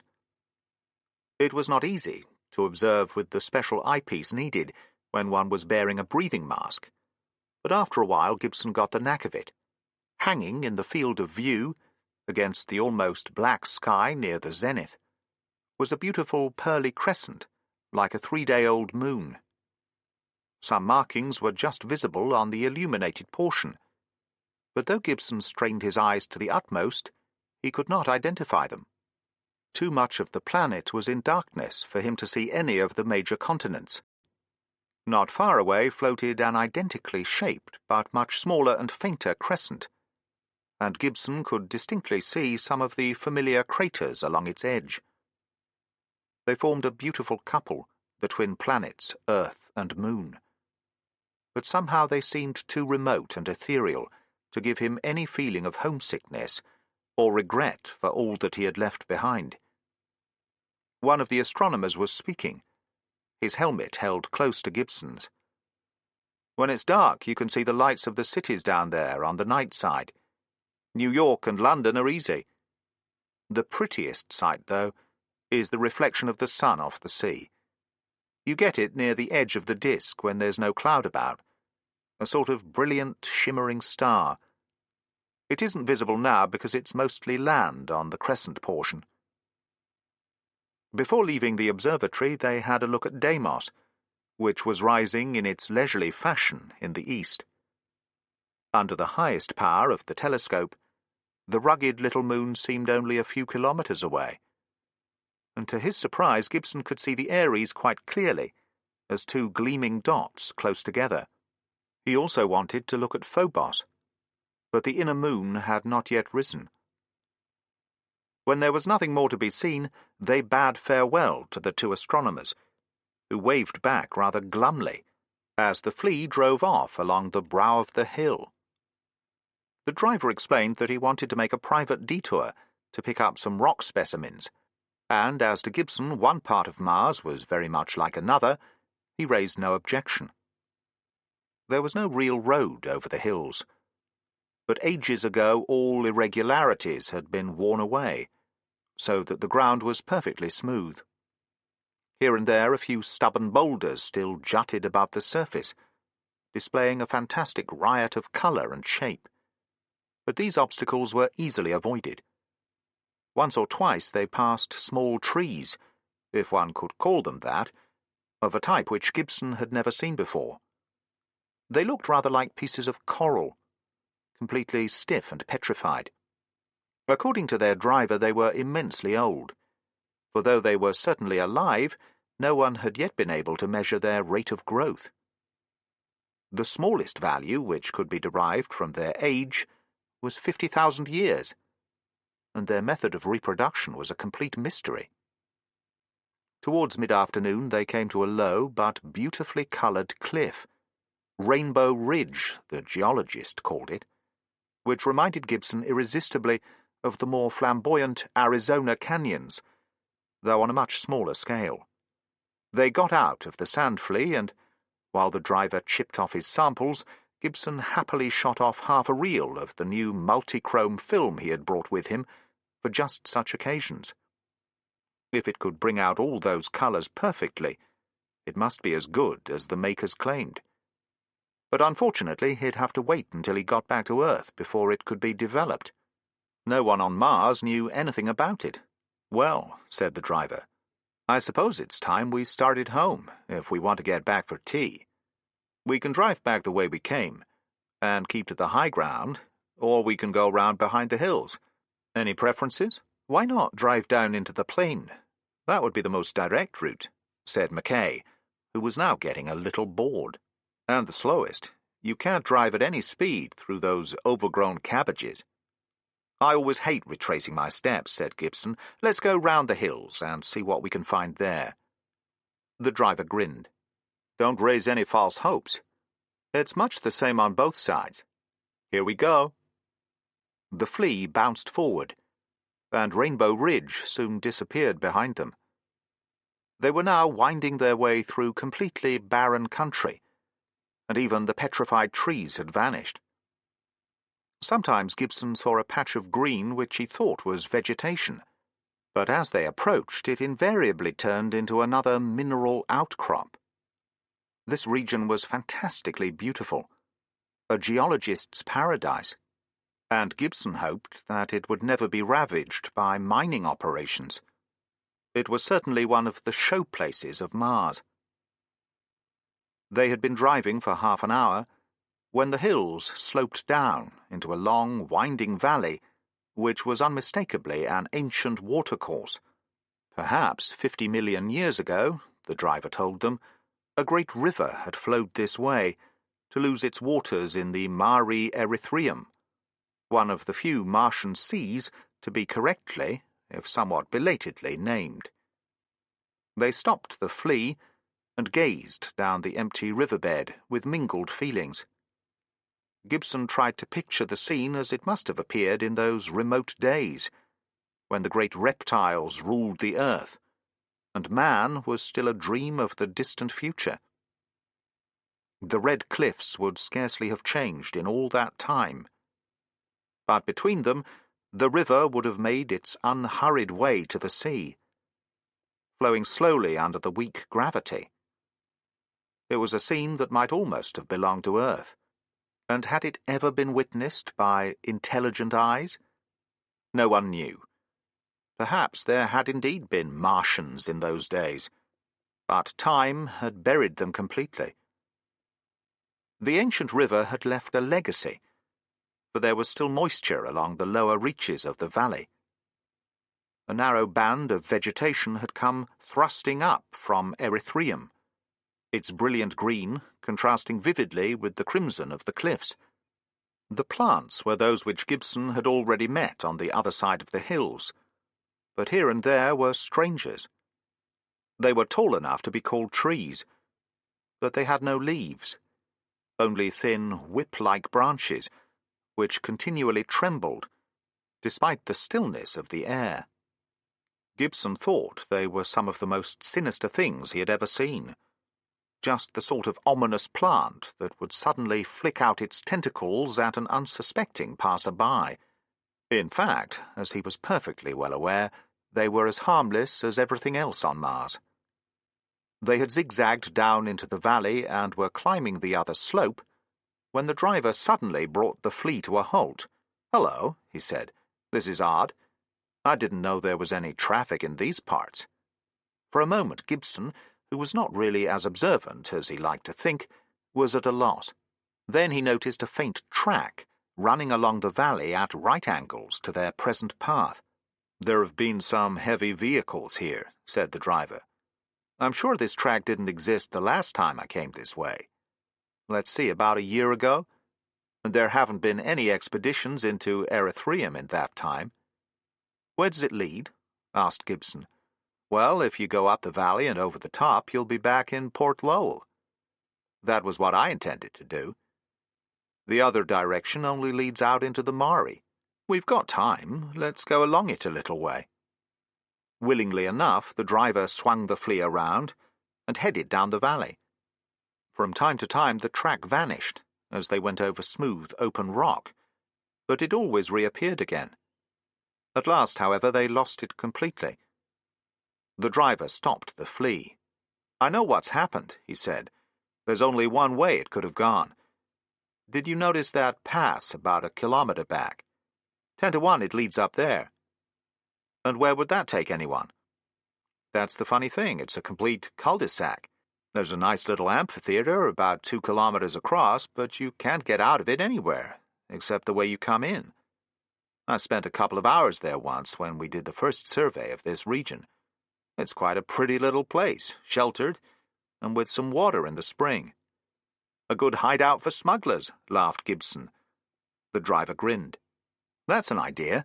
Maybe there's a gang bringing in contraband beefsteaks from Earth. I'd settle for one a week to keep my mouth shut. The narrow pass had obviously once contained a tributary of the main river, and the going was a good deal rougher than in the main valley. They had not driven very far before it became clear that they were on the right track. "There's been some blasting here," said the driver. "This bit of road didn't exist when I came this way. I had to make a detour up that slope, and nearly had to abandon the flea."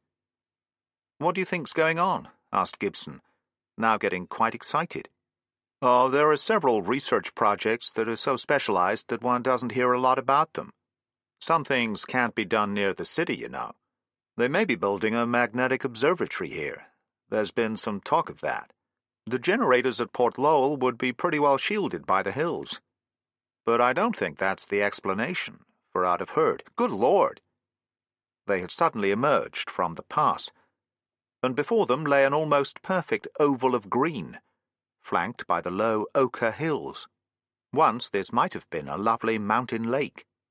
It was still a solace to the eye, weary of lifeless, multicoloured rock. But for the moment Gibson scarcely noticed the brilliant carpet of vegetation. He was too astonished by the cluster of domes, like a miniature of Port Lowell itself, grouped at the edge of the little plain. They drove in silence along the road that had been cut through the living green carpet. No one was moving outside the domes, but a large transporter vehicle, several times the size of the sand flea, showed that someone was certainly at home. "This is quite a setup," remarked the driver as he adjusted his mask. "There must be a pretty good reason for spending all this money. Just wait here while I go over and talk to them." They watched him disappear into the airlock of the larger dome. It seemed to his impatient passengers that he was gone rather a long time. Then they saw the outer door open again, and he walked slowly back towards them. "Well?" asked Gibson eagerly as the driver climbed back into the cab. "What did they have to say?" There was a slight pause. Then the driver started the engine, and the sand flea began to move off. "I say, what about this famous Martian hospitality? Aren't we invited in?" cried Mackay. The driver seemed embarrassed. He looked, Gibson thought, exactly like a man who had just discovered he's made a fool of himself. He cleared his throat nervously. "It's a plant research station," he said, choosing his words with obvious care. "It's not been going for very long, which is why I hadn't heard of it before. We can't go inside because the whole place is sterile, and they don't want spores brought in. We'd have to change all our clothes and have a bath of disinfectant." "I see," said Gibson. Something told him it was no use asking any further questions. He knew, beyond all possibility of error, that his guide had only told him part of the truth, and the least important part at that. For the first time the little discrepancies and doubts that Gibson had hitherto ignored or forgotten began to crystallize in his mind. It had started even before he reached Mars, with the diversion of the Ares from Phobos. And now he had stumbled upon this hidden research station. It had been as big a surprise to their experienced guide as to them. But he was attempting to cover up his accidental indiscretion. There was something going on. What it was, Gibson could not imagine. It must be big, for it concerned not only Mars but Phobos. It was something unknown to most of the colonists, yet something they would cooperate in keeping secret when they encountered it. Mars was hiding something, and it could only be hiding it from Earth.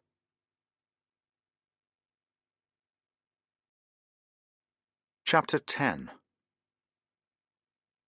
The Grand Martian Hotel now had no less than 2 residents, a state of affairs which imposed a severe strain on its temporary staff. The rest of his shipmates had made private arrangements for their accommodation in Port Lowell. But as he knew no one in the city, Jimmy had decided to accept official hospitality. Gibson wondered if this was going to be a success. He did not wish to throw too great a strain on their still somewhat provisional friendship, and if Jimmy saw too much of him, the results might be disastrous. He remembered an epigram which his best enemy had once concocted. "Martin's one of the nicest fellows you could meet, as long as you don't do it too often." There was enough truth in this to make it sting, and he had no wish to put it to the test again. His life in the port had now settled down to a fairly steady routine. In the morning he would work, putting on paper his impressions of Mars, rather a presumptuous thing to do when he considered just how much of the planet he had so far seen. The afternoon was reserved for tours of inspection and interviews with the city's inhabitants. Sometimes Jimmy went with him on these trips, and once the whole of the Ares crew came along to the hospital to see how Dr. Scott and his colleagues were progressing with their battle against Martian fever. It was still too early to draw any conclusions, but Scott seemed fairly optimistic. "What we'd like to have," he said, rubbing his hands ghoulishly, "is a really good epidemic so that we could test the stuff properly. We haven't enough cases at the moment." Jimmy had two reasons for accompanying Gibson on his tours of the city. In the first place, the older man could go almost anywhere he pleased, and so could get into all the interesting places which might otherwise be out of bounds. The second reason was a purely personal one: his increasing interest in the curious character of Martin Gibson. Though they had now been thrown so closely together, they had never reopened their earlier conversation. Jimmy knew that Gibson was anxious to be friends and to make some recompense for whatever had happened in the past. He was quite capable of accepting this offer on a purely impersonal basis, for he realized well enough that Gibson could be extremely useful to him in his career. Like most ambitious young men, Jimmy had a streak of coldly calculating self-interest in his makeup, and Gibson would have been slightly dismayed at some of the appraisals which Jimmy had made of the advantages to be obtained from his patronage. It would, however, be quite unfair to Jimmy to suggest that these material considerations were uppermost in his mind. There were times when he sensed Gibson's inner loneliness, the loneliness of the bachelor facing the approach of middle age. Perhaps Jimmy also realized, though not consciously as yet, that to Gibson he was beginning to represent the son he had never had. It was not a role that Jimmy was by any means sure he wanted. Yet there were often times when he felt sorry for Gibson, and would have been glad to please him. It is, after all, very difficult not to feel a certain affection towards someone who likes you. The accident that introduced a new and quite unexpected element into Jimmy's life was really very trivial. He had been out alone one afternoon and, feeling thirsty, had dropped into the small cafe opposite the administration building. Unfortunately, he had not chosen his time well, for while he was quietly sipping a cup of tea, which had never been within millions of kilometers of Ceylon, the place was suddenly invaded. It was the 20-minute afternoon break, when all work stopped on Mars, a rule which the chief executive had enforced in the interests of efficiency, though everyone would have much preferred to do without it, and leave work 20 minutes earlier instead. Jimmy was rapidly surrounded by an army of young women, who eyed him with alarming candour and a complete lack of diffidence. Although half a dozen men had been swept in on the flood, they crowded round one table for mutual protection, and judging by their intense expressions, continued to battle mentally with the files they had left on their desks. Jimmy decided to finish his drink as quickly as he could and get out. A rather tough-looking woman in the late 30s, probably a senior secretary, was sitting opposite him, talking to a much younger girl on his side of the table. It was quite a squeeze to get past, and as Jimmy pushed into the crowd swirling through the narrow gangway, he tripped over an outstretched foot. He grabbed the table as he fell and managed to avoid complete disaster, but only at the cost of catching his elbow a sickening crack on the glass top. Forgetting in his agony that he was no longer back in the Aries, he relieved his feelings with a few well-chosen words. Then, blushing furiously, he recovered and bolted to freedom. He caught a glimpse of the elder woman trying hard not to laugh, and the younger one not even attempting such self-control. And then, though it seemed inconceivable in retrospect, he forgot all about them both. It was Gibson who quite accidentally provided the second stimulus. They were talking about the swift growth of the city during the last few years, and wondering if it would continue in the future. Gibson had remarked on the abnormal age distribution, caused by the fact that no one under 21 had been allowed to emigrate to Mars, so that there was a complete gap between the ages of 10 and 21, a gap which, of course, the high birth rate of the colony would soon fill. Jimmy had been listening half-heartedly when one of Gibson's remarks made him suddenly look up. "That's funny," he said. "Yesterday I saw a girl who couldn't have been more than 18. And then he stopped. For, like a delayed-action bomb, the memory of that girl's laughing face as he had stumbled from the cafe suddenly exploded in his mind. He never heard Gibson tell him that he must have been mistaken. He only knew that, whoever she was and wherever she had come from, he had to see her again. In a place the size of Port Lowell, it was only a matter of time before one met everybody. The laws of chance would see to that. Jimmy, however, had no intention of waiting until these doubtful allies arranged a second encounter. The following day, just before the afternoon break, he was drinking tea at the same table in the little cafe. This not very subtle move had caused him some mental anguish. In the first case, it might seem altogether too obvious. Yet why shouldn't he have tea here, when most of admin did the same? A second and weightier objection was the memory of the previous day's debacle. But Jimmy remembered an apt quotation about faint hearts and fair ladies. His qualms were unnecessary. Though he waited until the cafe had emptied again, there was no sign of the girl or her companion. They must have gone somewhere else. It was an annoying but only temporary setback to so resourceful a young man as Jimmy. Almost certainly she worked in the admin building, and there were innumerable excuses for visiting that. He could think up inquiries about his pay, though these would hardly get him into the depths of the filing system or the stenographer's office, where she probably worked. It would be best simply to keep an eye on the building when the staff arrived and left, though how this could be done unobtrusively was a considerable problem. Before he had made any attempt to solve it, fate stepped in again, heavily disguised as Martin Gibson, slightly short of breath. "I've been looking everywhere for you, Jimmy. Better hurry up and get dressed. You know there's a show tonight.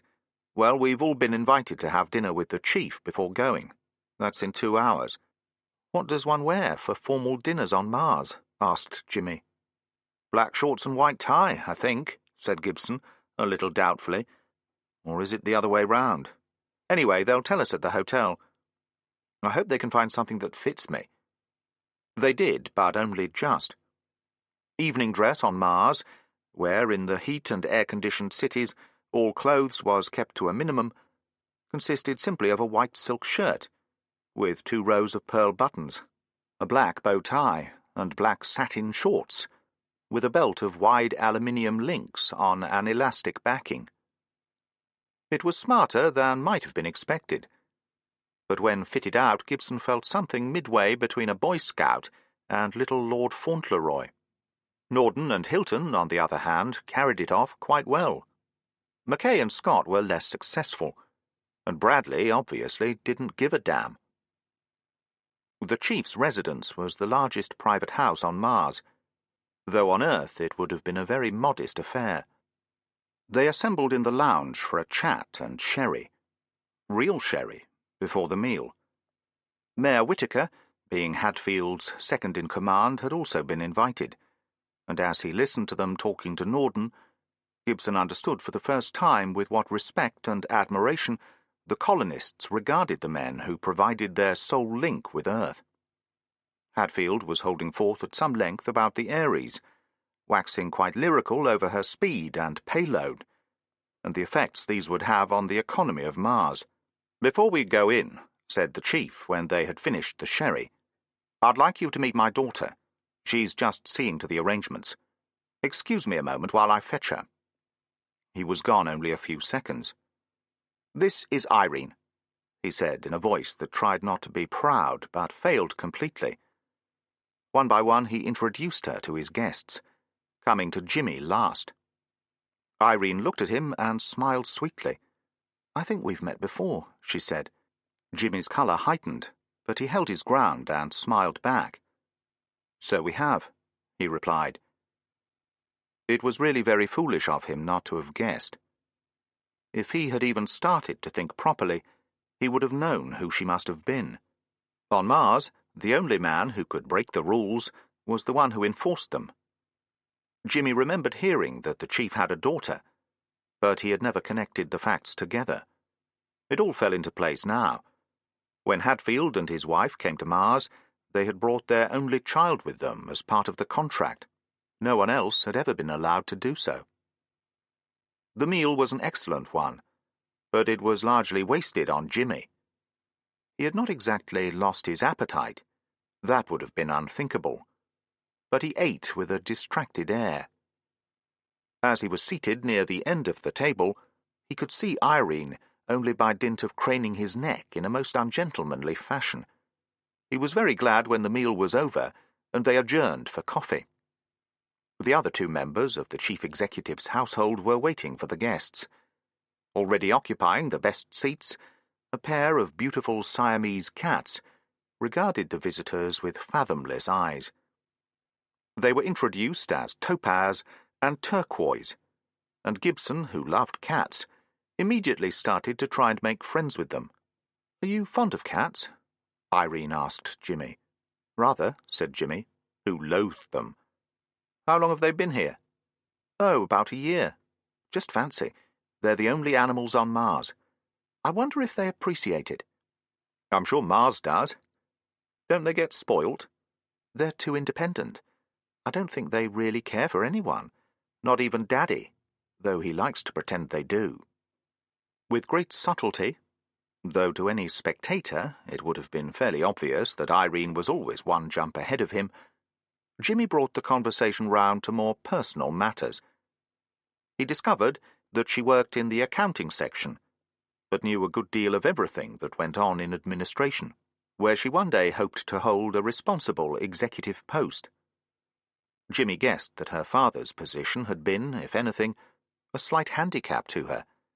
Though it must have made life easier in some ways, in others it would be a definite disadvantage, as Port Lowell was fiercely democratic.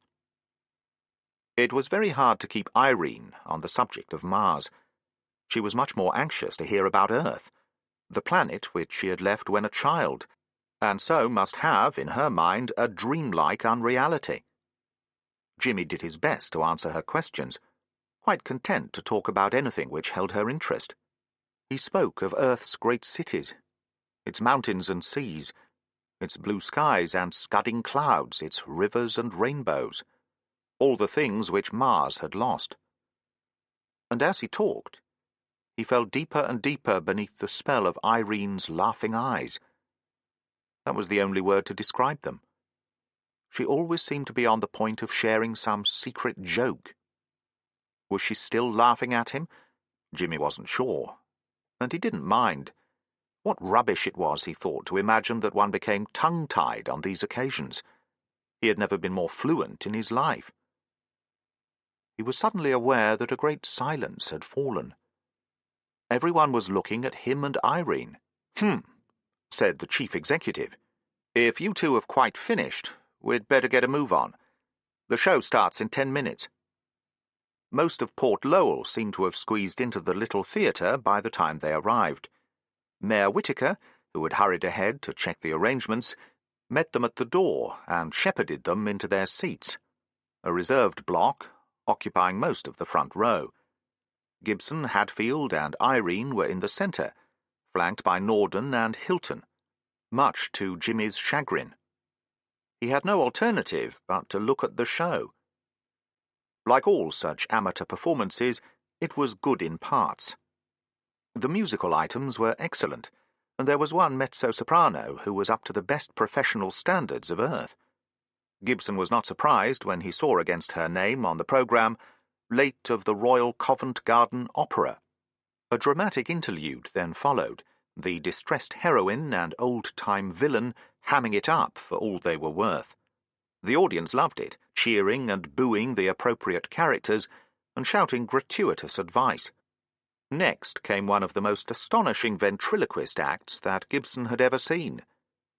It was nearly over before he realized, only a minute before the performer revealed it deliberately, that there was a radio receiver inside the doll and an accomplice off stage.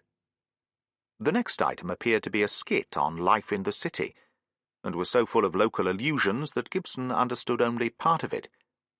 However, the antics of the main character, a harassed official obviously modelled on Mayor Whittaker, drew roars of laughter.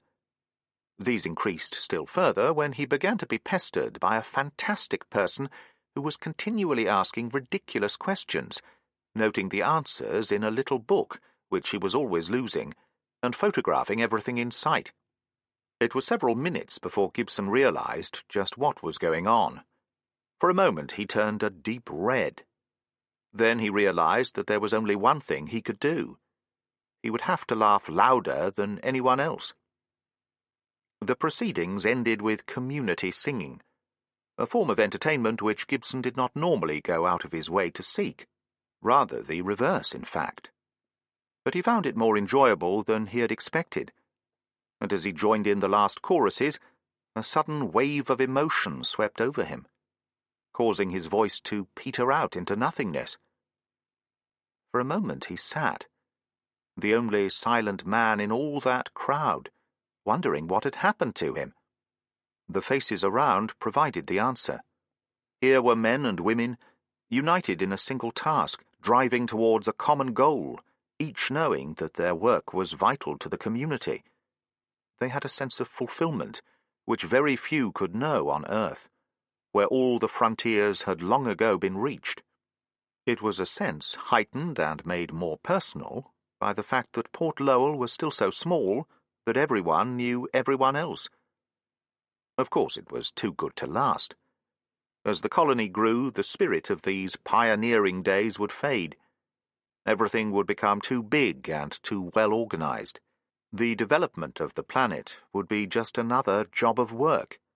But for the present it was a wonderful sensation, which a man would be lucky indeed to experience even once in his lifetime.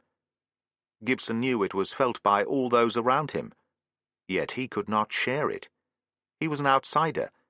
That was the role he had always preferred to play. And now he had played it long enough. If it was not too late, he wanted to join in the game. That was the moment, if indeed there was such a single point in time, when Martin Gibson changed his allegiance from Earth to Mars. No one ever knew.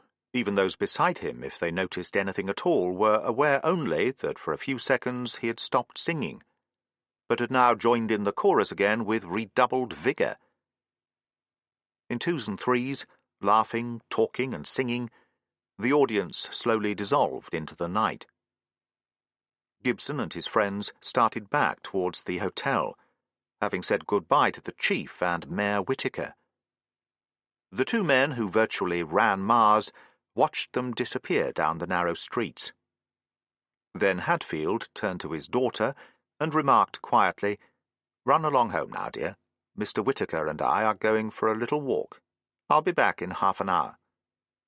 They waited, answering good nights from time to time, until the tiny square was deserted. Mayor Whittaker, who guessed what was coming, fidgeted slightly. "Remind me to congratulate George on tonight's show," said Hadfield. "Yes," Whittaker replied. "I loved the skit on our mutual headache, Gibson. I suppose you want to conduct a post-mortem on his latest exploit." The chief was slightly taken aback by this direct approach. "It's rather too late now, and there's no real evidence that any real harm was done. I'm just wondering how to prevent future accidents. It was hardly the driver's fault. He didn't know about the project, and it was pure bad luck that he stumbled on it. Do you think Gibson suspects anything? Frankly, I don't know. He's pretty shrewd. Of all the times to send a reporter here, I did everything I could to keep him away, heaven knows. He's bound to find out that something's happening before he's here much longer. I think there's only one solution. What's that? We'll just have to tell him. Perhaps not everything, but enough. They walked in silence for a few yards. Then Hadfield remarked, That's pretty drastic. You're assuming he can be trusted completely. I've seen a good deal of him these last weeks. Fundamentally, he's on our side. You see, we're doing the sort of things he's been writing about all his life, though he can't quite believe it yet. What would be fatal would be to let him go back to Earth, suspecting something, but not knowing what. There was another long silence. They reached the limit of the dome and stared across the glimmering Martian landscape, dimly lit by the radiance spilling out from the city. I'll have to think it over, said Hadfield, turning to retrace his footsteps. Of course, a lot depends on how quickly things move. Any hints yet? No, confound them. You can never pin scientists down to a date. A young couple, arms twined together, strolled past them obliviously. Whittaker chuckled. That reminds me, Irene seems to have taken quite a fancy to that youngster. What's his name? Spencer? Oh, I don't know. It's a change to see a fresh face around. And space travel is so much more romantic than the work we do here. All the nice girls love a sailor, eh? Well, don't say I didn't warn you. That something had happened to Jimmy was soon perfectly obvious to Gibson, and it took him no more than 2 guesses to arrive at the correct answer. He quite approved of the lad's choice. Irene seemed a very nice child, from what little he had seen of her. She was rather unsophisticated, but this was not necessarily a handicap. Much more important was the fact that she had a gay and cheerful disposition, though once or twice Gibson had caught her in a mood of wistfulness that was very attractive. She was also extremely pretty. Gibson was now old enough to realize that this was not all important, though Jimmy might have different views on the subject. At first he decided to say nothing about the matter until Jimmy raised it himself. In all probability the boy was still under the impression that no one had noticed anything in the least unusual. Gibson's self-control gave way, however, when Jimmy announced his intention of taking a temporary job in Port Lowell. There was nothing odd about this. Indeed, it was a common practice among visiting space crews, who soon got bored if they had nothing to do between trips. The work they chose was invariably technical, and related in some way to their professional activities. Mackay, for example, was running evening classes in mathematics, while poor Dr. Scott had had no holiday at all, but had gone straight to the hospital immediately on reaching Port Lowell. But Jimmy, it seemed, wanted a change. They were short of staff in the accounting section, and he thought his knowledge of mathematics might help. He put up an astonishingly convincing argument, to which Gibson listened with genuine pleasure. "My dear Jimmy," he said, when it was finished, "why tell me all this? There's nothing to stop you going right ahead if you want to." "I know," said Jimmy, "but you see a lot of Mayor Whittaker, and it might save trouble if you had a word with him." "I'll speak to the chief if you like." "Oh, no, I shouldn't," Jimmy began. Then he tried to retrieve his blunder. "It isn't worth bothering him about such details." "Look here, Jimmy," said Gibson with great firmness. "Why not come clean? Is this your idea, or did Irene put you up to it?" It was worth travelling all the way to Mars to see Jimmy's expression. He looked rather like a fish that had been breathing air for some time and had only just realized it. "Oh," he said at last, "I didn't know you knew. You won't tell anyone, will you?" Gibson was just about to remark that this would be quite unnecessary, but there was something in Jimmy's eyes that made him abandon all attempts at humour. The wheel had come full circle. He was back again in that 20-year-old buried spring. He knew exactly what Jimmy was feeling now, and knew also that nothing which the future could bring to him would ever match the emotions he was discovering, still as new and fresh as on the first morning of the world. He might fall in love again in later days, but the memory of Irene would shape and colour all his life, just as Irene herself must be the memory of some ideal he had brought with him into this universe. "I'll do what I can," said Gibson gently, and meant it with all his heart. Though history might repeat itself, it never did so exactly, and one generation could learn from the errors of the last. Some things were beyond planning or foresight, but he would do all he could to help. And this time, perhaps, the outcome might be different.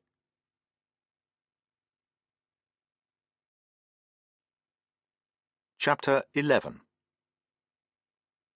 The amber light was on. Gibson took a last sip of water, cleared his throat gently, and checked that the papers of his script were in the right order. No matter how many times he broadcast, his throat always felt this initial tightness. In the control room, the program engineer held up her thumb. The amber changed abruptly to red. "Hello, Earth. This is Martin Gibson speaking to you from Port Lowell, Mars. It's a great day for us here. This morning, the new dome was inflated, and now the city's increased its size by almost a half. I don't know if I can convey any impression of what a triumph this means, what a feeling of victory it gives to us here in the battle against Mars, but I'll try. You all know that it's impossible to breathe the Martian atmosphere. It's far too thin, and contains practically no oxygen. Port Lowell, our biggest city, is built under 6 domes of transparent plastic, held up by the pressure of the air inside, air which we can breathe comfortably, though it's still much less dense than yours. For the last year, a 7th dome has been under construction, a dome twice as big as any of the others. I'll describe it as it was yesterday, when I went inside before the inflation started. Imagine a great circular space, half a kilometre across, surrounded by a thick wall of glass bricks, twice as high as a man. Through this wall lead the passages to the other domes, and the exits direct onto the brilliant green Martian landscape all around us. These passages are simply metal tubes with great doors which close automatically if air escapes from any of the domes. On Mars, we don't believe in putting all our eggs in one basket. When I entered Dome 7 yesterday, all this great circular space was covered with a thin transparent sheet, fastened to the surrounding wall and lying limp on the ground in huge folds, beneath which we had to force our way. If you can imagine being inside a deflated balloon, you'll know exactly how I felt. The envelope of the dome is a very strong plastic, almost perfectly transparent and quite flexible, a kind of thick cellophane. Of course, I had to wear my breathing mask, for though we were sealed off from the outside, there was still practically no air in the dome. It was being pumped in as rapidly as possible, and you could see the great sheets of plastic straining sluggishly as the pressure mounted. This went on all through the night. The first thing this morning, I went into the dome again and found that the envelope had now blown itself into a big bubble at the centre, though round the edges it was still lying flat. That huge bubble, it was about 100 metres across, kept trying to move around like a living creature, and all the time it grew. About the middle of the morning it had grown so much that we could see the complete dome taking shape. The envelope had lifted away from the ground everywhere. Pumping was stopped for a while to test for leaks, then resumed again around midday. By now the sun was helping too, warming up the air and making it expand. 3 hours ago the first stage of the inflation was finished. We took off our masks and let out a great cheer. The air still wasn't really thick enough for comfort, but it was breathable, and the engineers could work inside without bothering about masks anymore. They'll spend the next few days checking the great envelope for stresses and looking for leaks. There are bound to be some, of course, but as long as the air loss doesn't exceed a certain value, it won't matter. So now we feel we've pushed our frontier on Mars back a little further. Soon the new buildings will be going up under Dome 7, and we're making plans for a small park and even a lake. The only one on Mars, that will be. For free water can't exist here in the open for any length of time. Of course, this is only a beginning, and one day it will seem a very small achievement. But it's a great step forward in our battle. It represents the conquest of another slice of Mars, and it means living space for another 1,000 people. Are you listening, Earth? Good night. The red light faded. For a moment Gibson sat staring at the microphone, musing on the fact that his first words, though travelling at the speed of light, would only now be reaching Earth. Then he gathered up his papers and walked through the padded doors into the control room. The engineer held up a telephone for him. "A call's just come through for you, Mr. Gibson," she said. "Someone's been pretty quick off the mark." "They certainly have," he replied with a grin. "Hello, Gibson here. This is Hatfield. Congratulations, I've just been listening. It went out over our local station, you know." "I'm glad you liked it." Hatfield chuckled. "You've probably guessed that I've read most of your earlier scripts. It's been quite interesting to watch the change of attitude." "What change?" "When you started, we were they. Now we're we. Not very well put, perhaps, but I think my point's clear." He gave Gibson no time to answer this, but continued without a break. "I really rang up about this. I've been able to fix your trip to Skier at last. We've got a passenger jet going there on Wednesday, with room for 3 aboard. Whitaker will give you the details. Goodbye." The phone clicked into silence. Very thoughtfully, but not a little pleased, Gibson replaced it on the stand. What the chief had said was true enough. He had been here for almost a month, and in that time his outlook towards Mars had changed completely. The first schoolboy excitement had lasted no more than a few days. The subsequent disillusionment only a little longer. Now he knew enough to regard the colony with a tempered enthusiasm not wholly based on logic. He was afraid to analyze it, lest it disappear completely.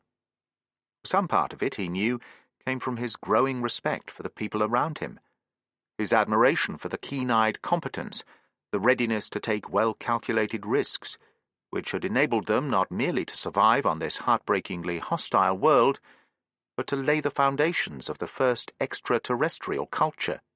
More than ever before, he felt a longing to identify himself with their work, wherever it might lead. Meanwhile, his first real chance of seeing Mars on the large scale had arrived. On Wednesday he would be taking off for Port Schiaparelli, the planet's second city, 10,000 kilometers to the east, in Trivium Corontis. The trip had been planned a fortnight ago, but every time something had turned up to postpone it. He would have to tell Jimmy and Hilton to get ready. They had been the lucky ones in the draw. Perhaps Jimmy might not be quite so eager to go now, as he had been once. No doubt he was now anxiously counting the days left to him on Mars, and would resent anything that took him away from Irene. But if he turned down this chance, Gibson would have no sympathy for him at all. "Neat job, isn't she?" said the pilot proudly. "There are only 6 like her on Mars. It's quite a trick designing a jet that can fly in this atmosphere, even with the low gravity to help you." Gibson did not know enough about aerodynamics to appreciate the finer points of the aircraft, though he could see that the wing area was abnormally large. The 4 jet units were neatly buried just outboard of the fuselage, only the slightest of bulges betraying their position. If he had met such a machine on a terrestrial airfield, Gibson would not have given it a second thought, though the sturdy tractor undercarriage might have surprised him. This machine was built to fly fast and far, and to land on any surface which was approximately flat. He climbed in after Jimmy and Hilton and settled himself as comfortably as he could in the rather restricted space. Most of the cabin was taken up by large packing cases securely strapped in position. Urgent freight for Skier, he supposed. It hadn't left a great deal of space for the passengers. The motors accelerated swiftly until their thin whines hovered at the edge of hearing. There was the familiar pause while the pilot checked his instruments and controls. Then the jets opened full out, and the runway began to slide beneath them. A few seconds later there came the sudden, reassuring surge of power as the takeoff rockets fired and lifted them effortlessly up into the sky. The aircraft climbed steadily into the south, then swung round to starboard in a great curve that took it over the city. Port Lowell, Gibson thought, had certainly grown since his last view of it from the air. The new dome was still empty, yet already it dominated the city, with its promise of more spacious times to come. Near its centre he could glimpse the tiny specks of men and machines at work, laying the foundations of the new suburb. The aircraft levelled out on an easterly course, and the great island of Aurora Sinus sank over the edge of the planet. Apart from a few oases, the open desert now lay ahead for thousands of kilometres. The pilot switched his controls to automatic and came amidships to talk to his passengers. "We'll be at Carantis in about 4 hours," he said. "I'm afraid there isn't much to look at on the way, though you'll see some fine colour effects when we go over Euphrates. After that, it's more or less uniform desert until we hit the Syrtis Major." Gibson did some rapid mental arithmetic. "Let's see. We're flying east, and we started rather late. It'll be dark when we get there. Don't worry about that. We'll pick up the Carantis beacon when we're a couple of 100 kilometres away. Mars is so small that you don't often do a long-distance trip in daylight all the way." "How long have you been on Mars?" asked Gibson, who had now ceased taking photos through the observation ports. "Oh, 5 years. Flying all the time? Most of it. Wouldn't you prefer being in spaceships? Not likely. No excitement in it. Just floating around in nothing for months." He grinned at Hilton, who smiled amiably, but showed no inclination to argue. "Just what do you mean by excitement?" said Gibson anxiously. "Well, you've got some scenery to look at. You're not away from home for very long, and there's always the chance you may find something new. I've done half a dozen trips over the poles, you know, most of them in summer, but I went across the Mare Boreum last winter. 150 degrees below outside. That's the record so far for Mars." "I can beat that pretty easily," said Hilton.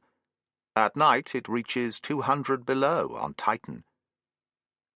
It was the first time Gibson had ever heard him refer to the Saturnian expedition. "By the way, Fred," he asked, "is this rumour true?" "What rumour?" "You know, that you're going to have another shot at Saturn." Hilton shrugged his shoulders. "It isn't decided. There are a lot of difficulties. But I think it will come off. It would be a pity to miss the chance. You see, if we can leave next year, we can go past Jupiter on the way, and have our first really good look at him. Max worked out a very interesting orbit for us. We go rather close to Jupiter, right inside all the satellites, and let his gravitational field swing us round so that we head out in the right direction for Saturn. It'll need rather accurate navigation to give us just the orbit we want, but it can be done. Then what's holding it up? Money, as usual. The trip will last 2.5 years, and will cost about 50 million. Mars can't afford it. It would mean doubling the usual deficit. At the moment we're trying to get Earth to foot the bill." "It would come to that anyway, in the long run," said Gibson. "But give me all the facts when we get home, and I'll write a blistering exposé about cheese-paring terrestrial politicians. You mustn't underestimate the power of the press." The talk then drifted from planet to planet, until Gibson suddenly remembered that he was wasting a magnificent chance of seeing Mars at first hand. Obtaining permission to occupy the pilot's seat, after promising not to touch anything, he went forward and settled himself comfortably behind the controls. 5 kilometers below, the coloured desert was streaking past him to the west. They were flying at what, on Earth, would have been a very low altitude, for the thinness of the Martian air made it essential to keep as near the surface as safety allowed. Gibson had never before received such an impression of sheer speed, for though he had flown in much faster machines on Earth, that had always been at heights where the ground was invisible. The nearness of the horizon added to the effect, for an object which appeared over the edge of the planet would be passing beneath a few minutes later. From time to time the pilot came forward to check the course, though it was a pure formality, as there was nothing he need do until the voyage was nearly over. At midpoint some coffee and light refreshments were produced, and Gibson rejoined his companions in the cabin. Hilton and the pilot were now arguing briskly about Venus, quite a sore point with the Martian colonists, who regarded that peculiar planet as a complete waste of time. The sun was now very low in the west, and even the stunted Martian hills threw long shadows across the desert. Down there the temperature was already below freezing point and falling fast. The few hardy plants that had survived in this almost barren waste would have folded their leaves tightly together, conserving warmth and energy against the rigours of the night. Gibson yawned and stretched himself. The swiftly unfolding landscape had an almost hypnotic effect, and it was difficult to keep awake. He decided to catch some sleep in the 90 or so minutes that were left of the voyage. Some change in the failing light must have woken him. For a moment it was impossible to believe that he was not still dreaming.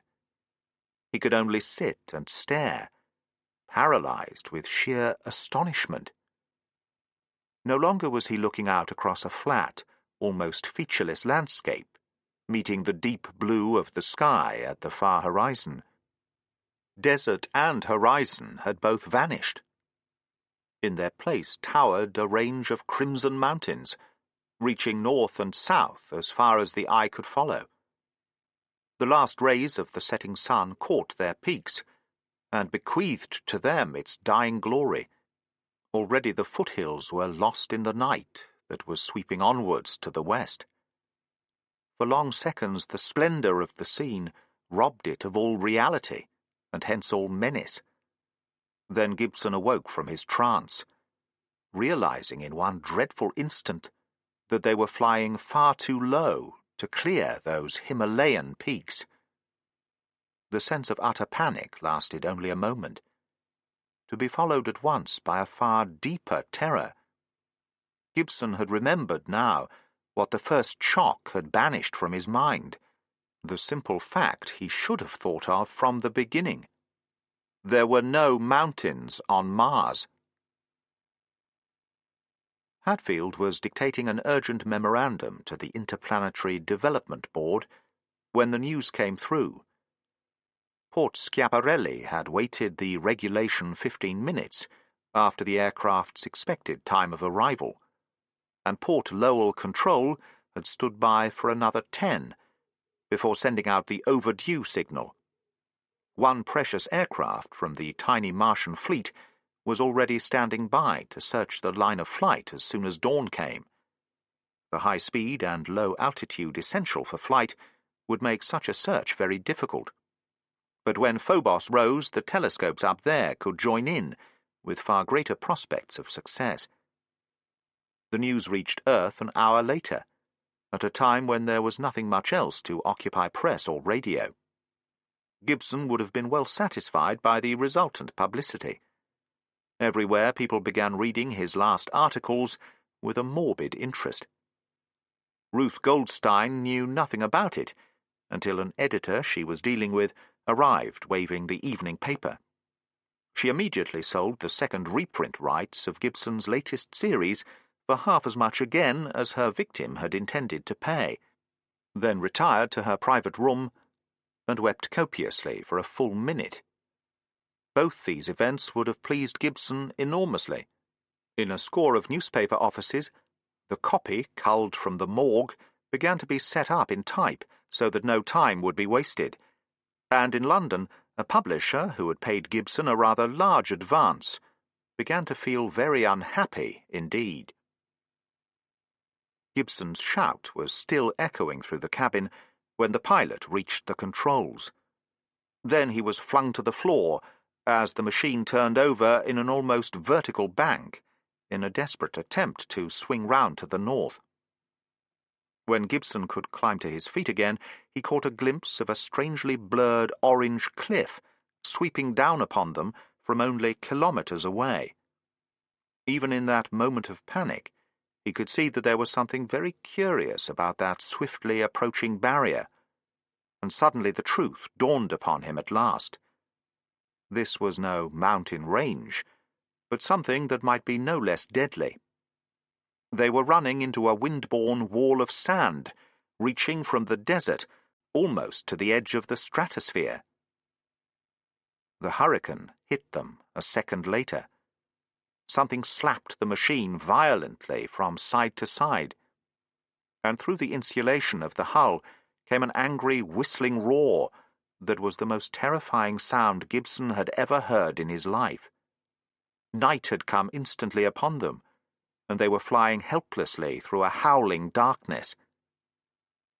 It was all over in 5 minutes, but it seemed a lifetime. Their sheer speed had saved them, for the ship had cut through the heart of the hurricane like a projectile. There was a sudden burst of deep ruby twilight. The ship ceased to be pounded by a million sledgehammers, and a ringing silence seemed to fill the little cabin. Through the rear observation port, Gibson caught a last glimpse of the storm as it moved westwards, tearing up the desert in its wake. His legs feeling like jellies, Gibson tottered thankfully into his seat and breathed an enormous sigh of relief. For a moment he wondered if they had been thrown badly off course, then realized that this scarcely mattered, considering the navigational aids they carried. It was only then, when his ears had ceased to be deafened by the storm, that Gibson had his second shock. The motors had stopped. The little cabin was very tense and still. Then the pilot called out over his shoulder, "Get your masks on. The hull may crack when we come down." His fingers feeling very clumsy, Gibson dragged his breathing equipment from under the seat and adjusted it over his head. When he had finished, the ground already seemed very close, though it was hard to judge distances in the failing twilight. A low hill swept by and was gone into the darkness. The ship banked violently to avoid another, then gave a sudden spasmodic jerk as it touched ground and bounced. A moment later it made contact again, and Gibson tensed himself for the inevitable crash. It was an age before he dared relax, still unable to believe that they were safely down. Then Hilton stretched himself in his seat, removed his mask, and called out to the pilot. "That was a very nice landing, Skipper. Now, how far have we got to walk?" For a moment there was no reply. Then the pilot called in a rather strained voice, "Can anyone light me a cigarette? I've got the twitch." "Here you are," said Hilton, going forward. "Let's have the cabin lights on now, shall we?" The warm, comfortable glow did much to raise their spirits by banishing the Martian night, which now lay all around. Everyone began to feel ridiculously cheerful, and there was much laughing at quite feeble jokes. The reaction had set in.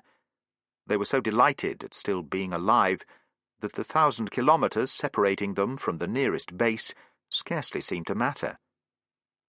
"That was quite a storm," said Gibson. "Does this sort of thing happen very often on Mars? And why didn't we get any warning?" The pilot, now that he had got over his initial shock, was doing some quick thinking. the inevitable court of inquiry obviously looming large in his mind.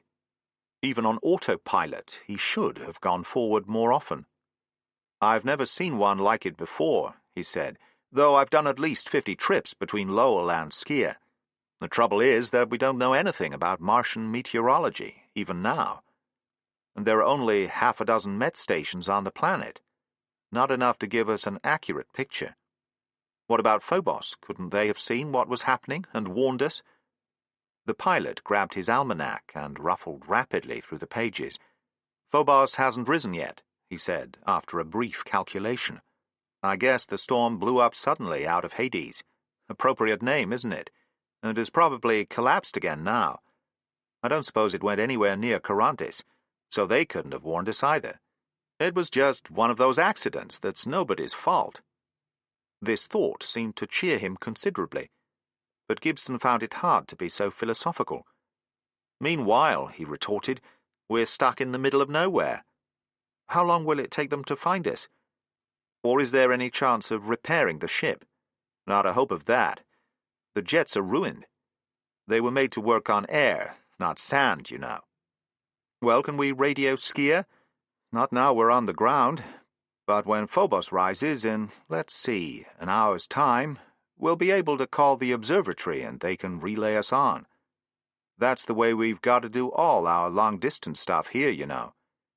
The ionosphere's too feeble to bounce signals round the way you do on Earth. Anyway, I'll go and check that the radio is okay."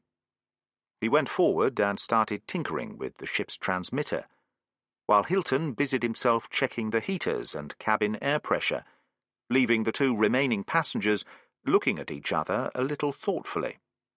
"This is a fine kettle of fish," exploded Gibson, half in anger and half in amusement. "I've come safely from Earth to Mars, more than 50 million kilometers, and as soon as I set foot inside a miserable aeroplane, this is what happens. I'll stick to spaceships in future." Jimmy grinned. "It'll give us something to tell the others when we get back, won't it? Maybe we'll be able to do some real exploring at last." He peered through the windows, cupping his hands over his eyes to keep out the cabin light. The surrounding landscape was now in complete darkness, apart from the illumination from the ship. There seemed to be hills all around us. We were lucky to get down in one piece. Good Lord, there's a cliff here on this side. Another few meters and we'd have gone smack into it. "Any idea where we are?" Gibson called to the pilot. This tactless remark earned him a very stony stare. "About 120 east, 20 north. The storm can't have thrown us very far off course." "Then we're somewhere in the Etheria," said Gibson, bending over the maps. "Yes, there's a hilly region marked here. Not much information about it. It's the first time anyone's ever landed here, that's why. This part of Mars is almost unexplored. It's been thoroughly mapped from the air, but that's all." Gibson was amused to see how Jimmy brightened at this news. There was certainly something exciting about being in a region where no human foot had ever trodden before. "I hate to cast a gloom over the proceedings," remarked Hilton, in a tone of voice hinting that this was exactly what he was going to do. "But I'm not at all sure you'll be able to radio Phobos even when it does rise." "What?" yelped the pilot. "The set's okay. I've just tested it." "Yes, but have you noticed where we are?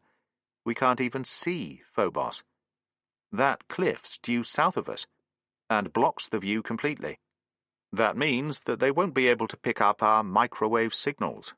What's even worse, they won't be able to locate us in their telescopes." There was a shocked silence. "Now what do we do?" asked Gibson. He had a horrible vision of a 1,000-kilometer trek across the desert to Carontis, but dismissed it from his mind at once. They couldn't possibly carry the oxygen for the trip, still less the food and equipment necessary. And no one could spend the night unprotected on the surface of Mars, even here, near the equator. "We'll just have to signal in some other way," said Hilton calmly. "In the morning we'll climb those hills and have a look round. Meanwhile, I suggest we take it easy." He yawned and stretched himself, filling the cabin from ceiling to floor. "We've got no immediate worries. There's air for several days and power in the batteries to keep us warm almost indefinitely. We may get a bit hungry if we're here more than a week, but I don't think that's at all likely to happen." By a kind of unspoken mutual consent, Hilton had taken control. Perhaps he was not even consciously aware of the fact, but he was now the leader of the little party. The pilot had delegated his own authority without a second thought.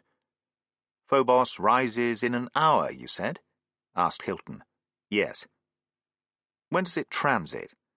I can never remember what this crazy little moon of yours gets up to." "Well, it rises in the west and sets in the east about 4 hours later. So it'll be due south around midnight." "That's right." "Oh, Lord, that means we won't be able to see it anyway. It'll be eclipsed for at least an hour." "What a moon!" snorted Gibson. "When you want it most badly, you can't even see the blasted thing." "That doesn't matter," said Hilton calmly. "We'll know just where it is, and it won't do any harm to try the radio then. That's all we can do tonight. Has anyone got a pack of cards? No? Then what about entertaining us, Martin, with some of your stories?" It was a rash remark, and Gibson seized his chance immediately. "I wouldn't dream of doing that," he said. "You're the one who has the stories to tell." Hilton stiffened, and for a moment Gibson wondered if he had offended him. He knew that Hilton seldom talked about the Saturnian expedition, but this was too good an opportunity to miss. The chance would never come again, and, as is true of all great adventures, its telling would do their morale good.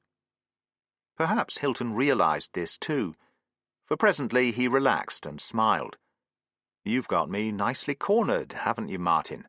Well, I'll talk. But on one condition." "What's that?" "No direct quotes, please." "As if I would. And when you do write it up, let me see the manuscript first." "Of course." This was better than Gibson had dared to hope. He had no immediate intention of writing about Hilton's adventures, but it was nice to know that he could do so if he wished. The possibility that he might never have the chance simply did not cross his mind. Outside the walls of the ship, the fierce Martian night reigned supreme. A night studded with needle-sharp, unwinking stars. The pale light of Deimos made the surrounding landscape dimly visible, as if lit with a cold phosphorescence. Out of the east, Jupiter, the brightest object in the sky, was rising in his glory. But the thoughts of the 4 men in the crashed aircraft were 600 million kilometers still further from the sun. It still puzzled many people, the curious fact that man had visited Saturn but not Jupiter, so much closer at hand. But in space travel, sheer distance is of no importance, and Saturn had been reached because of a single astonishing stroke of luck that still seemed too good to be true. Orbiting Saturn was Titan, the largest satellite in the solar system, about twice the size of Earth's moon. As far back as 1944, it had been discovered that Titan possessed an atmosphere. It was not an atmosphere one could breathe. It was immensely more valuable than that, for it was an atmosphere of methane, one of the ideal propellants for atomic rockets. This had given rise to a situation unique in the history of spaceflight. For the first time, an expedition could be sent to a strange world with the virtual certainty that refueling would be possible on arrival. The Arcturus and her crew of 6 had been launched in space from the orbit of Mars. She had reached the Saturnian system only 9 months later, with just enough fuel to land safely on Titan. Then the pumps had been started, and the great tanks replenished from the countless trillions of tons of methane that were there for the taking. Refueling on Titan whenever necessary, the Arcturus had visited every one of Saturn's 15 known moons, and had even skirted the great ring system itself. In a few months, more was learned about Saturn than in all the previous centuries of telescopic examination. There had been a price to pay.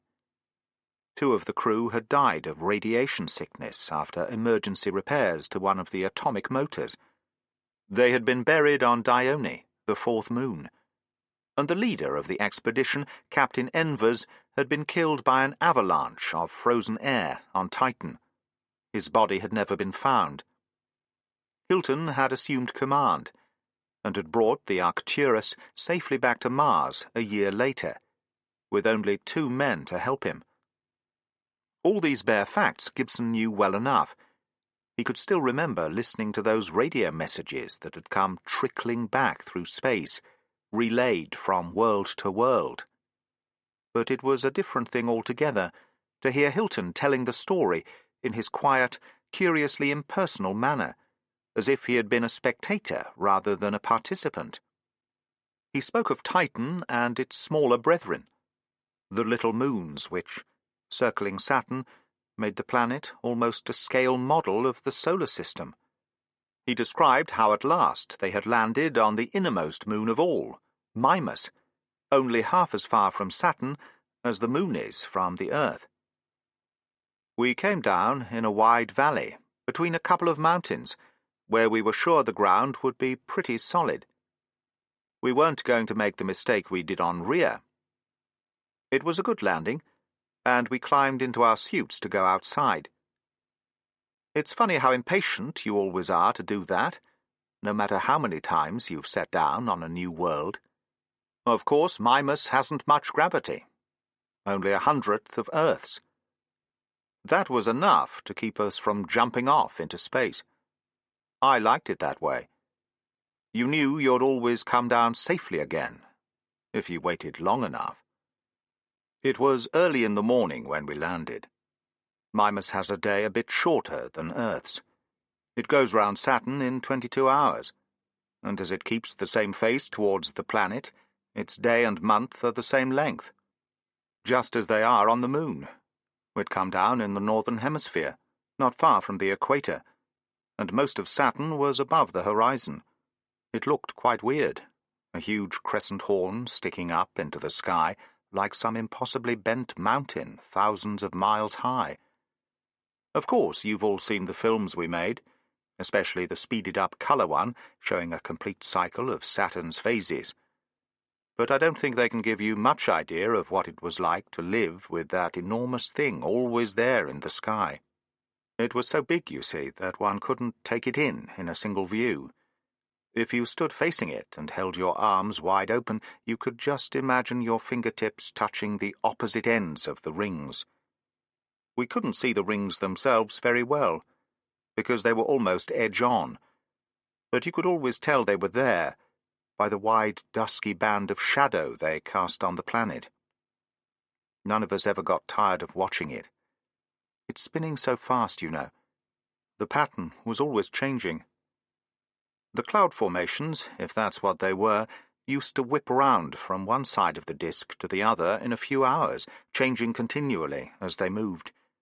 And there were the most wonderful colours, greens and browns and yellows, chiefly. Now and then there'd be great, slow eruptions, and something as big as Earth would rise up out of the depths and spread itself sluggishly in a huge stain halfway round the planet. You could never take your eyes off it for long. Even when it was new and so completely invisible, you could still tell it was there because of the great hole in the stars. And here's a funny thing, which I haven't reported, because I was never quite sure of it. Once or twice, when we were in the planet's shadow and its disk should have been completely dark, I thought I saw a faint phosphorescent glow coming from the night side. It didn't last long, if it really happened at all.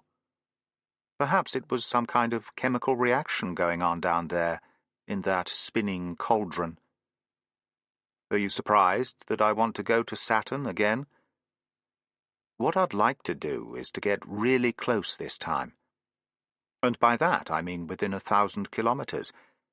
It should be quite safe, and wouldn't take much power. All you need to do is to go into a parabolic orbit and let yourself fall in like a comet going round the sun. Of course, you'd only spend a few minutes actually close to Saturn, but you could get a lot of records in that time. And I want to land on Mimas again, and see that great shining crescent reaching halfway up to the sky. It'll be worth the journey, just to watch Saturn waxing and waning, and to see the storms chasing themselves round his equator. Yes, it would be worth it, even if I didn't get back this time. There were no mock heroics in this closing remark. It was merely a simple statement of fact, and Hilton's listeners believed him completely. While the spell lasted, every one of them would be willing to strike the same bargain.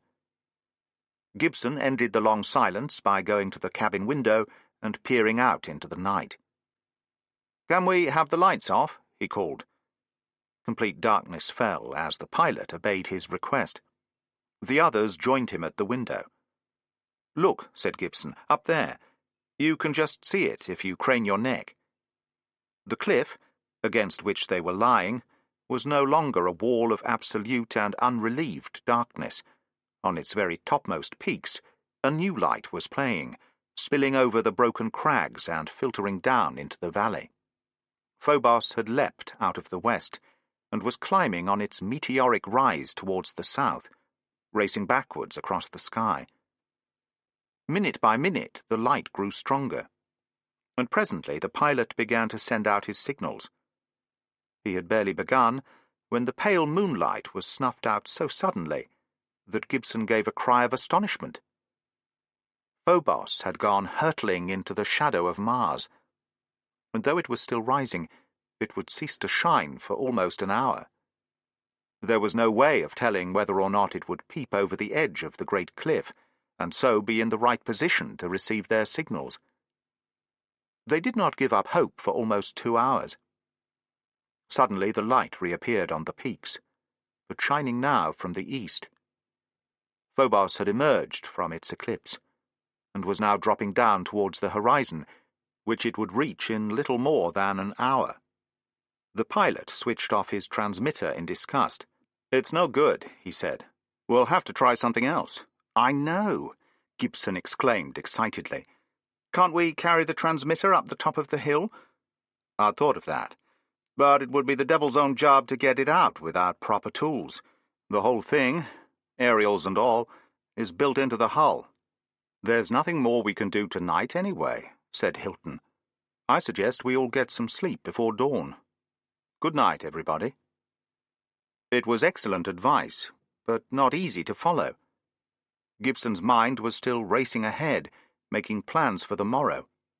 Not until Phobos had at last plunged down into the east, and its light had ceased to play mockingly on the cliff above them, did he finally pass into a fitful slumber.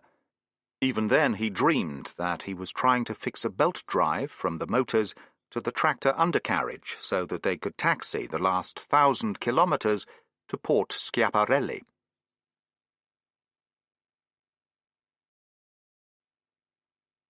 Chapter 12. When Gibson woke, it was long after dawn. The sun was invisible behind the cliffs, but its rays, reflected from the scarlet crags above them, flooded the cabin with an unearthly, even a sinister light. He stretched himself stiffly. These seats had not been designed to sleep in, and he had spent an uncomfortable night. He looked round for his companions, and realized that Hilton and the pilot had gone. Jimmy was still fast asleep. The others must have awakened first and gone out to explore.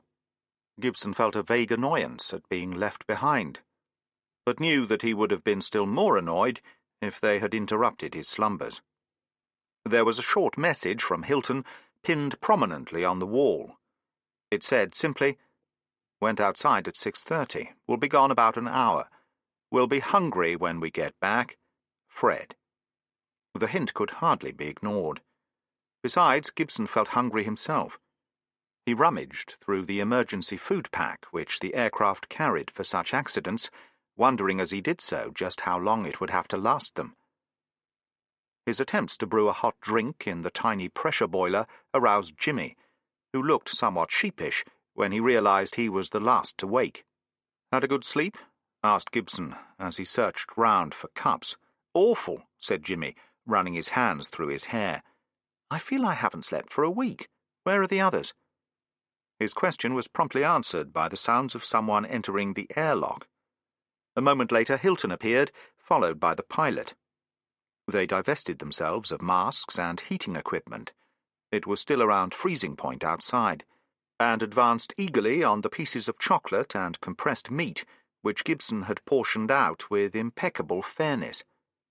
"Well," said Gibson anxiously, "what's the verdict?" "I can tell you one thing right away," said Hilton between mouthfuls. "We're damn lucky to be alive." "I know that. You don't know the half of it. You haven't seen just where we landed. We came down parallel to this cliff for almost a kilometre before we stopped.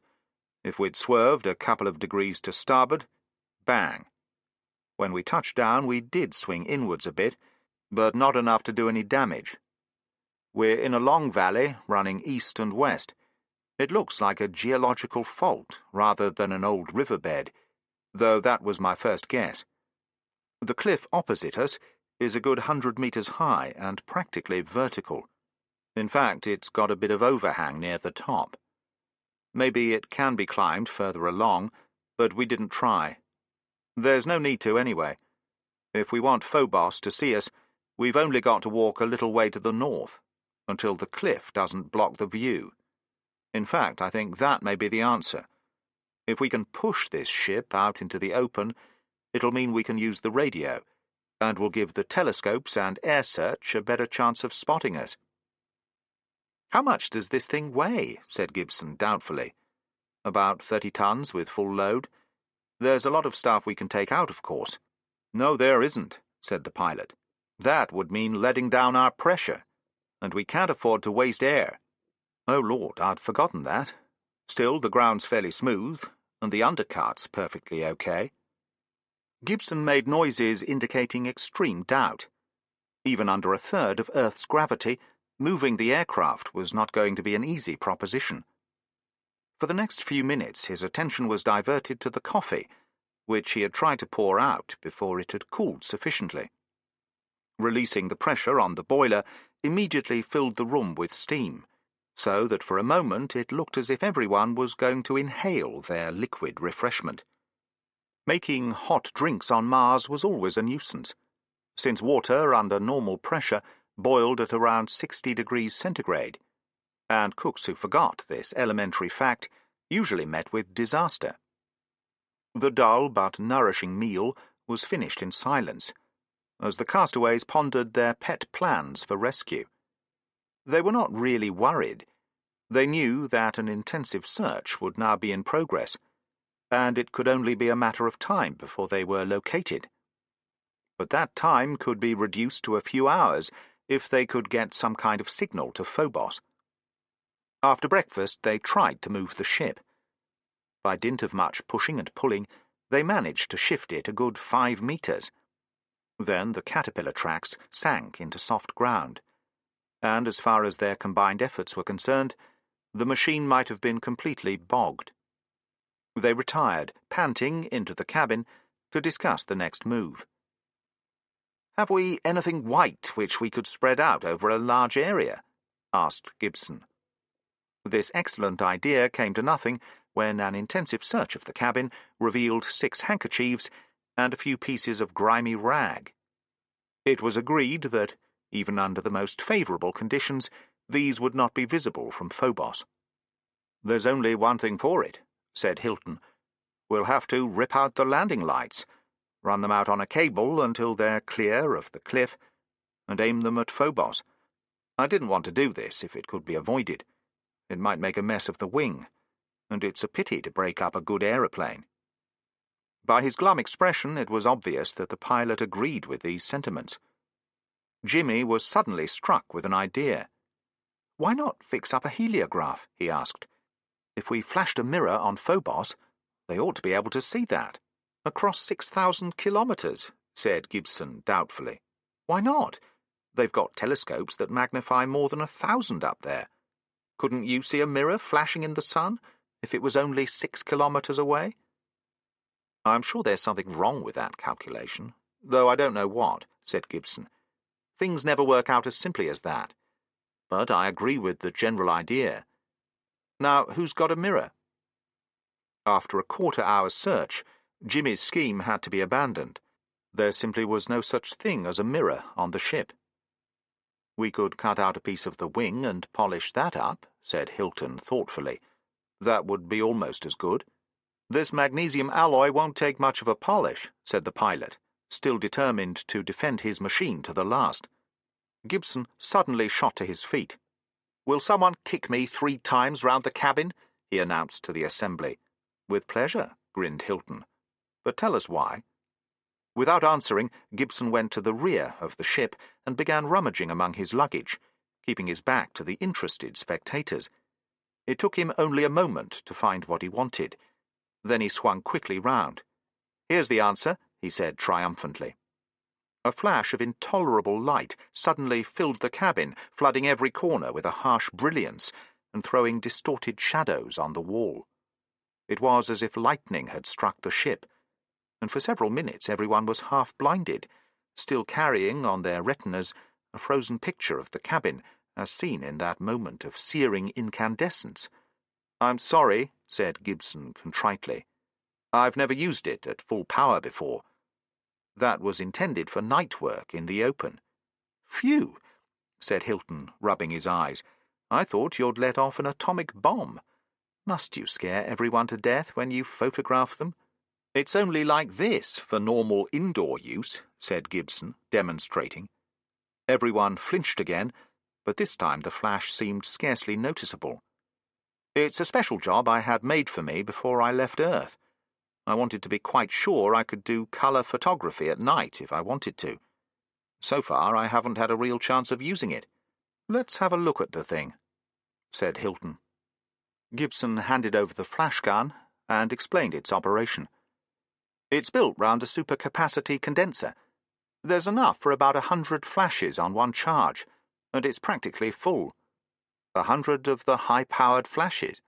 Yes, it'll do a couple of thousand of the normal ones. Then there's enough electrical energy to make a good bomb in that condenser. I hope it doesn't spring a leak. Hilton was examining the little gas discharge tube, only the size of a marble, at the centre of the small reflector. Can we focus this thing to get a good beam? He asked. There's a catch behind the reflector, that's the idea. It's rather a broad beam, but it'll help. Hilton looked very pleased. They ought to see this thing on Phobos, even in broad daylight, if they're watching this part with a good telescope. We mustn't waste flashes, though. Phobos is well up now, isn't it? Asked Gibson. I'm going out to have a shot right away. He got to his feet and began to adjust his breathing equipment. Don't use more than 10 flashes, warned Hilton. We want to save them for night. And stand in any shadow you can find. Can I go out too? Asked Jimmy.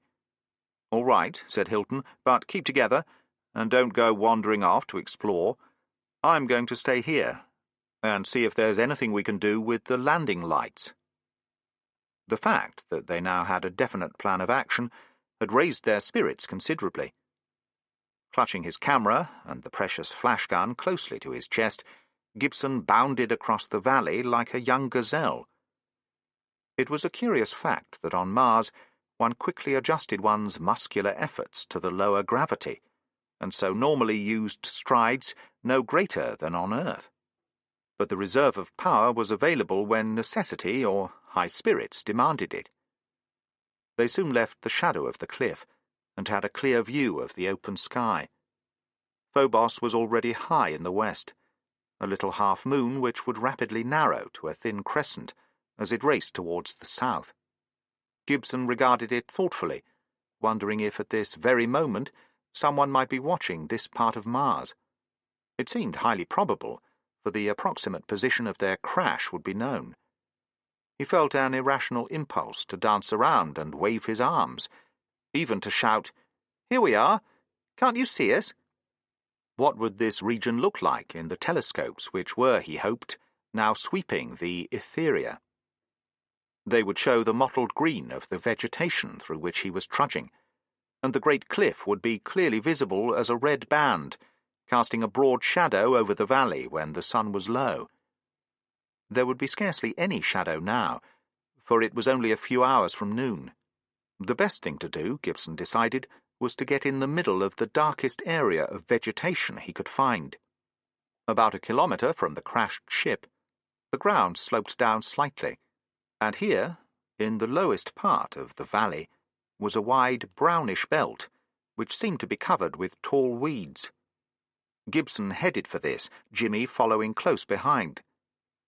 They found themselves among slender, leathery plants of a type they had never seen before. The leaves rose vertically out of the ground in long, thin streamers, and were covered with numberless pods, which looked as if they might contain seeds. The flat sides were all turned towards the sun, and Gibson was interested to note that while the sunlit sides of the leaves were black, the shadowed parts were a greyish-white. It was a simple but effective trick to reduce loss of heat. Without wasting time to botanize, Gibson pushed his way into the centre of the little forest. The plants were not crowded too closely together, and it was fairly easy to force a passage through them. When he had gone far enough, he raised his flash gun and squinted along it at Phobos. The satellite was now a thin crescent not far from the sun, and Gibson felt extremely foolish aiming his flash into the full glare of the summer sky. But the time was really well chosen, for it would be dark on the side of Phobos towards them, and the telescopes there would be observing under favourable conditions. He let off his 10 shots in 5 pairs, spaced well apart. This seemed the most economical way of doing it, while still making sure that the signals would look obviously artificial. "That'll do for today," said Gibson. "We'll save the rest of our ammunition until after dark. Now let's have a look at these plants. Do you know what they remind me of?" "Overgrown seaweed," replied Jimmy promptly. "Right first time. I wonder what's in those pods. Have you got a knife on you?" "Thanks." Gibson began carving at the nearest frond until he had punctured one of the little black balloons. It apparently held gas, and under considerable pressure, for a faint hiss could be heard as the knife penetrated. "What queer stuff," said Gibson. "Let's take some back with us." Not without difficulty, he hacked off one of the long black fronds near the roots. A dark brown fluid began to ooze out of the severed end, releasing tiny bubbles of gas as it did so. With this souvenir hanging over his shoulder, Gibson began to make his way back to the ship. He did not know that he was carrying with him the future of a world. They had gone only a few paces when they encountered a denser patch, and had to make a detour. With the sun as a guide, there was no danger of becoming lost, especially in such a small region, and they had made no attempt to retrace their footsteps exactly. Gibson was leading the way, and finding it somewhat heavy going. He was just wondering whether to swallow his pride and change places with Jimmy, when he was relieved to come across a narrow, winding track, leading more or less in the right direction. To any observer, it would have been an interesting demonstration of the slowness of some mental processes, for both Gibson and Jimmy had walked a good 6 paces before they remembered the simple but shattering truth that footpaths do not, usually, make themselves. "It's about time our 2 explorers came back, isn't it?" said the pilot, as he helped Hilton detach the floodlights from the underside of the aircraft's wing. This had proved, after all, to be a fairly straightforward job, and Hilton hoped to find enough wiring inside the machine to run the lights far enough away from the cliff to be visible from Phobos when it rose again. They would not have the brilliance of Gibson's flash, but their steady beams would give them a better chance of being detected. "How long have they been gone now?" said Hilton. "About 40 minutes. I hope they've had the sense not to get lost. Gibson's too careful to go wandering off. I wouldn't trust young Jimmy by himself, though. He'd want to start looking for Martians. Oh, here they are." They seemed to be in a bit of a hurry. Two tiny figures had emerged from the middle distance and were bounding across the valley. Their haste was so obvious that the watchers downed tools and observed their approach with rising curiosity. The fact that Gibson and Jimmy had returned so promptly represented a triumph of caution and self-control. For a long moment of incredulous astonishment, they had stood staring at that pathway through the thin brown plants. On Earth, nothing could have been more commonplace. It was just the sort of track that cattle make across a hill, or wild animals through a forest. Its very familiarity had at first prevented them from noticing it, and even when they had forced their minds to accept its presence, they still kept trying to explain it away. Gibson had spoken first in a very subdued voice, almost as if he was afraid of being overheard. "It's a path, all right, Jimmy. But what could have made it, for heaven's sake? No one's ever been here before. It must have been some kind of animal, a fairly large one, too, perhaps as big as a horse. Or a tiger." The last remark produced an uneasy silence. Then Jimmy said, "Well, if it comes to a fight, that flash of yours should scare anything." "Only if it had eyes," said Gibson. "Suppose it had some other sense." It was obvious that Jimmy was trying to think of good reasons for pressing ahead. "I'm sure we could run faster and jump higher than anything else on Mars." Gibson liked to believe that his decision was based on prudence rather than cowardice. "We're not taking any risks," he said firmly. "We're going straight back to tell the others. Then we'll think about having a look round."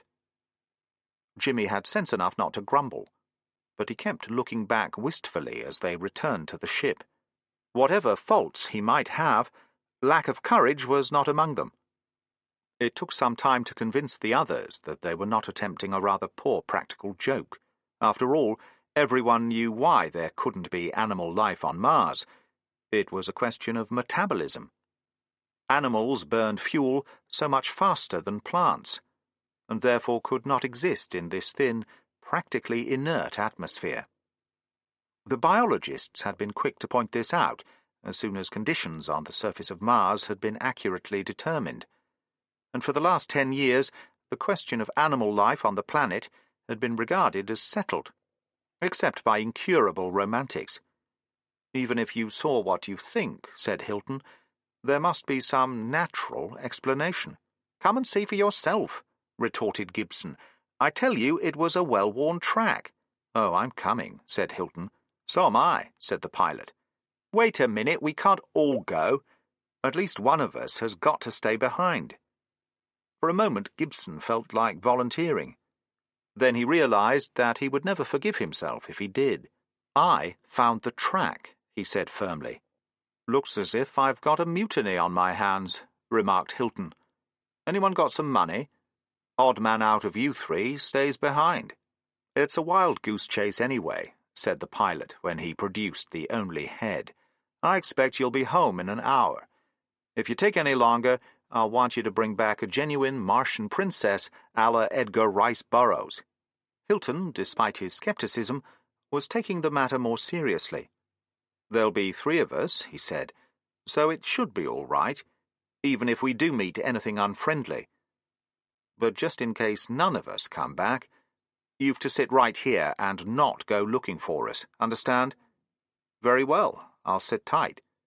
The trio set off across the valley towards the little forest, Gibson leading the way. After reaching the tall, thin fronds of seaweed, they had no difficulty in finding the track again. Hilton stared at it in silence for a good minute, while Gibson and Jimmy regarded him with "I told you so" expressions. Then he remarked, "Let's have your flash gun, Martin. I'm going first." It would have been silly to argue. Hilton was taller, stronger, and more alert. Gibson handed over his weapon without a word. There can be no weirder sensation than that of walking along a narrow track between high leafy walls, knowing that at any moment you may come face to face with a totally unknown and perhaps unfriendly creature. Gibson tried to remind himself that animals, which had never before encountered man, were seldom hostile, though there were enough exceptions to this rule to make life interesting. They had gone about halfway through the forest when the track branched into two. Hilton took the turn to the right, but soon discovered that this was a cul-de-sac. It led to a clearing about 20 meters across, in which all the plants had been cut, or eaten, to within a short distance of the ground, leaving only the stumps showing. These were already beginning to sprout again, and it was obvious that this patch had been deserted for some time by whatever creatures had come here. "Herbivores," whispered Gibson. "And fairly intelligent," said Hilton. "See the way they've left the roots to come up again. Let's go back along the other branch." They came across the second clearing 5 minutes later. It was a good deal larger than the first, and it was not empty. Hilton tightened his grip on the flash gun, and in a single smooth, well-practiced movement, Gibson swung his camera into position and began to take the most famous photographs ever made on Mars. Then they all relaxed and stood waiting for the Martians to notice them. In that moment, centuries of fantasy and legend were swept away. All man's dreams of neighbors not unlike himself vanished into limbo. With them, unlamented, went Wells' tentacled monstrosities and the other legions of crawling nightmare horrors. And there vanished also the myth of coldly inhuman intelligences which might look down dispassionately on man from their fabulous heights of wisdom, and might brush him aside with no more malice than he himself might destroy a creeping insect. There were 10 of the creatures in the glade, and they were all too busy eating to take any notice of the intruders. In appearance they resembled very plump kangaroos, their almost spherical bodies balanced on 2 large, slender hind limbs. They were hairless, and their skin had a curious waxy sheen, like polished leather. 2 thin forearms, which seemed to be completely flexible, sprouted from the upper part of the body, and ended in tiny hands, like the claws of a bird, too small and feeble, one would have thought, to have been of much practical use.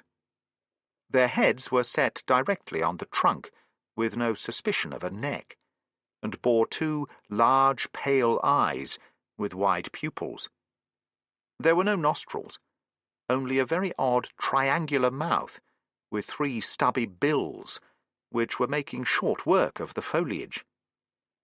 A pair of large, almost transparent ears hung limply from the head, twitching occasionally, and sometimes folding themselves into trumpets, which looked as if they might be extremely efficient sound detectors, even in this thin atmosphere. The largest of the beasts was about as tall as Hilton, but all the others were considerably smaller. One baby, less than a metre high, could only be described by the overworked adjective cute.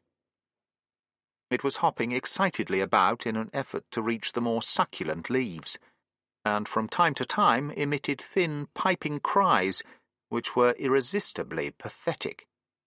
"How intelligent would you say they are?" whispered Gibson at last. "It's hard to say. Notice how they're careful not to destroy the plants they eat. Of course, that may be pure instinct, like bees knowing how to build their hives. They move very slowly, don't they? I wonder if they're warm-blooded. I don't see why they should have blood at all. Their metabolism must be pretty weird for them to survive in this climate. It's about time they took some notice of us. The big fellow knows we're here. I've caught him looking at us out of the corner of his eye. Do you notice the way his ears keep pointing towards us? Let's go out into the open." Hilton thought this over. "I don't see how they can do us much harm, even if they want to. Those little hands look rather feeble. But I suppose those 3-sided beaks could do some damage. We'll go forward, very slowly for 6 paces. If they come at us, I'll give them a flash with the gun, while you make a bolt for it. I'm sure we can outrun them easily. They certainly don't look built for speed." Moving with a slowness which they hoped would appear reassuring rather than stealthy, they walked forward into the glade. There was now no doubt that the Martian saw them. Half a dozen pairs of great calm eyes stared at them, then looked away as their owners got on with the more important business of eating. "They don't even seem to be inquisitive," said Gibson, somewhat disappointed. "Are we as uninteresting as all this?" "Hello. Junior's spotted us. What's he up to?" The smallest Martian had stopped eating and was staring at the intruders with an expression that might have meant anything from rank disbelief to hopeful anticipation of another meal. It gave a couple of shrill squeaks, which were answered by a non-committal honk from one of the adults. Then it began to hop towards the interested spectators. It halted a couple of paces away, showing not the slightest signs of fear or caution. "How do you do?" said Hilton solemnly. "Let me introduce us. On my right, James Spencer. On my left, Martin Gibson. But I'm afraid I didn't quite catch your name." "Squeak," said the small Martian. "Well, Squeak, what can we do for you?" The little creature put out an exploring hand and tugged at Hilton's clothing. Then it hopped towards Gibson, who had been busily photographing this exchange of courtesies. Once again it put forward an inquiring paw, and Gibson moved the camera round out of harm's way. He held out his hand, and the little fingers closed round it with surprising strength. "Friendly little chap, isn't he?" said Gibson, having disentangled himself with difficulty. "At least he's not as stuck up as his relatives." The adults had so far taken not the slightest notice of the proceedings. They were still munching placidly at the other side of the glade. "I wish we had something to give him, but I don't suppose he could eat any of our food. Lend me your knife, Jimmy. I'll cut down a bit of seaweed for him, just to prove that we're friends." This gift was gratefully received and promptly eaten, and the small hands reached out for more.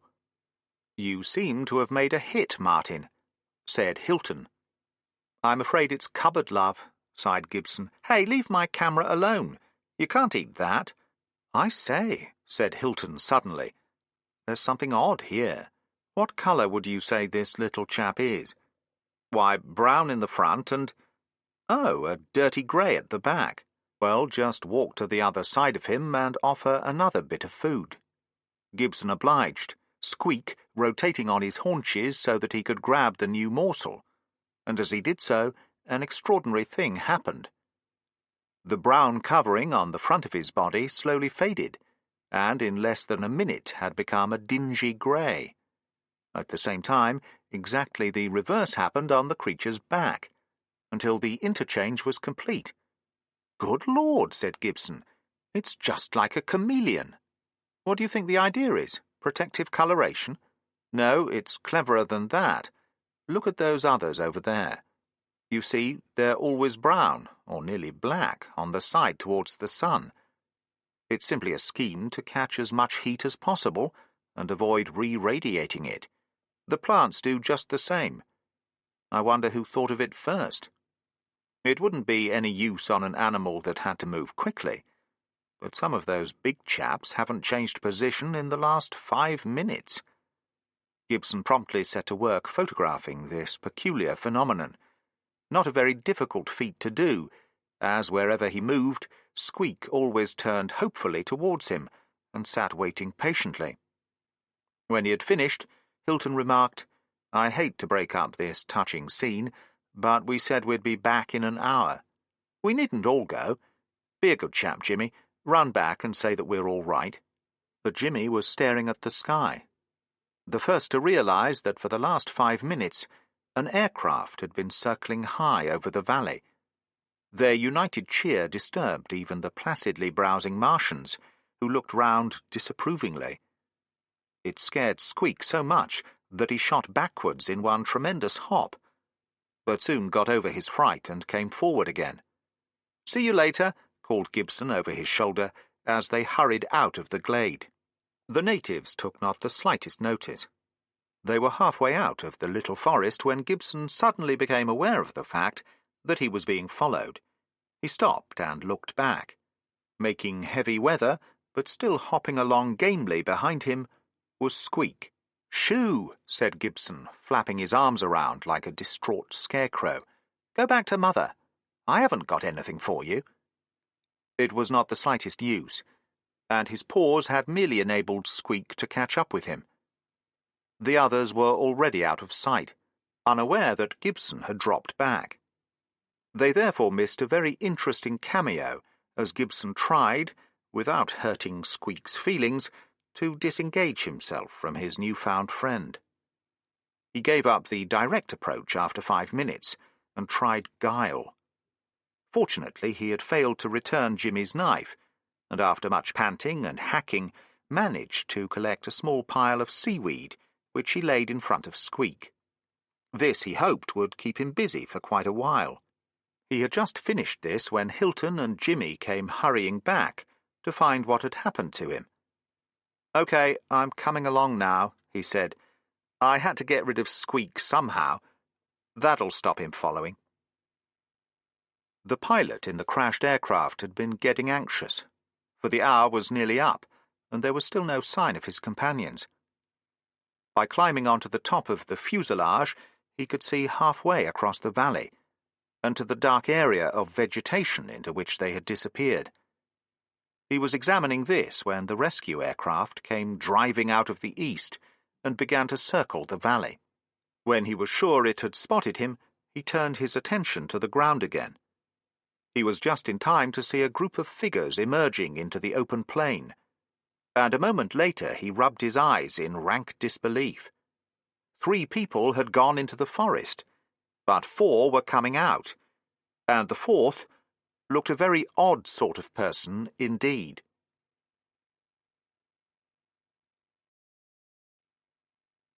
Chapter 13. After what was later to be christened the most successful crash in the history of Martian exploration, the visit to Trivium Corontis and Port Schiaparelli was inevitably something of an anticlimax. Indeed, Gibson had wished to postpone it altogether, and return to Port Lowell immediately with his prize. He had soon abandoned all attempts to jettison Squeak, and as everyone in the colony would be on tenterhooks to see a real live Martian, it had been decided to fly the little creature back with them. But Port Lowell would not let them return. Indeed, it was 10 days before they saw the capital again. Under the great domes, one of the decisive battles for the possession of the planet was now being fought. It was a battle which Gibson knew of only through the radio reports, a silent but deadly battle which he was thankful to have missed. The epidemic which Dr. Scott had asked for had arrived. At its peak, 1/10 of the city's population was sick with Martian fever. But the serum from Earth broke the attack, and the battle was won with only 3 fatal casualties. It was the last time that the fever ever threatened the colony. Taking Squeak to Port Schiaparelli involved considerable difficulties, for it meant flying large quantities of his staple diet ahead of him. At first it was doubted if he could live in the oxygenated atmosphere of the domes, but it was soon discovered that this did not worry him in the least, though it reduced his appetite considerably. The explanation of this fortunate accident was not discovered until a good deal later. What never was discovered at all was the reason for Squeak's attachment to Gibson. Someone suggested, rather unkindly, that it was because they were approximately the same shape. Before they continued their journey, Gibson and his colleagues, with the pilot of the rescue plane and the repair crew who arrived later, made several visits to the little family of Martians. They discovered only one group, and Gibson wondered if these were the last specimens left on the planet. This, as it later turned out, was not the case. The rescue plane had been searching along the track of their flight when it had received a radio message from Phobos reporting brilliant flashes from Etheria. Just how those flashes had been made had puzzled everyone considerably until Gibson, with justifiable pride, gave the explanation. When they discovered it would take only a few hours to replace the jet units on their plane, they had decided to wait while the repairs were carried out and to use the time studying the Martians in their natural haunts. It was then that Gibson first suspected the secret of their existence.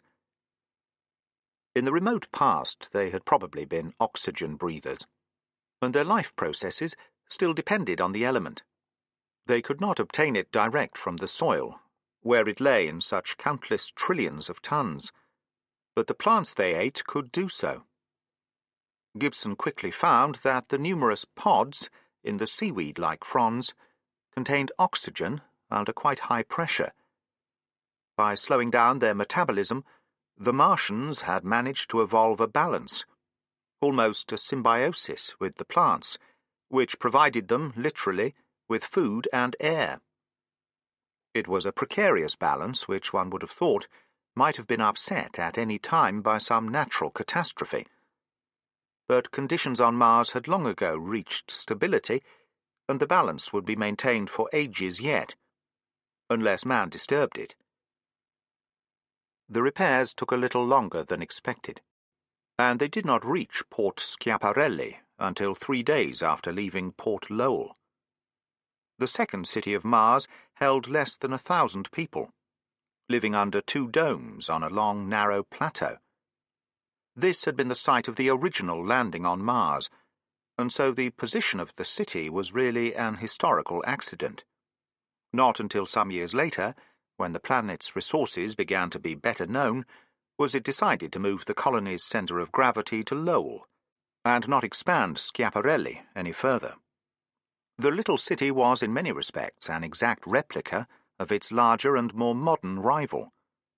Its speciality was light engineering, geological or rather areological research, and the exploration of the surrounding regions. The fact that Gibson and his colleagues had accidentally stumbled on the greatest discovery so far made on Mars, less than an hour's flight from the city, was thus the cause of some heartburning.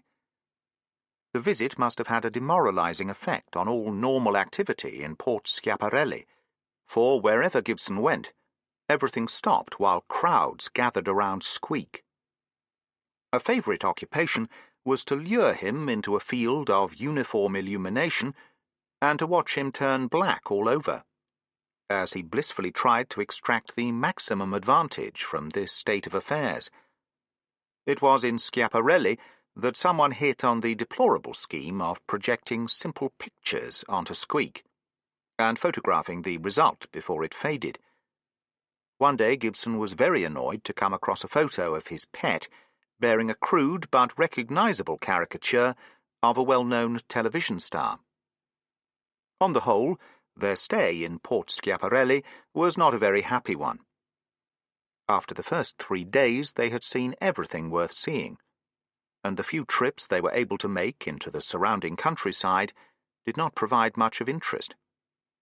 Jimmy was continually worrying about Irene and putting through expensive calls to Port Lowell.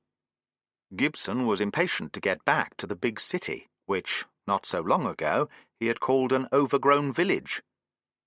Only Hilton, who seemed to possess unlimited reserves of patience, took life easily and relaxed while the others fussed around him. There was one excitement during their stay in the city. Gibson had often wondered, a little apprehensively, what would happen if the pressurizing dome ever failed. He received the answer, or as much of it as he had any desire for, one quiet afternoon when he was interviewing the city's chief engineer in his office. Squeak had been with them, propped up on his large, flexible lower limbs, like some improbable nursery doll. As the interview progressed, Gibson became aware that his victim was showing more than the usual signs of restiveness. His mind was obviously very far away, and he seemed to be waiting for something to happen. Suddenly, without any warning, the whole building trembled slightly, as if hit by an earthquake. Two more shocks, equally spaced, came in quick succession. From a loudspeaker on the wall, a voice called urgently, "Blowout, practice only. You have 10 seconds to reach shelter. Blowout, practice only." Gibson had jumped out of his chair, but immediately realized there was nothing he need do. From far away there came a sound of slamming doors. Then silence. The engineer got to his feet and walked over to the window, overlooking the city's only main street. "Everyone seems to have got to cover," he said. "Of course, it isn't possible to make these tests a complete surprise. There's one a month, and we have to tell people what day it will be, because they might think it was the real thing." "Just what are we all supposed to do?" asked Gibson, who had been told at least twice, but had become a little rusty on the subject. "As soon as you hear the signal, that's the 3 ground explosions, you've got to get under cover. If you're indoors, you have to grab your breathing mask to rescue anyone who can't make it. You see, if pressure goes, every house becomes a self-contained unit with enough air for several hours. And anyone out in the open? It would take a few seconds for the pressure to go right down, and as every building has its own airlock, it should always be possible to reach shelter in time.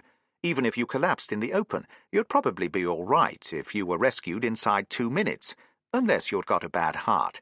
And no one comes to Mars if he's got a bad heart. Well, I hope you never have to put this theory into practice. So do we. But on Mars one has to be prepared for anything.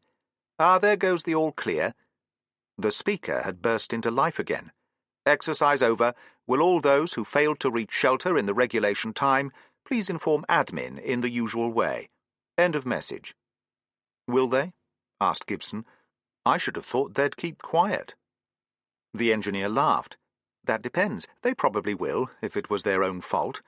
But it's the best way of showing up weak points in our defences.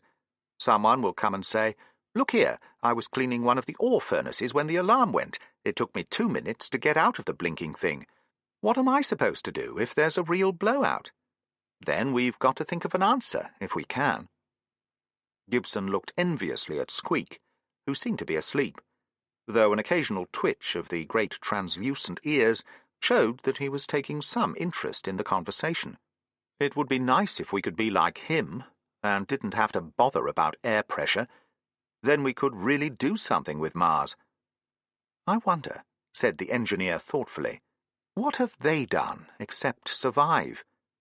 It's always fatal to adapt oneself to one's surroundings.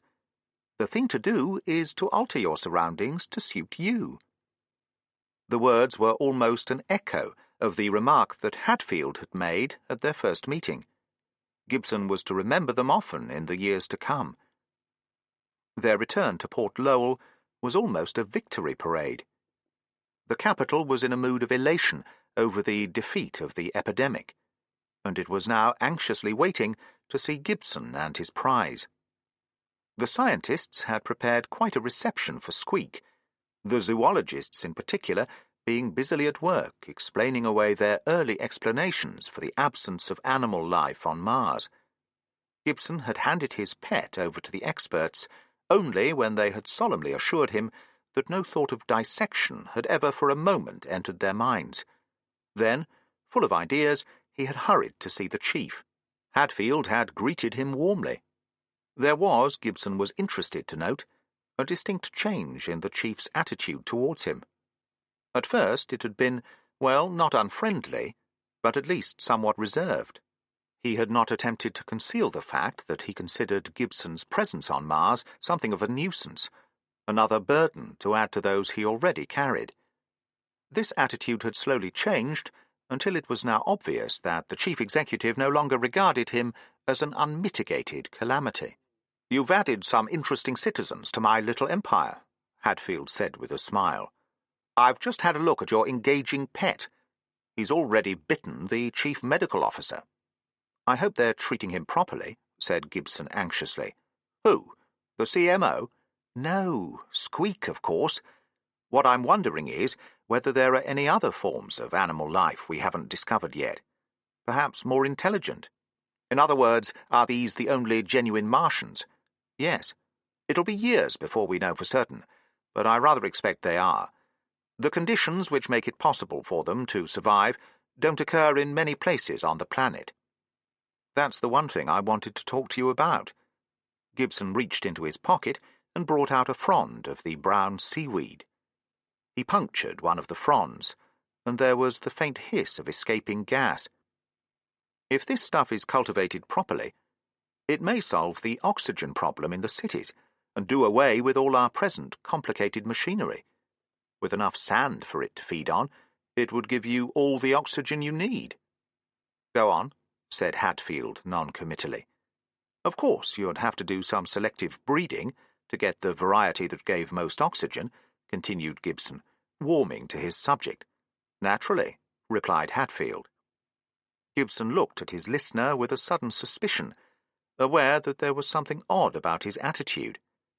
A faint smile was playing about Hatfield's lips. I don't think you're taking me seriously, Gibson protested bitterly. Hatfield sat up with a start. On the contrary, he retorted. I'm taking you much more seriously than you imagine. He toyed with his paperweight, then apparently came to a decision. Abruptly, he leaned towards his desk microphone and pressed a switch. Get me a sand flea and a driver, he said. I want them at Lock 1 West in 30 minutes. He turned to Gibson. Can you be ready by then? What? Yes, I suppose so. I've only got to get my breathing gear from the hotel. Good. See you in half an hour. Gibson was there 10 minutes early, his brain in a whirl. Transport had managed to produce a vehicle in time, and the chief was punctual as ever.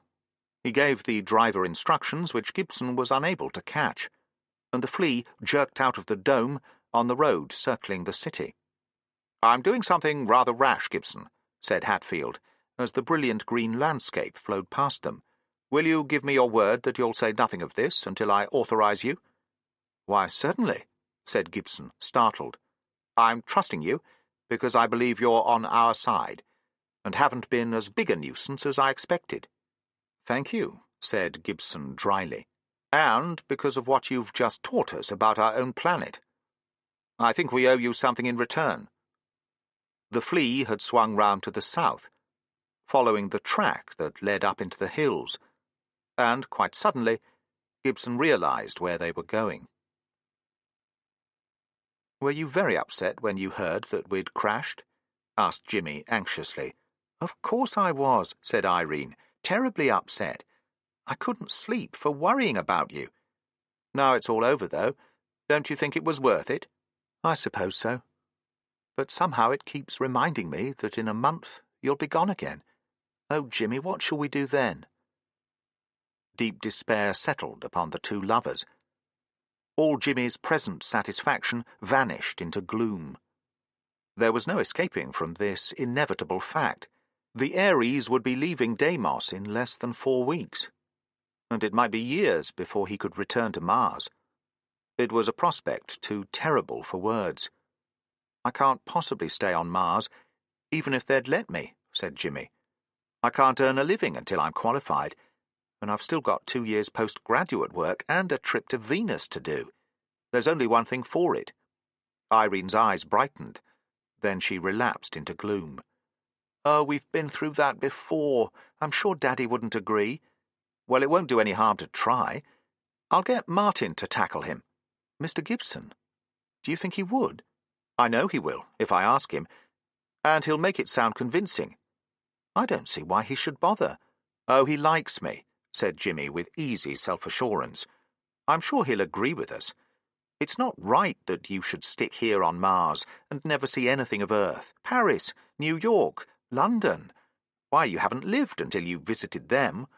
Do you know what I think? What? Your father's being selfish in keeping you here. Irene pouted a little. She was very fond of her father, and her first impulse was to defend him vigorously. But she was now torn between 2 loyalties, though in the long run there was no doubt which would win. Of course, said Jimmy, realizing that he might have gone too far. I'm sure he really means to do the best for you, but he's got so many things to worry about. He's probably forgotten what Earth is like, and doesn't realize what you're losing. No, you must get away before it's too late. Irene still looked uncertain. Then her sense of humor, so much more acute than Jimmy's, came to the rescue. "I'm quite sure that if we were on Earth, and you had to go back to Mars, you'd be able to prove just as easily that I ought to follow you there."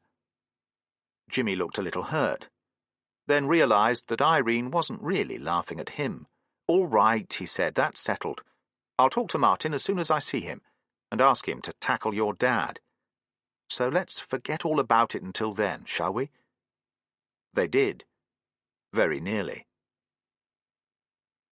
The little amphitheatre in the hills above Port Lowell was just as Gibson had remembered it, except that the green of its lush vegetation had darkened a little, as if it had already received the first warning of the still far distant autumn. The sand flea drove up to the largest of the 4 small domes, and they walked over to the airlock. "When I was here before," said Gibson dryly, "I was told we'd have to be disinfected before we could enter." "A slight exaggeration to discourage unwanted visitors," said Hadfield, unabashed. The outer door had opened at his signal, and they quickly stripped off their breathing apparatus. "We used to take such precautions, but they're no longer necessary." The inner door slid aside, and they stepped through into the dome. A man wearing the white smock of the scientific worker, the clean white smock of the very senior scientific worker, was waiting for them. "Hello, Baines," said Hadfield. "Gibson, this is Professor Baines. I expect you've heard of each other." They shook hands. Baines, Gibson knew, was one of the world's greatest experts on plant genetics. He had read a year or two ago that he had gone to Mars to study its flora. "So you're the chap who's just discovered Oxyphora," said Baines dreamily. He was a large, rugged man with an absent-minded air, which contrasted strangely with his massive frame and determined features. "Is that what you call it?" asked Gibson. "Well, I thought I'd discovered it, but I'm beginning to have doubts." "You certainly discovered something quite as important," Hadfield reassured him. "But Baines isn't interested in animals, so it's no good talking to him about your Martian friends." They were walking between low, temporary walls, which, Gibson saw, partitioned the dome into numerous rooms and corridors. The whole place looked as if it had been built in a great hurry. They came across beautiful scientific apparatus, supported on rough packing cases, and everywhere there was an atmosphere of hectic improvisation. Yet, curiously enough, very few people were at work. Gibson obtained the impression that whatever task had been going on here was now completed, and that only a skeleton staff was left. Baines led them to an airlock connected with one of the other domes, and as they waited for the last door to open, he remarked quietly, "This may hurt your eyes a bit." With this warning, Gibson put up his hand as a shield. His first impression was one of light and heat. It was almost as if he had moved from pole to tropics in a single step. Overhead, batteries of powerful lamps were blasting the hemispherical chamber with light. There was something heavy and oppressive about the air that was not only due to the heat, and he wondered what sort of atmosphere he was breathing. This dome was not divided up by partitions. It was simply a large, circular space laid out into neat plots, on which grew all the Martian plants which Gibson had ever seen, and many more besides. About a quarter of the area was covered by tall brown fronds, which Gibson recognized at once. "So you've known about them all the time," he said, neither surprised nor particularly disappointed. Hadfield was quite right. The Martians were much more important. "Yes," said Hadfield. "They were discovered about 2 years ago, and aren't very rare along the equatorial belt.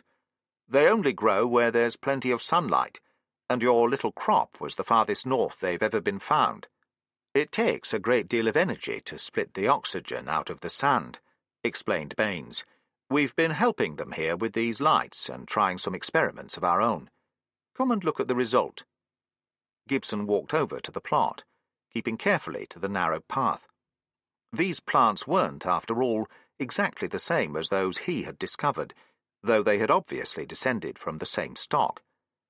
The most surprising difference was the complete absence of gas pods, their place having been taken by myriads of minute pores. "This is the important point," said Hatfield. "We've bred a variety which releases its oxygen directly into the air, because it doesn't need to store it any more. As long as it's got plenty of light and heat, it can extract all it needs from the sand, and will throw off the surplus. All the oxygen you're breathing now comes from these plants. There's no other source in this dome." "I see," said Gibson slowly. "So you'd already thought of my idea, and gone a good deal further. But I still don't understand the need for all this secrecy." "What secrecy?" said Hatfield, with an air of injured innocence. "Really," protested Gibson, "you've just asked me not to say anything about this place." "Oh, that's because there will be an official announcement in a few days, and we haven't wanted to raise false hopes. But there hasn't been any real secrecy." Gibson brooded over this remark all the way back to Port Lowell. Hatfield had told him a good deal. But had he told him everything? Where, if at all, did Phobos come into the picture? Gibson wondered if his suspicions about the inner moon were completely unfounded. It could obviously have no connection with this particular project. He felt like trying to force Hatfield's hand by a direct question, but thought better of it. He might only make himself look a fool if he did. The domes of Port Lowell were climbing up over the steeply convex horizon, when Gibson broached the subject that had been worrying him for the past fortnight. "The Ares is going back to Earth in 3 weeks, isn't she?" he remarked to Hatfield. The other merely nodded. The question was obviously a purely rhetorical one, for Gibson knew the answer as well as anybody. "I've been thinking," said Gibson slowly, "that I'd like to stay on Mars a bit longer. Maybe until next year." "Oh," said Hatfield. The exclamation revealed neither congratulation nor disapproval, and Gibson felt a little piqued that his shattering announcement had fallen flat. "What about your work?" continued the chief. "All that can be done just as easily here as on Earth. I suppose you realize," said Hatfield, "that if you stay here, you'll have to take up some useful profession." He smiled a little wryly. "That wasn't very tactful, was it? What I mean is that you'll have to do something to help run the colony. Have you any particular ideas in this line?" This was a little more encouraging. At least it meant that Hatfield had not dismissed the suggestion at once. But it was a point that Gibson had overlooked in his first rush of enthusiasm. "I wasn't thinking of making a permanent home here," he said a little lamely, "but I want to spend some time studying the Martians, and I'd like to see if I can find any more of them. Besides, I don't want to leave Mars just when things are getting interesting." "What do you mean?" said Hatfield swiftly. "Why, these oxygen plants, and getting Dome 7 into operation. I want to see what comes of all this in the next few months." Hatfield looked thoughtfully at his passenger. He was less surprised than Gibson might have imagined, for he had seen this sort of thing happen before.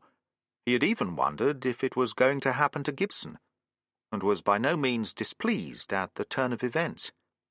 The explanation was really very simple. Gibson was happier now than he had ever been on Earth. He had done something worthwhile, and felt that he was becoming part of the Martian community. The identification was now nearly complete, and the fact that Mars had already made one attempt on his life had merely strengthened his determination to stay. If he returned to Earth, he would not be going home. He would be sailing into exile. "Enthusiasm isn't enough, you know," said Hatfield. "I quite understand that. This little world of ours is founded on 2 things, skill and hard work. Without both of them, we might just as well go back to Earth. I'm not afraid of work, and I'm sure I could learn some of the administrative jobs you've got here, and a lot of the routine technical ones." This, Hatfield thought, was probably true. Ability to do these things was a function of intelligence, and Gibson had plenty of that. But more than intelligence was needed. There were personal factors as well.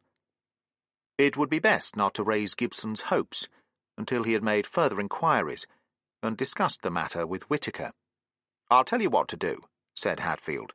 "Put in a provisional application to stay, and I'll have it signalled to Earth. We'll get their answer in about a week. Of course, if they turn you down, there's nothing we can do." Gibson doubted this, for he knew just how much notice Hatfield took of terrestrial regulations when they interfered with his plans. But he merely said, "And if Earth agrees? Then I suppose it's up to you." "Yes, I'll start thinking about my answer then." That, thought Gibson, was satisfactory as far as it went. Now that he had taken the plunge, he felt a great sense of relief, as if everything was now outside his control. He had merely to drift with the current, awaiting the progress of events. The door of the airlock opened before them, and the Flea crunched into the city. Even if he had made a mistake, no great harm would be done. He could always go back to Earth by the next ship, or the one after. But there was no doubt that Mars had changed him. He knew what some of his friends would say when they read the news. "Have you heard about Martin? Looks as if Mars has made a man out of him. Who'd have thought it?" Gibson wriggled uncomfortably. He had no intention of becoming an elevating object lesson for anyone, if he could help it. Even in his most maudlin moments he had never had the slightest use for those smug Victorian parables about lazy, self-centred men becoming useful members of the community. But he had a horrible fear that something uncommonly like this was beginning to happen to him.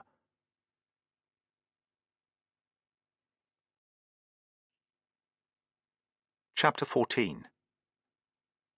"Out with it, Jimmy. What's on your mind? You don't seem to have much appetite this morning." Jimmy toyed fretfully with the synthetic omelette on his plate, which he had already carved into microscopic fragments. "I was thinking about Irene, and what a shame it is she's never had a chance of seeing Earth." "Are you sure she wants to? I've never heard anyone here say a single good word for the place." "Oh, she wants to, all right. I've asked her." "Stop beating about the bush. What are you two planning now? Do you want to elope in the Aries?" Jimmy gave a rather sickly grin. "That's an idea, but it would take a bit of doing. Honestly, though, don't you think Irene ought to go back to Earth to finish her education? If she stays here, she'll grow up into a simple, unsophisticated country girl? A raw colonial? Is that what you were thinking?" "Well, something like that. But I wish you wouldn't put it so crudely." "Sorry, I didn't mean to. As a matter of fact, I rather agree with you. It's a point that's occurred to me. I think someone ought to mention it to Hatfield." "That's exactly what—" began Jimmy excitedly. "What you and Irene want me to do?" Jimmy threw up his hands in mock despair. "It's no good trying to kid you. Yes. If you'd said that at the beginning, think of the time we'd have saved. But tell me frankly, Jimmy, just how serious are you about Irene?" Jimmy looked back at him with a level, steadfast gaze that was in itself a sufficient answer. "I'm dead serious. You ought to know that. I want to marry her as soon as she's old enough, and I can earn my living." There was a dead silence, then Gibson replied, "You could do a lot worse. She's a very nice girl, and I think it would do her a lot of good to have a year or so on Earth. Still, I'd rather not tackle Hatfield at the moment. He's very busy, and, well, he's already got one request from me." "Oh?" said Jimmy, looking up with interest. Gibson cleared his throat. "It's got to come out sometime, but don't say anything to the others yet. I've applied to stay on Mars." "Good Lord!" exclaimed Jimmy. "That's, well, quite a thing to do." Gibson suppressed a smile. "Do you think it's a good thing?" "Why, yes, I'd like to do it myself." "Even if Irene was going back to Earth?" asked Gibson dryly. "That isn't fair." "But how long do you expect to stay?" "Frankly, I don't know. It depends on too many factors. For one thing, I'll have to learn a job." "What sort of job?" "Something that's congenial and productive. Any ideas?" Jimmy sat in silence for a moment, his forehead wrinkled with concentration. Gibson wondered just what he was thinking. Was he sorry that they might soon have to separate? In the last few weeks, the strain and animosities which had once both repelled and united them had dissolved away. They had reached a state of emotional equilibrium, which was pleasant, yet not as satisfactory as Gibson would have hoped. Perhaps it was his own fault. Perhaps he had been afraid to show his deeper feelings and had hidden them behind banter and even occasional sarcasm. If so, he was afraid he might have succeeded only too well. Once he had hoped to earn Jimmy's trust and confidence. Now it seemed Jimmy only came to him when he wanted something. No, that wasn't fair. Jimmy certainly liked him, perhaps as much as many sons liked their fathers. That was a positive achievement of which he could be proud. He could take some credit, too, for the great improvement in Jimmy's disposition since they had left Earth. He was no longer awkward and shy. Though he was still rather serious, he was never sullen. This, thought Gibson, was something in which he could take a good deal of satisfaction. But now there was little more he could do. Jimmy was slipping out of his world. Irene was the only thing that mattered to him now. "I'm afraid I don't seem to have any ideas," said Jimmy. "Of course, you could have my job here. Oh, that reminds me of something I picked up in admin the other day." His voice dropped to a conspiratorial whisper, and he leaned across the table. "Have you ever heard of Project Dawn?" "No. What is it?" "That's what I'm trying to find out. It's something very secret, and I think it must be pretty big." "Oh?" said Gibson, suddenly alert. "Perhaps I have heard about it after all. Tell me what you know." "Well, I was working late one evening in the filing section, and was sitting on the floor between some of the cabinets, sorting out papers, when the chief and Mayor Whittaker came in. They didn't know I was there, and were talking together. I wasn't trying to eavesdrop, but you know how it is. All of a sudden, Mayor Whittaker said something that made me sit up with a bang. I think these were his exact words. 'Whatever happens, there's going to be hell to pay as soon as Earth knows about Project Dawn, even if it's successful.' Then the chief gave a queer little laugh and said something about success excusing everything. That's all I could hear. They went out soon afterwards. What do you think about it?" "Project Dawn." There was a magic about the name that made Gibson's pulse quicken. Almost certainly it must have some connection with the research going on up in the hills above the city. But that could hardly justify Whittaker's remark. Or could it? Gibson knew a little about the interplay of political forces between Earth and Mars. He appreciated, from occasional remarks of Hatfield's and comments in the local press, that the colony was now passing through a critical period. On Earth, powerful voices were raised in protest against its enormous expense, which, it seemed, would extend indefinitely into the future, with no sign of any ultimate reduction.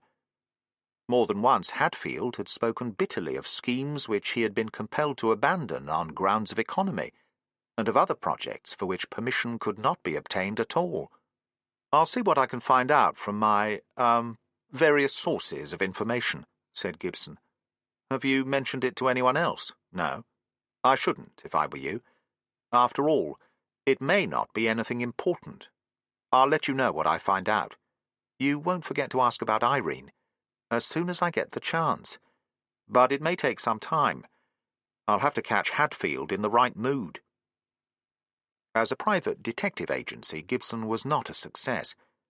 He made 2 rather clumsy direct attempts before he decided that the frontal approach was useless. George the barman had been his first target, for he seemed to know everything that was happening on Mars, and was one of Gibson's most valuable contacts. "Project Dawn," he said with a puzzled expression. "I've never heard of it." "Are you quite sure?" asked Gibson, watching him narrowly. George seemed to lose himself in deep thought. "Quite sure," he said at last. And that was that. George was such an excellent actor that it was quite impossible to guess whether he was lying or speaking the truth. Gibson did a trifle better with the editor of the Martian Times. Westerman was a man he normally avoided, as he was always trying to coax articles out of him, and Gibson was invariably behind with his terrestrial commitments. The staff of 2, therefore, looked up with some surprise as their visitor entered the tiny office of Mars' only newspaper. Having handed over some carbon copies as a peace offering, Gibson sprang his trap. "I'm trying to collect all the information I can on Project Dawn," he said casually. "I know it's still undercover, but I want to have everything ready when it can be published." There was dead silence for several seconds. Then Westerman remarked, "I think you'd better see the chief about that." "I didn't want to bother him. He's so busy," said Gibson innocently. "Well, I can't tell you anything." "You mean you don't know anything about it?" "If you like. There are only a few dozen people on Mars who could even tell what it is." That, at least, was a valuable piece of information. "Do you happen to be one of them?" asked Gibson. Westerman shrugged his shoulders. "I keep my eyes open, and I've done a bit of guessing." That was all Gibson could extract from him. He strongly suspected that Westerman knew little more about the matter than he did himself, but was anxious to conceal his ignorance. The interview had, however, confirmed 2 main facts. Project Dawn certainly did exist, and it was extremely well hidden. Gibson could only follow Westerman's example, keeping his eyes open and guessing what he could. He decided to abandon the quest for the time being and to go round to the biophysics lab, where Squeak was the guest of honor. The little Martian was sitting on his haunches, taking life easily, while the scientists stood conversing in a corner, trying to decide what to do next. As soon as he saw Gibson, he gave a chirp of delight and bounded across the room, bringing down a chair as he did so, but luckily missing any valuable apparatus. The bevy of biologists regarded this demonstration with some annoyance. Presumably it could not be reconciled with their views on Martian psychology. "Well," said Gibson to the leader of the team, when he had disentangled himself from Squeak's clutches, "have you decided how intelligent he is yet?" The scientist scratched his head. "He's a queer little beast. Sometimes I get the feeling he's just laughing at us. The odd thing is that he's quite different from the rest of his tribe. We've got a unit studying them in the field, you know." "In what way is he different?" "The others don't show any emotions at all, as far as we can discover. They're completely lacking in curiosity. You can stand beside them, and if you wait long enough, they'll eat right round you. As long as you don't actively interfere with them, they'll take no notice of you." "And what happens if you do?" "They'll try and push you out of the way, like some obstacle. If they can't do that, they'll just go somewhere else. Whatever you do, you can't make them annoyed." "Are they good-natured or just plain stupid?" "I'd be inclined to say it's neither one nor the other. They've had no natural enemies for so long that they can't imagine that anyone would try to hurt them. By now they must be largely creatures of habit. Life's so tough for them that they can't afford expensive luxuries like curiosity and other emotions." "Then how do you explain this little fellow's behavior?" asked Gibson, pointing to Squeak, who was now investigating his pockets. "He's not really hungry. I've just offered him some food. So it must be pure inquisitiveness. It's probably a phase they pass through when they're young. Think how a kitten differs from a full-grown cat, or a human baby from an adult, for that matter. So when Squeak grows up, he'll be like the others." "Probably, but it isn't certain. We don't know what capacity he has for learning new habits. For instance, he's very good at finding his way out of mazes, once you can persuade him to make the effort." "Poor Squeak," said Gibson. "Sometimes I feel quite guilty about taking you away from home. Still, it was your own idea. Let's go for a walk." Squeak immediately hopped towards the door. "Did you see that?" exclaimed Gibson. "He understands what I'm saying. Well, so can a dog when it hears a command. It may simply be a question of habit again. You've been taking him out this time every day, and he's got used to it. Can you bring him back inside half an hour? We're fixing up the encephalograph to get some EEG records of his brain." These afternoon walks were a way of reconciling Squeak to his fate, and at the same time salving Gibson's conscience. He sometimes felt rather like a baby snatcher who had abandoned his victim immediately after stealing it. But it was all in the cause of science, and the biologists had sworn they wouldn't hurt Squeak in any way. The inhabitants of Port Lowell were now used to seeing this strangely assorted pair taking their daily stroll along the streets, and crowds no longer gathered to watch them pass. When it was outside school hours, Squeak usually collected a retinue of young admirers who wanted to play with him. But it was now early afternoon, and the juvenile population was still in durance vile. There was no one in sight when Gibson and his companion swung into Broadway, and presently a familiar figure appeared in the distance. Hadfield was carrying out his daily tour of inspection, and as usual he was accompanied by his pets. It was the first time that Topaz and Turquoise had met Squeak, and their aristocratic calm was seriously disturbed, though they did their best to conceal the fact.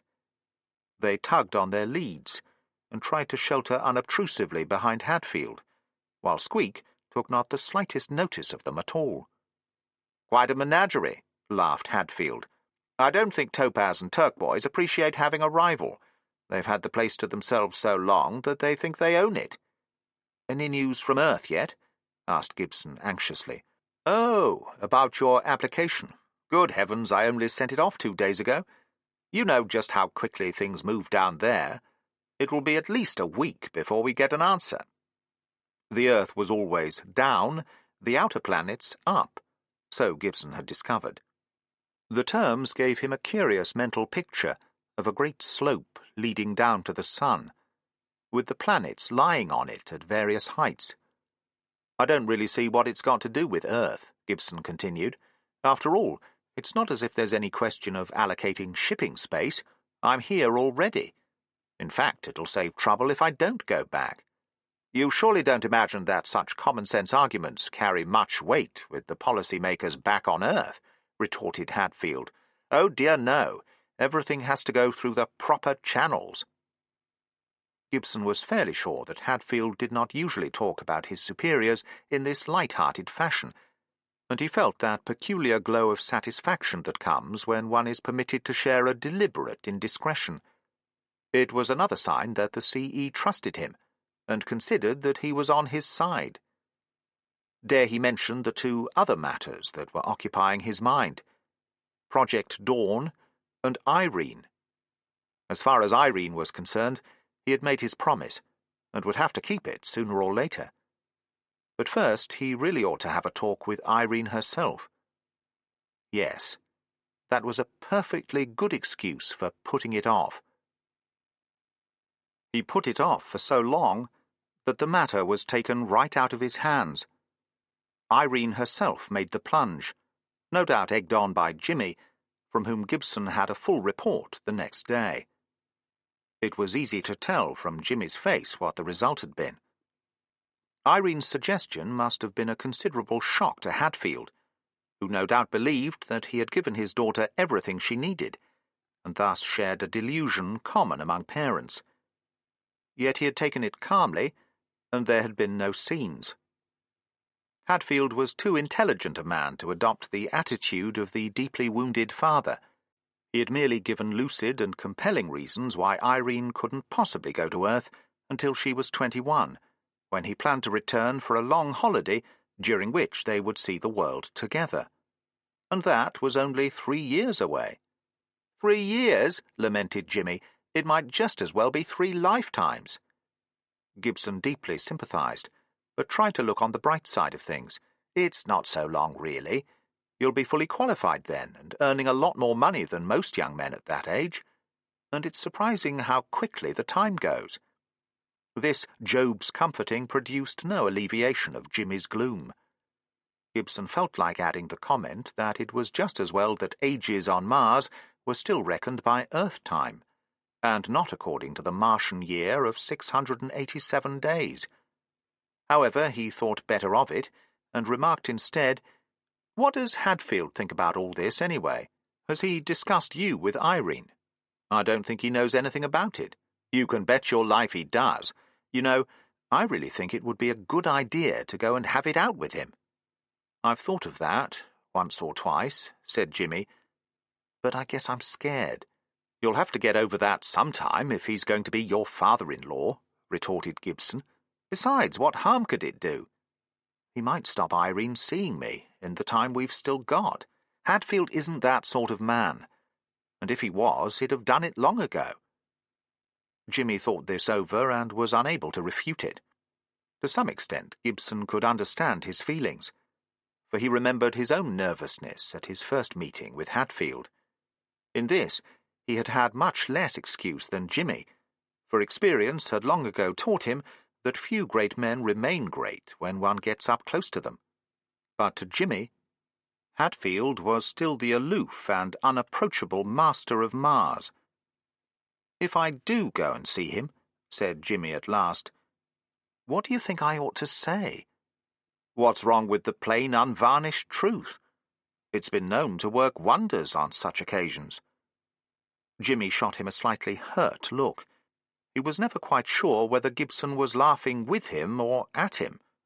It was Gibson's own fault, and was the chief obstacle to their complete understanding. "Look," said Gibson, "come along with me to the chief's house tonight and have it out with him. After all, look at it from his point of view. For all he can tell, it may be just an ordinary flirtation, with neither side taking it very seriously. But if you go and tell him you want to get engaged, then it's a different matter." He was much relieved when Jimmy agreed with no more argument. After all, if the boy had anything in him, he should make these decisions himself, without any prompting. Gibson was sensible enough to realize that, in his anxiety to be helpful, he must not run the risk of destroying Jimmy's self-reliance. It was one of Hadfield's virtues that one always knew where to find him at any given time, though woe betide anyone who bothered him with routine official matters during the few hours when he considered himself off duty. This matter was neither routine nor official, and it was not, as Gibson had guessed, entirely unexpected either, for Hadfield had shown no surprise at all when he saw who Gibson had brought with him. There was no sign of Irene. She had thoughtfully effaced herself. As soon as possible, Gibson did the same. He was waiting in the library, running through Hadfield's books and wondering how many of them the chief had actually had time to read, when Jimmy came in. "Mr. Hadfield would like to see you," he said. "How did you get on?" "I don't know yet, but it wasn't so bad as I'd expected." "It never is, and don't worry. I'll give you the best reference I can without actual perjury." When Gibson entered the study, he found Hadfield sunk in one of the armchairs, staring at the carpet as though he had never seen it before in his life. He motioned his visitor to take the other chair. "How long have you known Spencer?" he asked. "Only since leaving Earth. I'd never met him before boarding the Ares. And do you think that's long enough to form a clear opinion of his character?" "Is a lifetime long enough to do that?" countered Gibson. Hadfield smiled and looked up for the first time. "Don't evade the issue," he said, though without irritation. "What do you really think about him? Would you be willing to accept him as a son-in-law?" "Yes," said Gibson, without hesitation. "I'd be glad to." It was just as well that Jimmy could not overhear their conversation in the next 10 minutes, though in other ways perhaps it was rather a pity, for it would have given him much more insight into Gibson's feelings. In his carefully probing cross-examination, Hadfield was trying to learn all he could about Jimmy, but he was testing Gibson as well. This was something that Gibson should have anticipated. The fact that he had overlooked it in serving Jimmy's interests was no small matter to his credit. When Hadfield's interrogation suddenly switched its point of attack, he was totally unprepared for it. "Tell me, Gibson," said Hadfield abruptly, "why are you taking all this trouble for young Spencer? You say you only met him 5 months ago." "That's perfectly true, but when we were a few weeks out, I discovered that I'd known both his parents very well. We were all at college together." It had slipped out before he could stop it. Hadfield's eyebrows went up slightly. No doubt he was wondering why Gibson had never taken his degree. but he was far too tactful to pursue this subject, and merely asked a few casual questions about Jimmy's parents and when he had known them. At least they seemed casual questions, just the kind Hadfield might have been expected to ask, and Gibson answered them innocently enough. He had forgotten that he was dealing with one of the keenest minds in the solar system, one at least as good as his own at analysing the springs and motives of human conduct. When he realised what had happened, it was already too late. "I'm sorry," said Hadfield with deceptive smoothness, "but this whole story of yours simply lacks conviction. I don't say that what you've told me isn't the truth. It's perfectly possible that you might take such an interest in Spencer because you knew his parents very well 20 years ago. But you've tried to explain away too much, and it's quite obvious that the whole affair touches you at an altogether deeper level." He leaned forward suddenly and stabbed at Gibson with his finger. "I'm not a fool, Gibson, and men's minds are my business. You've no need to answer this if you don't want to, but I think you owe it to me now. Jimmy Spencer is your son, isn't he?" The bomb had dropped. The explosion was over. And in the silence that followed, Gibson's only emotion was one of overwhelming relief. "Yes," he said. "He is my son." "How did you guess?" Hadfield smiled. He looked somewhat pleased with himself, as if he had just settled a question that had been bothering him for some time.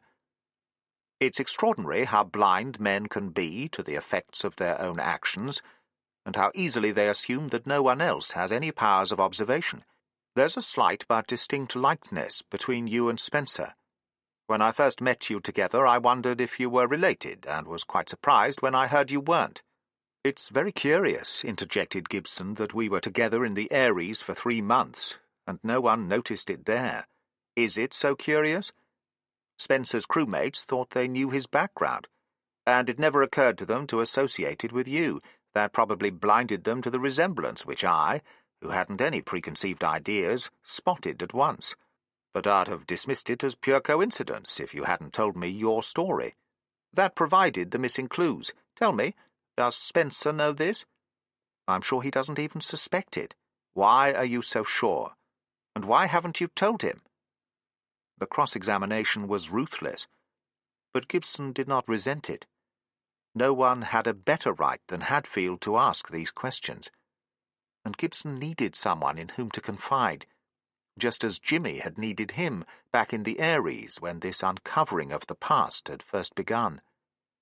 To think that he had started it all himself. He had certainly never dreamed where it would lead. "I think I'd better go back to the beginning," said Gibson, shifting uneasily in his chair. "When I left college, I had a complete breakdown and was in hospital for over a year. After I came out, I'd lost all contact with my Cambridge friends. Though a few tried to keep in touch with me, I didn't want to be reminded of the past. Eventually, of course, I ran into some of them again, but it wasn't until several years later that I heard what had happened to Kathleen, to Jimmy's mother. By then, she was already dead." He paused, still remembering across all these years the puzzled wonder he had felt, because the news had brought him so little emotion. "I heard there was a son, and thought little of it. We'd always been, well, careful, or so we believed, and I just assumed that the boy was Gerald's. You see, I didn't know when they were married or when Jimmy was born. I just wanted to forget the whole business and pushed it out of my mind. I can't even remember now if it even occurred to me that the boy might have been mine. You may find it hard to believe this, but it's the truth. And then I met Jimmy, and that brought it all back again. I felt sorry for him at first, and then began to get fond of him. But I never guessed who he was. I even found myself trying to trace his resemblance to Gerald, though I can hardly remember him now. Poor Gerald. He, of course, had known the truth well enough, but he had loved Kathleen, and had been glad to marry her on any terms he could. Perhaps he was to be pitied as much as she. But that was something that now would never be known. "And when," persisted Hadfield, "did you discover the truth?" "Only a few weeks ago, when Jimmy asked me to witness some official document he had to fill in. It was his application to start work here, in fact. That was when I first learned his date of birth." "I see," said Hadfield thoughtfully. "But even that doesn't give absolute proof, does it?" "I'm perfectly sure," Gibson replied with such obvious pique that Hadfield could not help smiling, "that there was no one else. Even if I'd had any doubts left. You've dispelled them yourself. And Spencer?" asked Hadfield, going back to his original question. "You've not told me why you're so confident he knows nothing. Why shouldn't he have checked a few dates? His parents' wedding day, for example. Surely what you've told him must have roused his suspicions." "I don't think so," said Gibson slowly, choosing his words with the delicate precision of a cat walking over a wet roadway. "You see, he rather idealizes his mother, and though he may guess I haven't told him everything, I don't believe he's jumped to the right conclusion. He's not the sort who could have kept quiet about it if he had. And besides, he'd still have no proof, even if he knows when his parents were married, which is more than most people do. No, I'm sure Jimmy doesn't know, and I'm afraid it will be rather a shock to him when he finds out." Hadfield was silent. Gibson could not even guess what he was thinking. It was not a very creditable story. But at least he had shown the virtue of frankness. Then Hadfield shrugged his shoulders in a gesture that seemed to hold a lifetime study of human nature. "He likes you," he said. "He'll get over it all right." Gibson relaxed with a sigh of relief. He knew that the worst was past. "Gosh, you've been a long time," said Jimmy. "I thought you were never going to finish. What happened?" Gibson took him by the arm. "Don't worry," he said. "It's quite all right. Everything's going to be all right now." He hoped and believed he was telling the truth. Hadfield had been sensible, which was more than some fathers would have been, even in this day and age. "I'm not particularly concerned," he said, "who Spencer's parents were or were not. This isn't the Victorian era. I'm only interested in the fellow himself, and I must say I'm favourably impressed. I've also had quite a chat about him with Captain Norden, by the way. So I'm not relying merely on tonight's interview. Oh, yes, I saw all this coming a long time ago.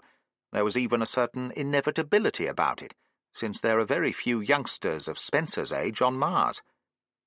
He spread his hands in front of him, in a habit which Gibson had noticed before, and stared intently at his fingers, as if seeing them for the first time in his life. "The engagement can be announced tomorrow," he said softly. "And now, what about your side of the affair?" He stared keenly at Gibson, who returned his gaze without flinching. "I want to do whatever is best for Jimmy," he said. "Just as soon as I can decide what that is." "And you still want to stay on Mars?" asked Hadfield. "I'd thought of that aspect of it too," said Gibson. "But if I went back to Earth, what good would that do? Jimmy'll never be there for more than a few months at a time. In fact, from now on I'll see a lot more of him if I stay on Mars." "Yes, I suppose that's true enough," said Hadfield with a smile. "How Irene's going to enjoy having a husband who spends half his life in space remains to be seen. But then sailors' wives have managed to put up with this sort of thing for quite a long time." He paused abruptly. "Do you know what I think you ought to do?" he said. "I'd be very glad of your views," Gibson replied with feeling. "Do nothing until the engagement's over and the whole thing's settled. If you revealed your identity now, I don't see what good it would do, and it might conceivably cause harm. Later, though, you must tell Jimmy who you are, or who he is, whichever way you like to look at it. But I don't think the right moment will come for quite a while." It was the first time that Hadfield had referred to Spencer by his Christian name.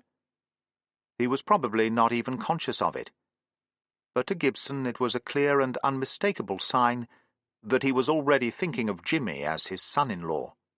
The knowledge brought him a sudden sense of kinship and sympathy towards Hadfield. They were united in selfless dedication towards the same purpose, the happiness of the two children in whom they saw their own youth reborn. Looking back upon it later, Gibson was to identify this moment with the beginning of his friendship with Hadfield, the first man to whom he was ever able to give his unreserved admiration and respect. It was a friendship that was to play a greater part in the future of Mars than either could have guessed.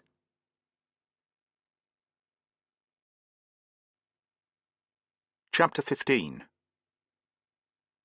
It had opened just like any other day in Port Lowell.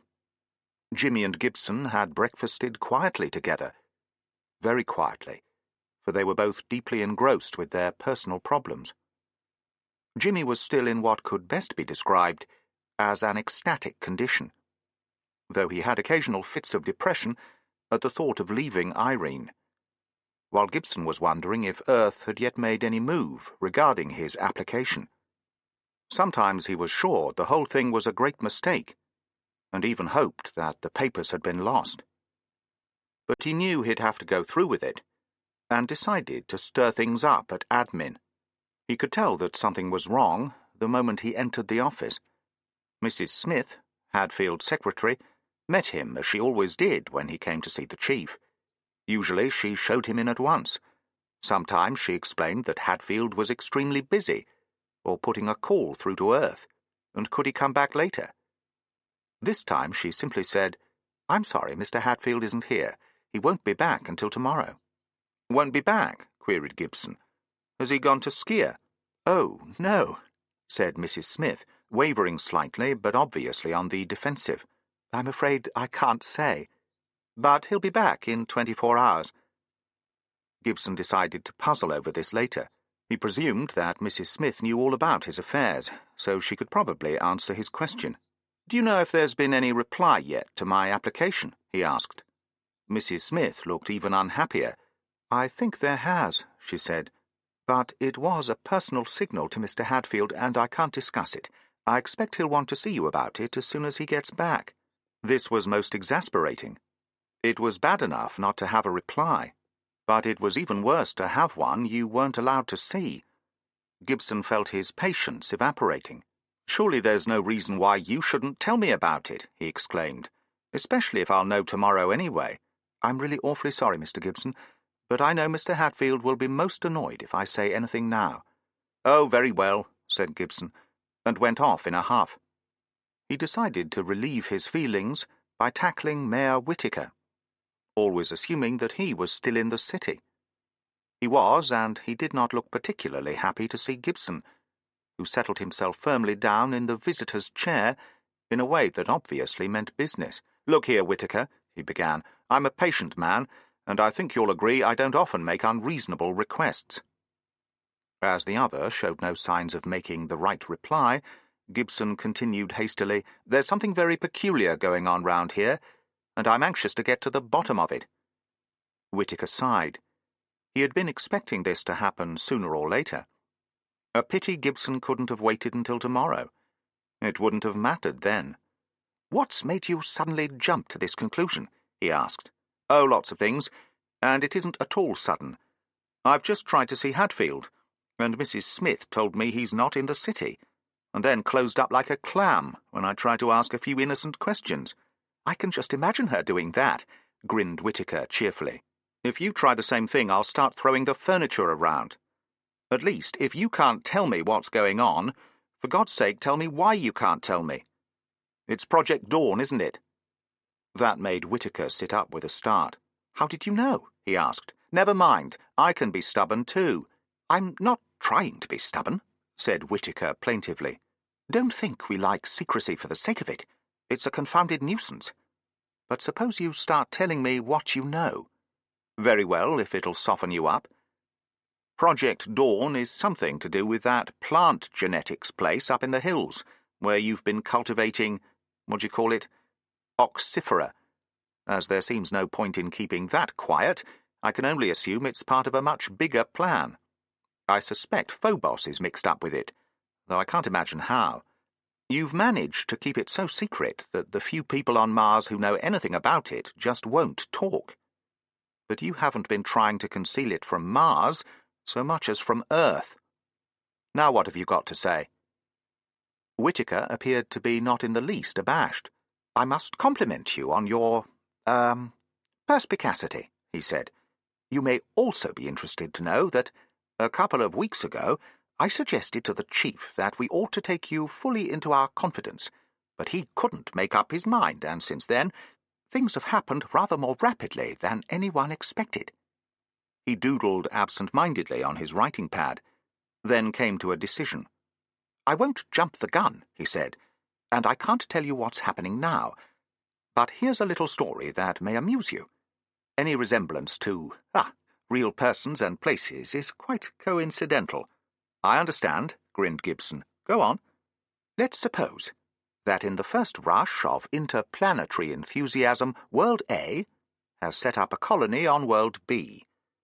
After some years, it finds that this is costing a lot more than it expected, and has given no tangible returns for the money spent. Two factions then arise on the mother world. One, the conservative group, want to close the project down, to cut their losses and get out. The other group, the progressives, want to continue the experiment because they believe that in the long run, man has got to explore and master the material universe, or else he'll simply stagnate on his own world. But this sort of argument is no use with the taxpayers, and the Conservatives are beginning to get the upper hand. All this, of course, is rather unsettling to the colonists, who are getting more and more independently minded, and don't like the idea of being regarded as poor relations living on charity. Still, they don't see any way out, until one day a revolutionary scientific discovery is made. I should have explained at the beginning that Planet B has been attracting the finest brains of A, which is another reason why A is getting annoyed. This discovery opens up almost unlimited prospects for the future of B, but to apply it involves certain risks, as well as the diversion of a good deal of B's limited resources. Still, the plan is put forward, and is promptly turned down by A. There is a protracted tug-of-war behind the scenes, but the home planet is adamant. The colonists are then faced with two alternatives. They can force the issue out into the open and appeal to the public on World A. Obviously, they'll be at a great disadvantage, as the men on the spot can shout them down. The other choice is to carry on with the plan without informing Earth, I mean Planet A, and this is what they finally decided to do. Of course, there were a lot of other factors involved, political and personal, as well as scientific. It so happened that the leader of the colonists was a man of unusual determination who wasn't scared of anything or anyone on either of the planets. He had a team of first-class scientists behind him, and they backed him up. So the plan went ahead, but no one knows if it will be successful. I'm sorry, I can't tell you the end of the story.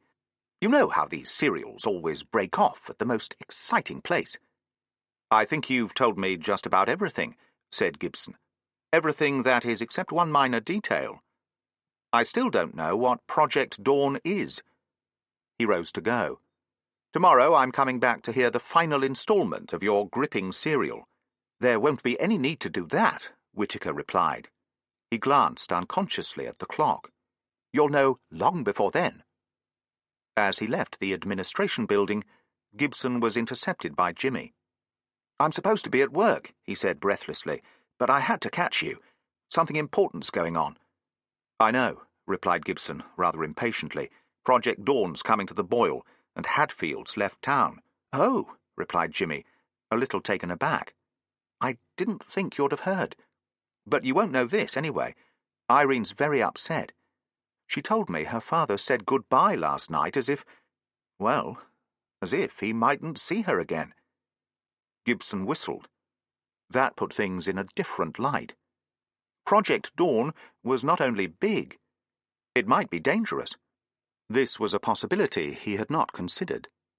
"Whatever's happening," he said, "we'll know all about it tomorrow.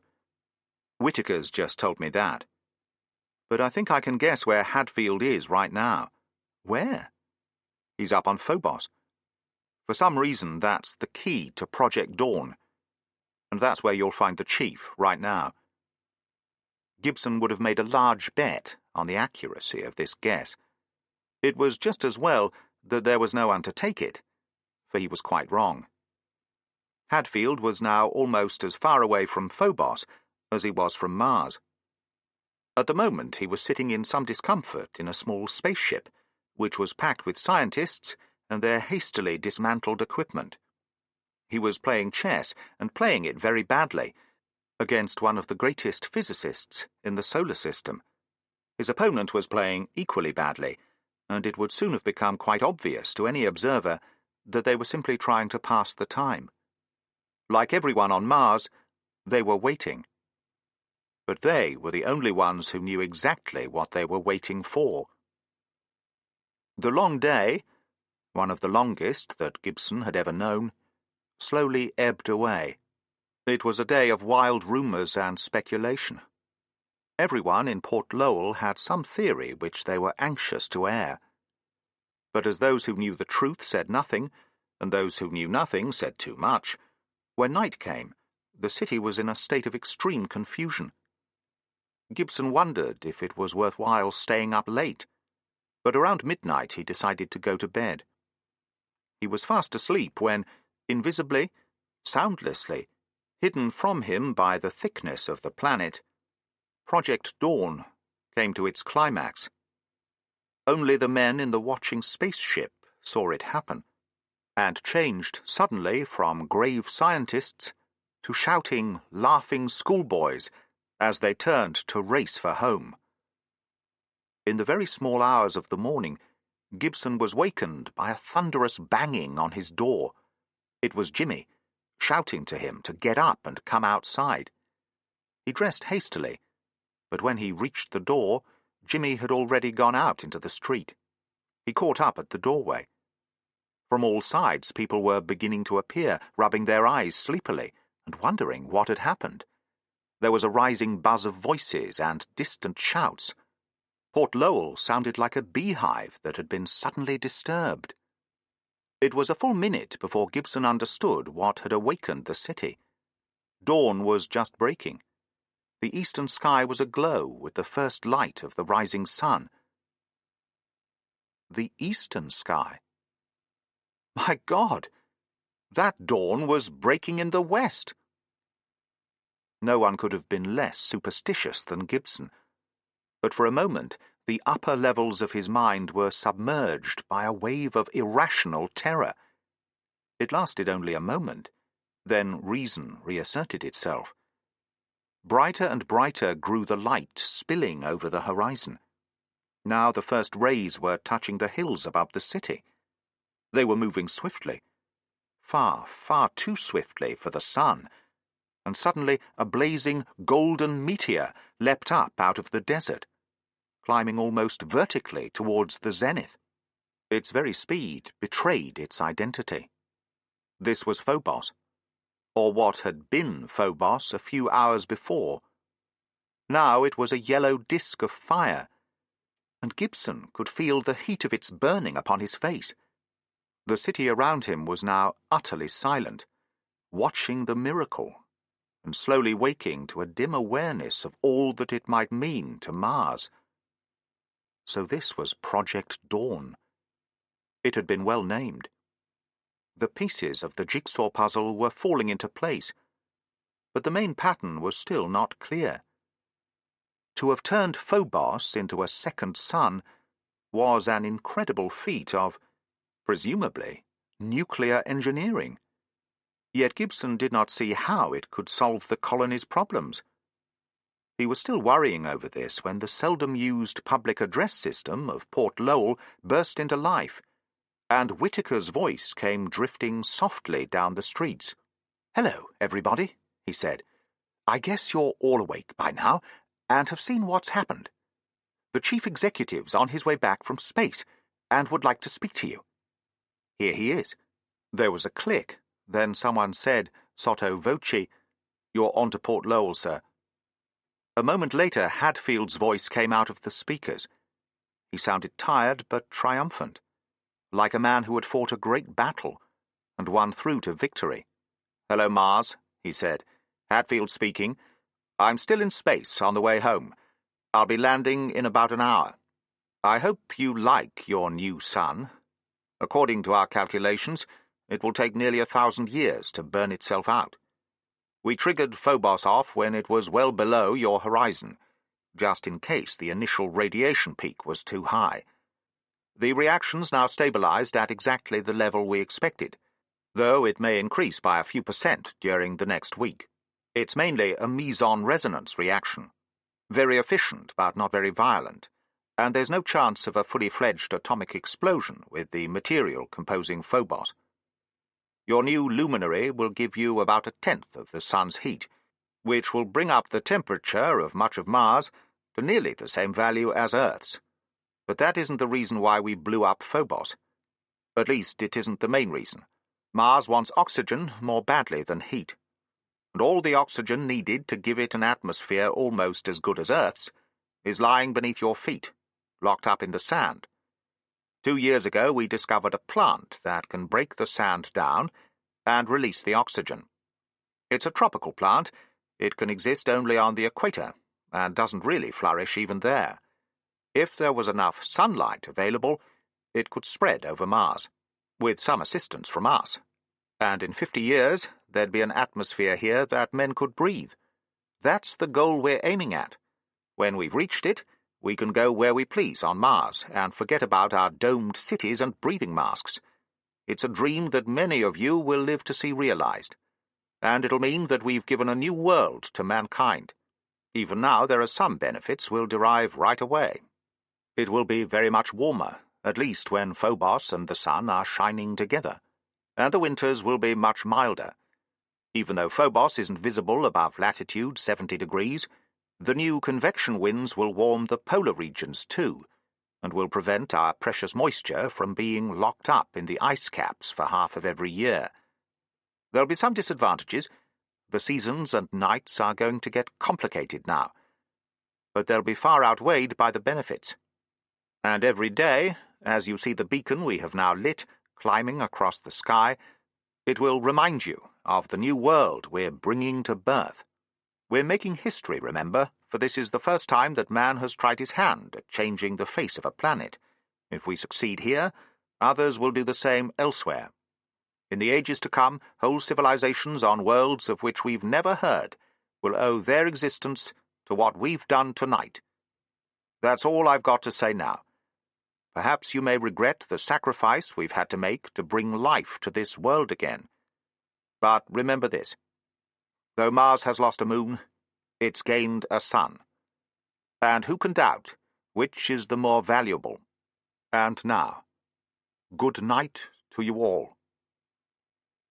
But no one in Port Lowell went back to sleep. As far as the city was concerned, the night was over, and the new day had dawned. It was hard to take one's eyes off that tiny golden disk as it climbed steadily up the sky, its warmth growing greater minute by minute. What would the Martian plants be making of it, Gibson wondered. He walked along the street until he came to the nearest section of the dome, and looked out through the transparent wall. It was as he had expected. They had all awakened and turned their faces to the new sun. He wondered just what they would do when both suns were in the sky together. The chief's rocket landed half an hour later, but Hadfield and the scientists of Project Dawn avoided the crowds by coming into the city on foot through Dome 7 and sending the transport onto the main entrance as a decoy. This ruse worked so well that they were all safely indoors before anyone realized what had happened, or could start celebrations which they were too tired to appreciate. However, this did not prevent numerous private parties forming all over the city, parties at which everyone tried to claim that they had known what Project Dawn was all the time. Phobos was approaching the zenith, much nearer and therefore much warmer than it had been on rising, when Gibson and Jimmy met their crewmates in the crowd that had good-naturedly but firmly insisted to George that he better open up the bar. Each party claimed it had only homed on this spot because it was sure it would find the other there. Hilton, who as chief engineer might be expected to know more about nucleonics than anyone else in the assembly, was soon pushed to the fore and asked to explain just what had happened. He modestly denied his competence to do anything of the sort. What they've done up on Phobos, he protested, is years ahead of anything I ever learned at college. Why, even meson reactions hadn't been discovered then, let alone how to harness them. In fact, I don't think anyone on Earth knows how to do that, even now. It must be something that Mars has learned for itself. "Do you mean to tell me," said Bradley, "that Mars is ahead of Earth in nuclear physics? Or anything else, for that matter?" This remark nearly caused a riot, and Bradley's colleagues had to rescue him from the indignant colonists, which they did in a somewhat leisurely fashion. When peace had been restored, Hilton nearly put his foot in it by remarking, "Of course, you know that a lot of Earth's best scientists have been coming here in the last few years, so it's not as surprising as you might think." The statement was perfectly true, and Gibson remembered the remark that Whittaker had made to him that very morning.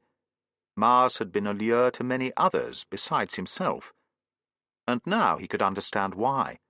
What prodigies of persuasion, what intricate negotiations and downright deceptions Hadfield must have performed in these last few years. It had perhaps been not too difficult to attract the really first-rate minds. They could appreciate the challenge and respond to it. The second-raters, the equally essential rank and file of science, would have been harder to find. One day, perhaps, he would learn the secrets behind the secret, and discover just how Project Dawn had been launched and guided to success. What was left of the night seemed to pass very swiftly. Phobos was dropping down into the eastern sky when the sun rose up to greet its rival. It was a duel that all the city watched in silent fascination, a one-sided conflict that could have only a predetermined outcome. When it shone alone in the night sky, it was easy to pretend that Phobos was almost as brilliant as the sun. But the first light of the true dawn banished the illusion. Minute by minute, Phobos faded, though it was still well above the horizon, as the sun came up out of the desert. Now one could tell how pale and yellow it was by comparison. There was little danger that the slowly turning plants would be confused in their quest for light. When the sun was shining, one scarcely noticed Phobos at all. But it was bright enough to perform its task, and for 1,000 years it would be the lord of the Martian night.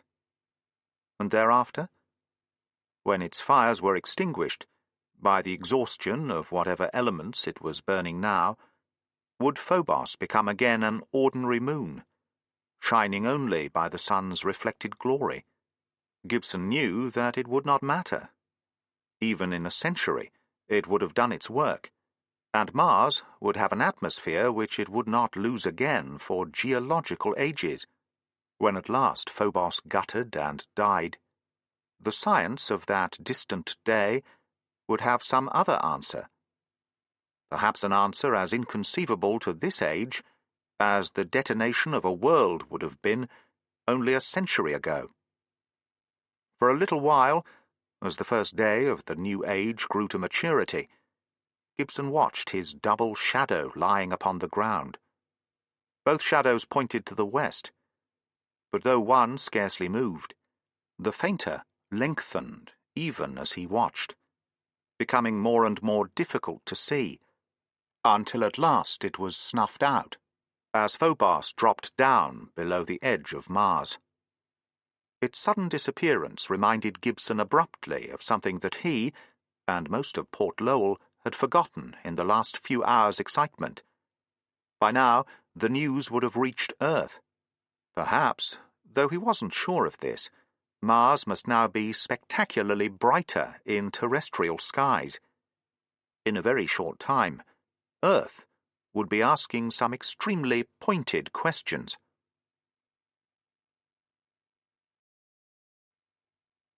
Chapter 16. It was one of those little ceremonies so beloved by the TV newsreels. Hatfield and all his staff were gathered in a tight group at the edge of the clearing, with the domes of Port Lowell rising behind them. It was, thought the cameraman, a nicely composed picture, though the constantly changing double illumination made things a little difficult.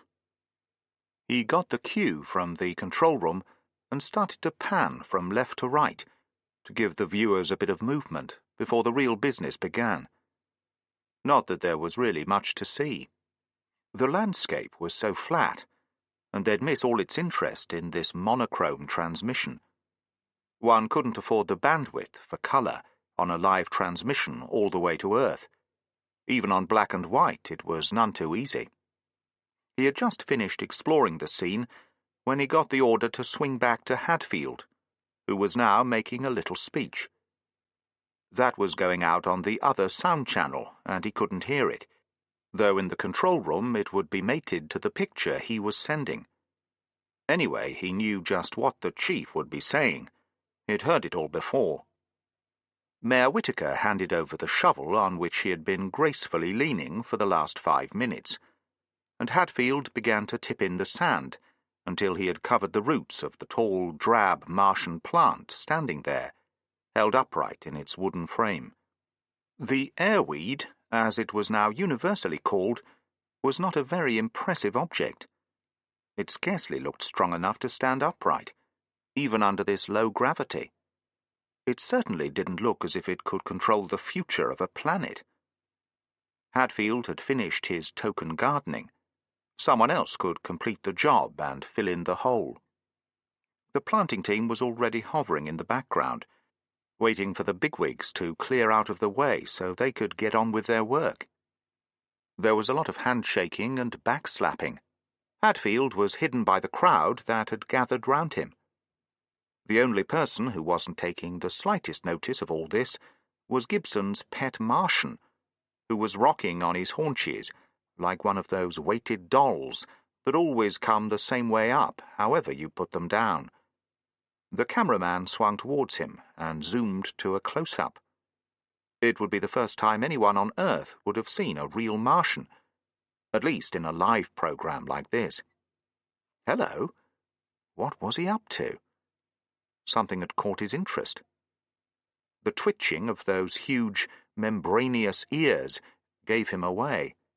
He was beginning to move in short, cautious hops. The cameraman chased him and widened the field at the same time to see where he was going. No one else had noticed that he had begun to move. Gibson was still talking to Whitaker and seemed to have completely forgotten his pet. So that was the game. This was going to be good. The folk back on Earth would love it. Would he get there before he was spotted? Yes, he'd made it. With one final bound, he'd hopped down into the little pit, and the small triangular beak began to nibble at the slim Martian plant that had just been placed there with such care. No doubt he thought it so kind of his friends to go to all this trouble for him. Or did he really know he was being naughty? That devious approach had been so skillful that it was hard to believe it was done in complete innocence. Anyway, the cameraman wasn't going to spoil his fun. It would make too good a picture. He cut for a moment back to Hatfield and Company, still congratulating themselves on the work which Squeak was rapidly undoing. It was too good to last. Gibson spotted what was happening and gave a great yell which made everyone jump. Then he raced towards Squeak who did a quick look round, decided that there was nowhere to hide, and just sat still, with an air of injured innocence. He let himself be led away quietly, not aggravating his offence by resisting the forces of the law, when Gibson grabbed one of his ears and tugged him away from the scene of the crime. A group of experts then gathered anxiously around the airweed, and to everyone's relief, it was soon decided that the damage was not fatal. It was a trivial incident which no one would have imagined to have any consequences beyond the immediate moment. Yet, though he never realized the fact, it was to inspire one of Gibson's most brilliant and fruitful ideas. Life for Martin Gibson had suddenly become very complicated and intensely interesting. He had been one of the first to see Hadfield after the inception of Project Dawn. The CE had called for him, but had been able to give him only a few minutes of his time. That, however, had been enough to change the pattern of Gibson's future. "I'm sorry I had to keep you waiting," Hadfield said, "but I got the reply from Earth only just before I left. The answer is that you can stay here, if you can be absorbed into our administrative structure, to use the official jargon. As the future of our administrative structure depended somewhat largely on Project Dawn, I thought it best to leave the matter until I got back home." The weight of uncertainty had lifted from Gibson's mind. It was all settled now. Even if he had made a mistake, and he did not believe he had, there was now no going back. He had thrown in his lot with Mars. He would be part of the colony in its fight to regenerate this world that was now stirring sluggishly in its sleep. "And what job have you got for me?" Gibson asked a little anxiously. "I've decided to regularize your unofficial status," said Hadfield with a smile. "What do you mean? Do you remember what I said at our very first meeting?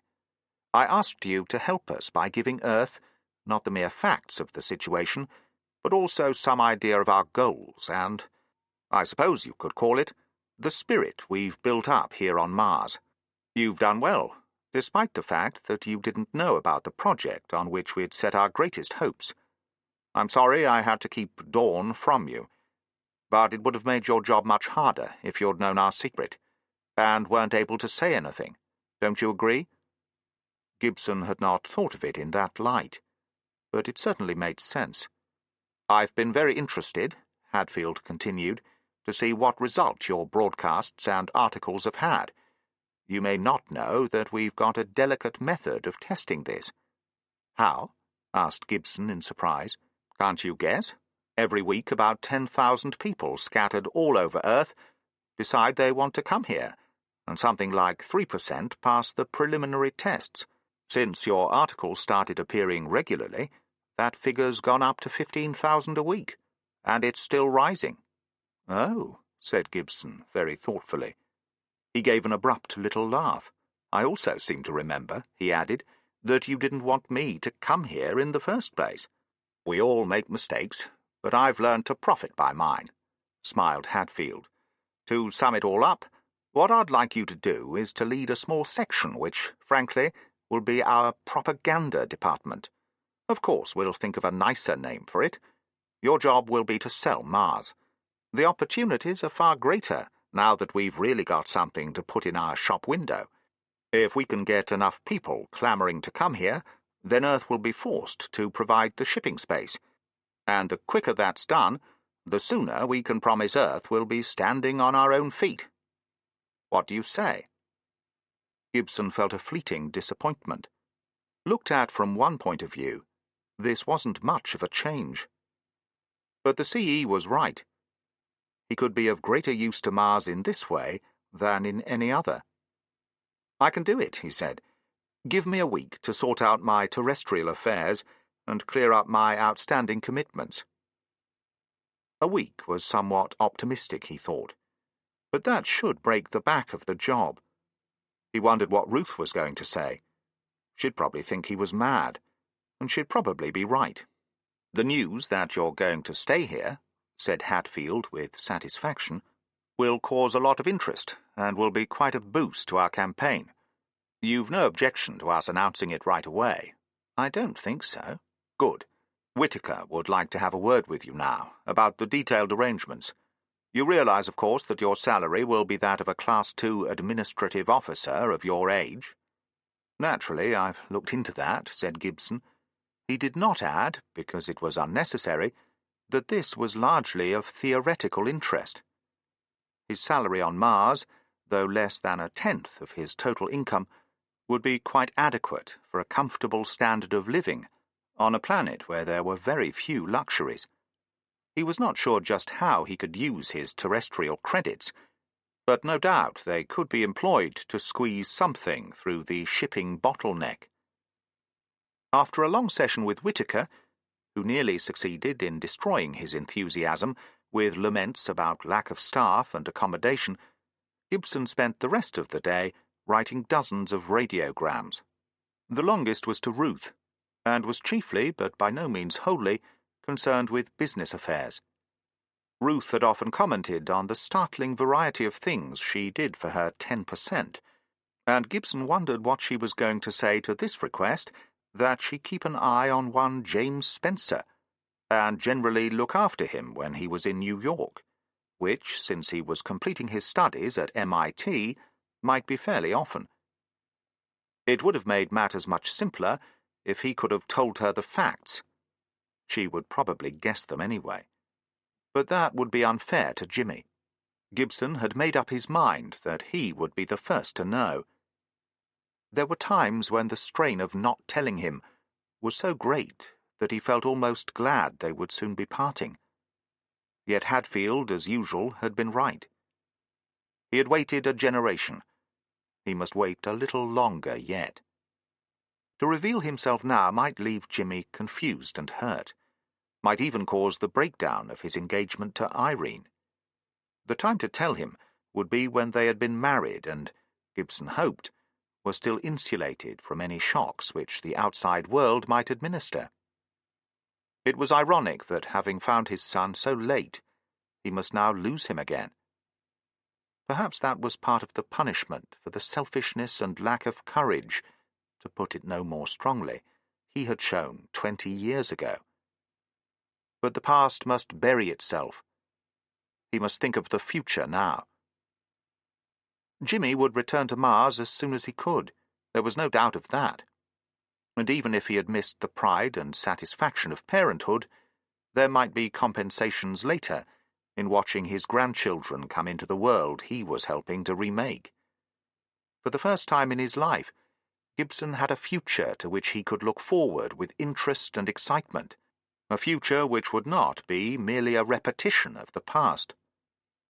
Earth hurled its thunderbolt 4 days later. The first Gibson knew about it was when he saw the headline across the front page of the Martian Times. For a moment, the two words staring back at him were so astounding that he forgot to read on. Hadfield recalled. We have just received news that the Interplanetary Development Board has requested the Chief Executive to return to Earth on the Ares, which leaves Deimos in 4 days. No reason is given. That was all. But it would set Mars ablaze. No reason was given, and none was necessary. Everyone knew exactly why Earth wanted to see Warren Hadfield. "What do you think of this?" Gibson asked Jimmy as he passed the paper across the breakfast table. "Good Lord," gasped Jimmy. "There'll be trouble now. What do you think he'll do?" "What can he do?" "Well, he can refuse to go. Everyone here would certainly back him up.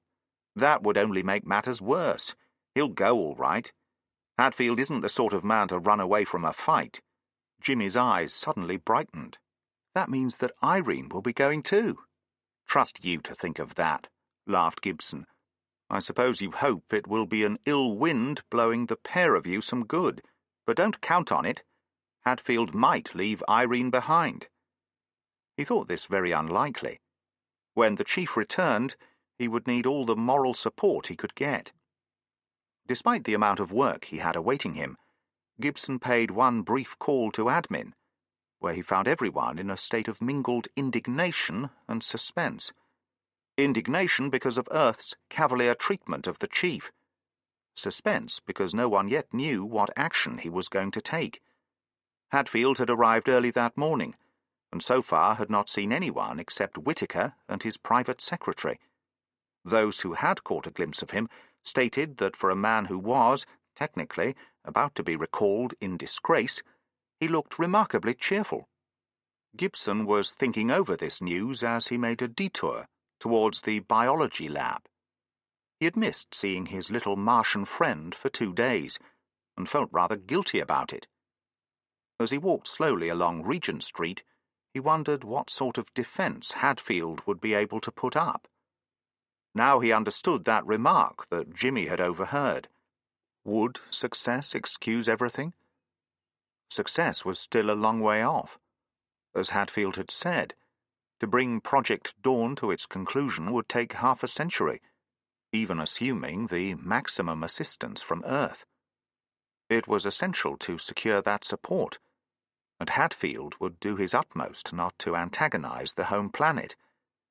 The best that Gibson could do to support him would be to provide long-range covering fire from his propaganda department. Squeak, as usual, was delighted to see him, though Gibson returned his greeting somewhat absent-mindedly. As he invariably did, he proffered Squeak a fragment of airweed from the supply kept in the lab. That simple action must have triggered something in his subconscious mind, for he suddenly paused, then turned to the chief biologist. "I've just had a wonderful idea," he said. "You know you were telling me about the tricks you've been able to teach Squeak. Teach him. The problem now is to stop him learning them. You also said you were fairly sure the Martians could communicate with each other, didn't you? Well, our field parties proved that they can pass on simple thoughts, and even some abstract ideas like colour. That doesn't prove much, of course. Bees can do the same. Then tell me what you think of this. Why shouldn't we teach them to cultivate the airweed for us? You see what a colossal advantage they've got. They can go anywhere on Mars they please, while we'd have to do everything with machines. They needn't know what they're doing, of course. We'd simply provide them with the shoots. It does propagate that way, doesn't it? Teach them the necessary routine, and reward them afterwards. Just a moment. It's a pretty idea, but haven't you overlooked some practical points? I think we could train them in the way you suggest. We've certainly learned enough about their psychology for that. But may I point out that there are only 10 known specimens, including Squeak. I hadn't overlooked that, said Gibson impatiently. I simply don't believe the group I found is the only one in existence. That would be a quite incredible coincidence. Certainly they're rather rare, but there must be hundreds, if not thousands of them over the planet. I'm going to suggest a photo reconnaissance of all the airweed forests. We should have no difficulty in spotting their clearings. But in any case, I'm taking the long-term view. Now that they've got far more favourable living conditions, they'll start to multiply rapidly, just as the Martian plant life's already doing. Remember, even if we left it to itself, the airweed would cover the equatorial regions in 400 years, according to your own figures. With the Martians and us to help it spread, we might cut years off Project Dawn. The biologist shook his head doubtfully, but began to do some calculations on a scribbling pad. When he had finished, he pursed his lips. "Well," he said, "I can't actually prove it's impossible. There are too many unknown factors, including the most important one of all, the Martians' reproduction rate. Incidentally, I suppose you know that they're marsupials. That's just been confirmed." "You mean like kangaroos?" "Yes.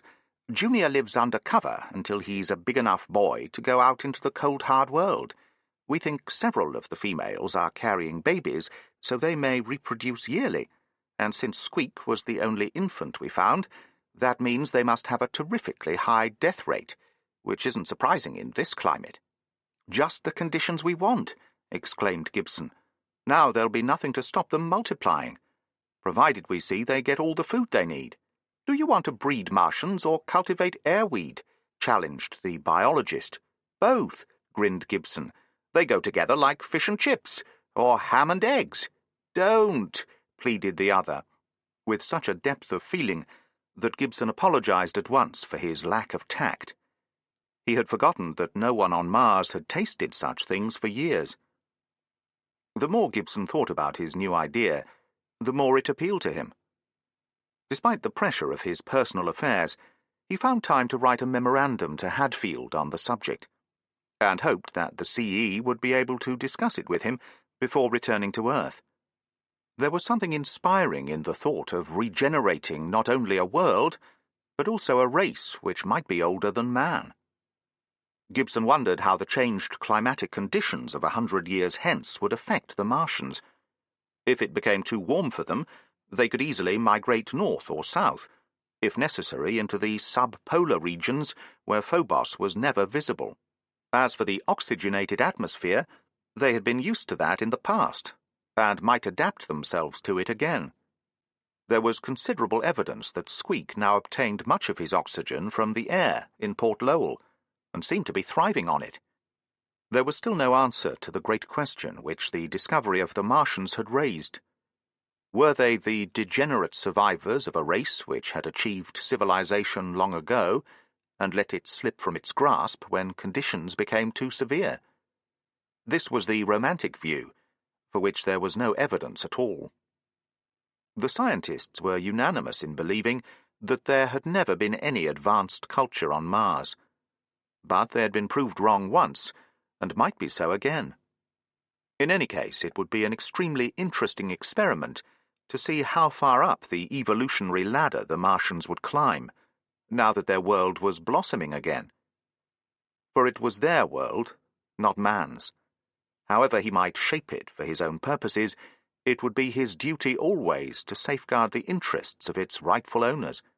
No one could tell what part they might have to play in the history of the universe. And when, as was one day inevitable, man himself came to the notice of yet higher races, he might well be judged by his behavior here on Mars.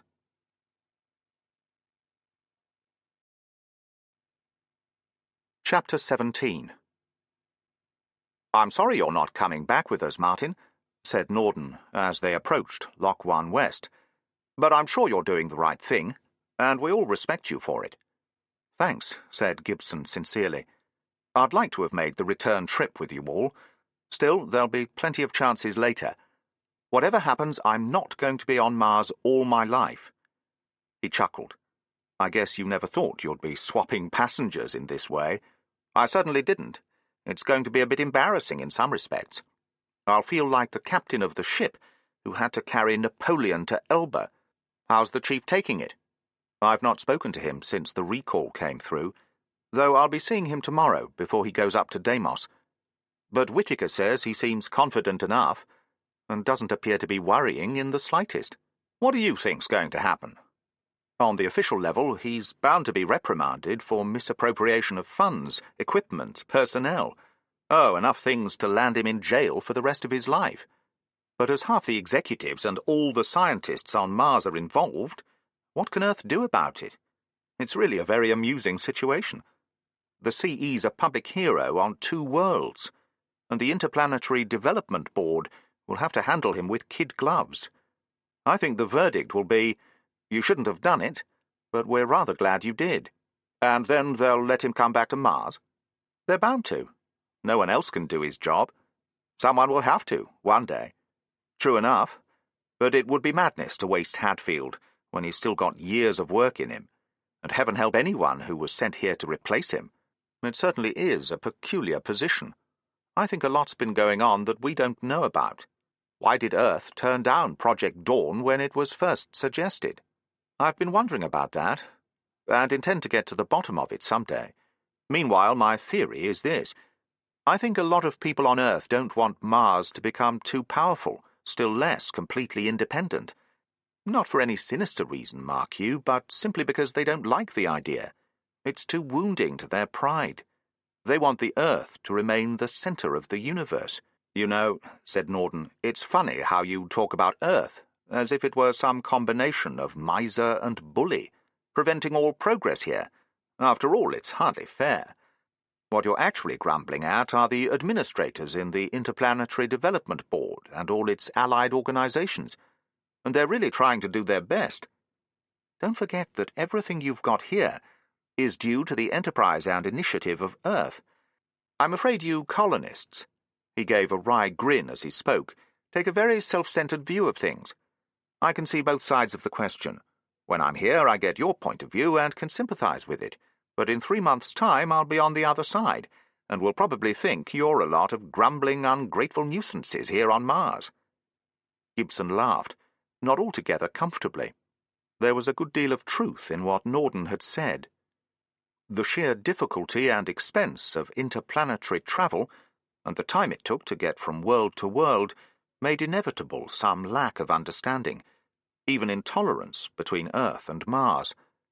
He hoped that as the speed of transport increased, these psychological barriers would be broken down, and the two planets would come closer together in spirit as well as in time. They had now reached the lock, and were waiting for the transport to take Norden out to the airstrip. The rest of the crew had already said goodbye, and were now on their way up to Deimos. Only Jimmy had received special dispensation to fly up with Hadfield and Irene when they left tomorrow. Jimmy had certainly changed his status, thought Gibson with some amusement, since the Ares had left Earth. He wondered just how much work Norden was going to get out of him on the homeward voyage. "Well, John, I hope you have a good trip back," said Gibson, holding out his hand as the airlock door opened. "When will I be seeing you again?" "In about 18 months. I've got a trip to Venus to put in first. When I get back here, I expect to find quite a difference. Airweed and Martians everywhere." "I don't promise much in that time," laughed Gibson, "but we'll do our best not to disappoint you." They shook hands, and Norden was gone. Gibson found it impossible not to feel a twinge of envy as he thought of all the things to which the other was returning, all the unconsidered beauties of Earth, which he had once taken for granted, and now might not see again for many years. He still had 2 farewells to make, and they would be the most difficult of all. His last meeting with Hadfield would require considerable delicacy and tact. Norden's analogy, he thought, had been a good one. It would be rather like an interview with a dethroned monarch, about to sail into exile. In actual fact, it proved to be like nothing of the sort. Hadfield was still master of the situation, and seemed quite unperturbed by his future. When Gibson entered, he had just finished sorting out his papers. The room looked bare and bleak, and 3 waste paper baskets were piled high with discarded forms and memoranda. Whittaker, as acting chief executive, would be moving in tomorrow. "I've run through your note on the Martians and the airweed," said Hadfield, exploring the deeper recesses of his desk. "It's a very interesting idea, but no one can tell me whether it will work or not. The position's extremely complicated, and we haven't enough information. It really comes down to this. Would we get a better return for our efforts if we teach Martians to plant airweed, or if we do the job ourselves? Anyway, we'll set up a small research group to look into the idea, though there's not much we can do until we've got some more Martians. I've asked Dr. Peterson to handle the scientific side, and I'd like you to deal with the administrative problems as they arise, leaving any major decisions to Whittaker, of course. Peterson's a very sound fellow, but he lacks imagination. Between the 2 of you, we should get the right balance."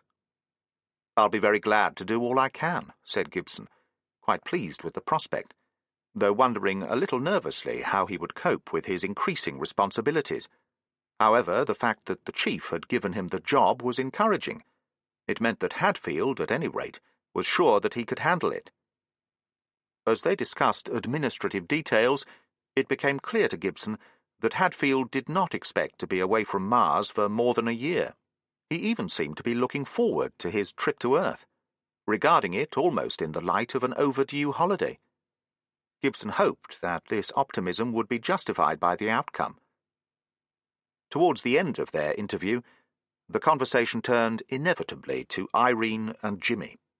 The long voyage back to Earth would provide Hadfield with all the opportunities he needed to study his prospective son-in-law, and Gibson hoped that Jimmy would be on his best behaviour.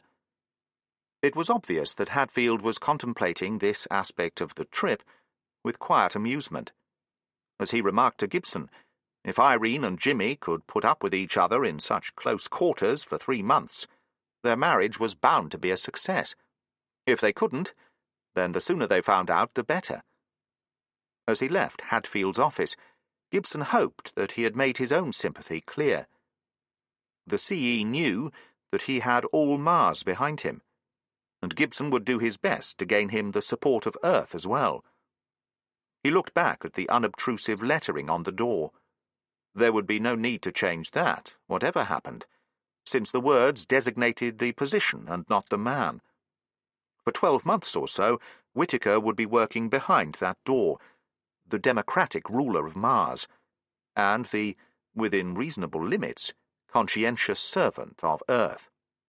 Whoever came and went, the lettering on the door would remain. That was another of Hadfield's ideas. The tradition that the post was more important than the man.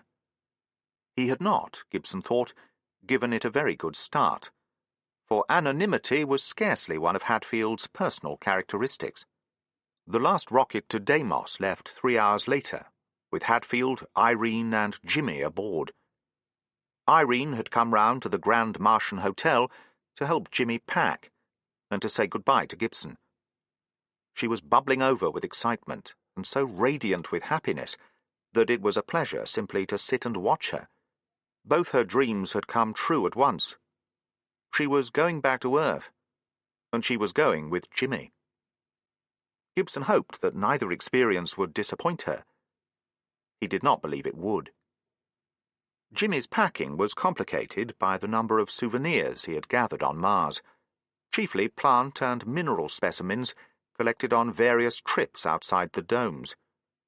All these had to be carefully weighed, and some heart-rending decisions were involved when it was discovered that he had exceeded his personal allowance by 2 kilograms.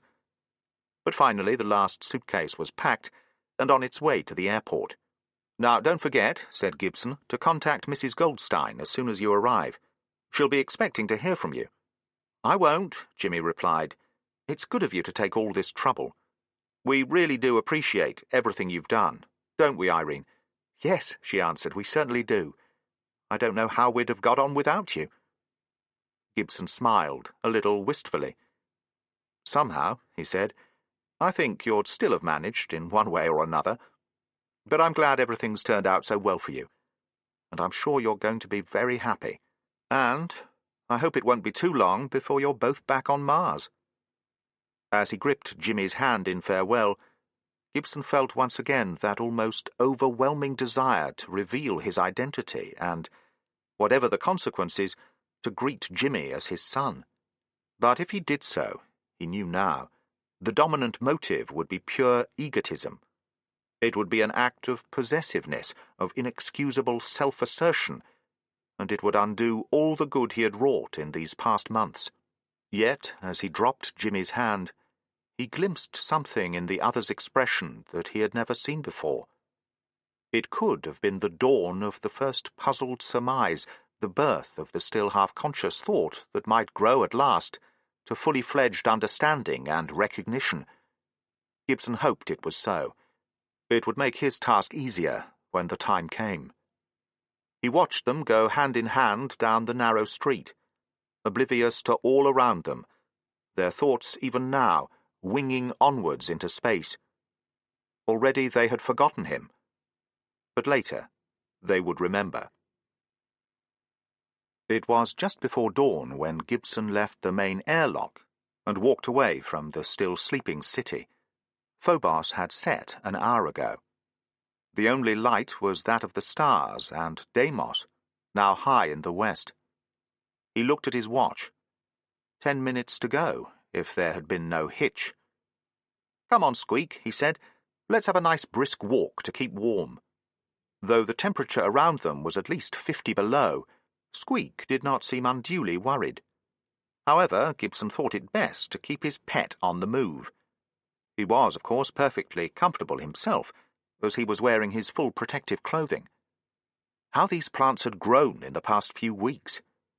They were now taller than a man, and though some of this increase might be normal, Gibson was sure that much of it was due to Phobos.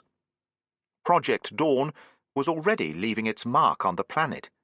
Even the North Polar Cap, which should now be approaching its midwinter maximum, had halted in its advance over the opposite hemisphere, and the remnants of the southern cap had vanished completely. They came to a stop about 1 kilometre from the city, far enough away for its lights not to hinder observation. Gibson glanced again at his watch. Less than a minute left. He knew what his friends were feeling now. He stared at the tiny, barely visible gibbous disk of Deimos, and waited. Quite suddenly, Deimos became conspicuously brighter.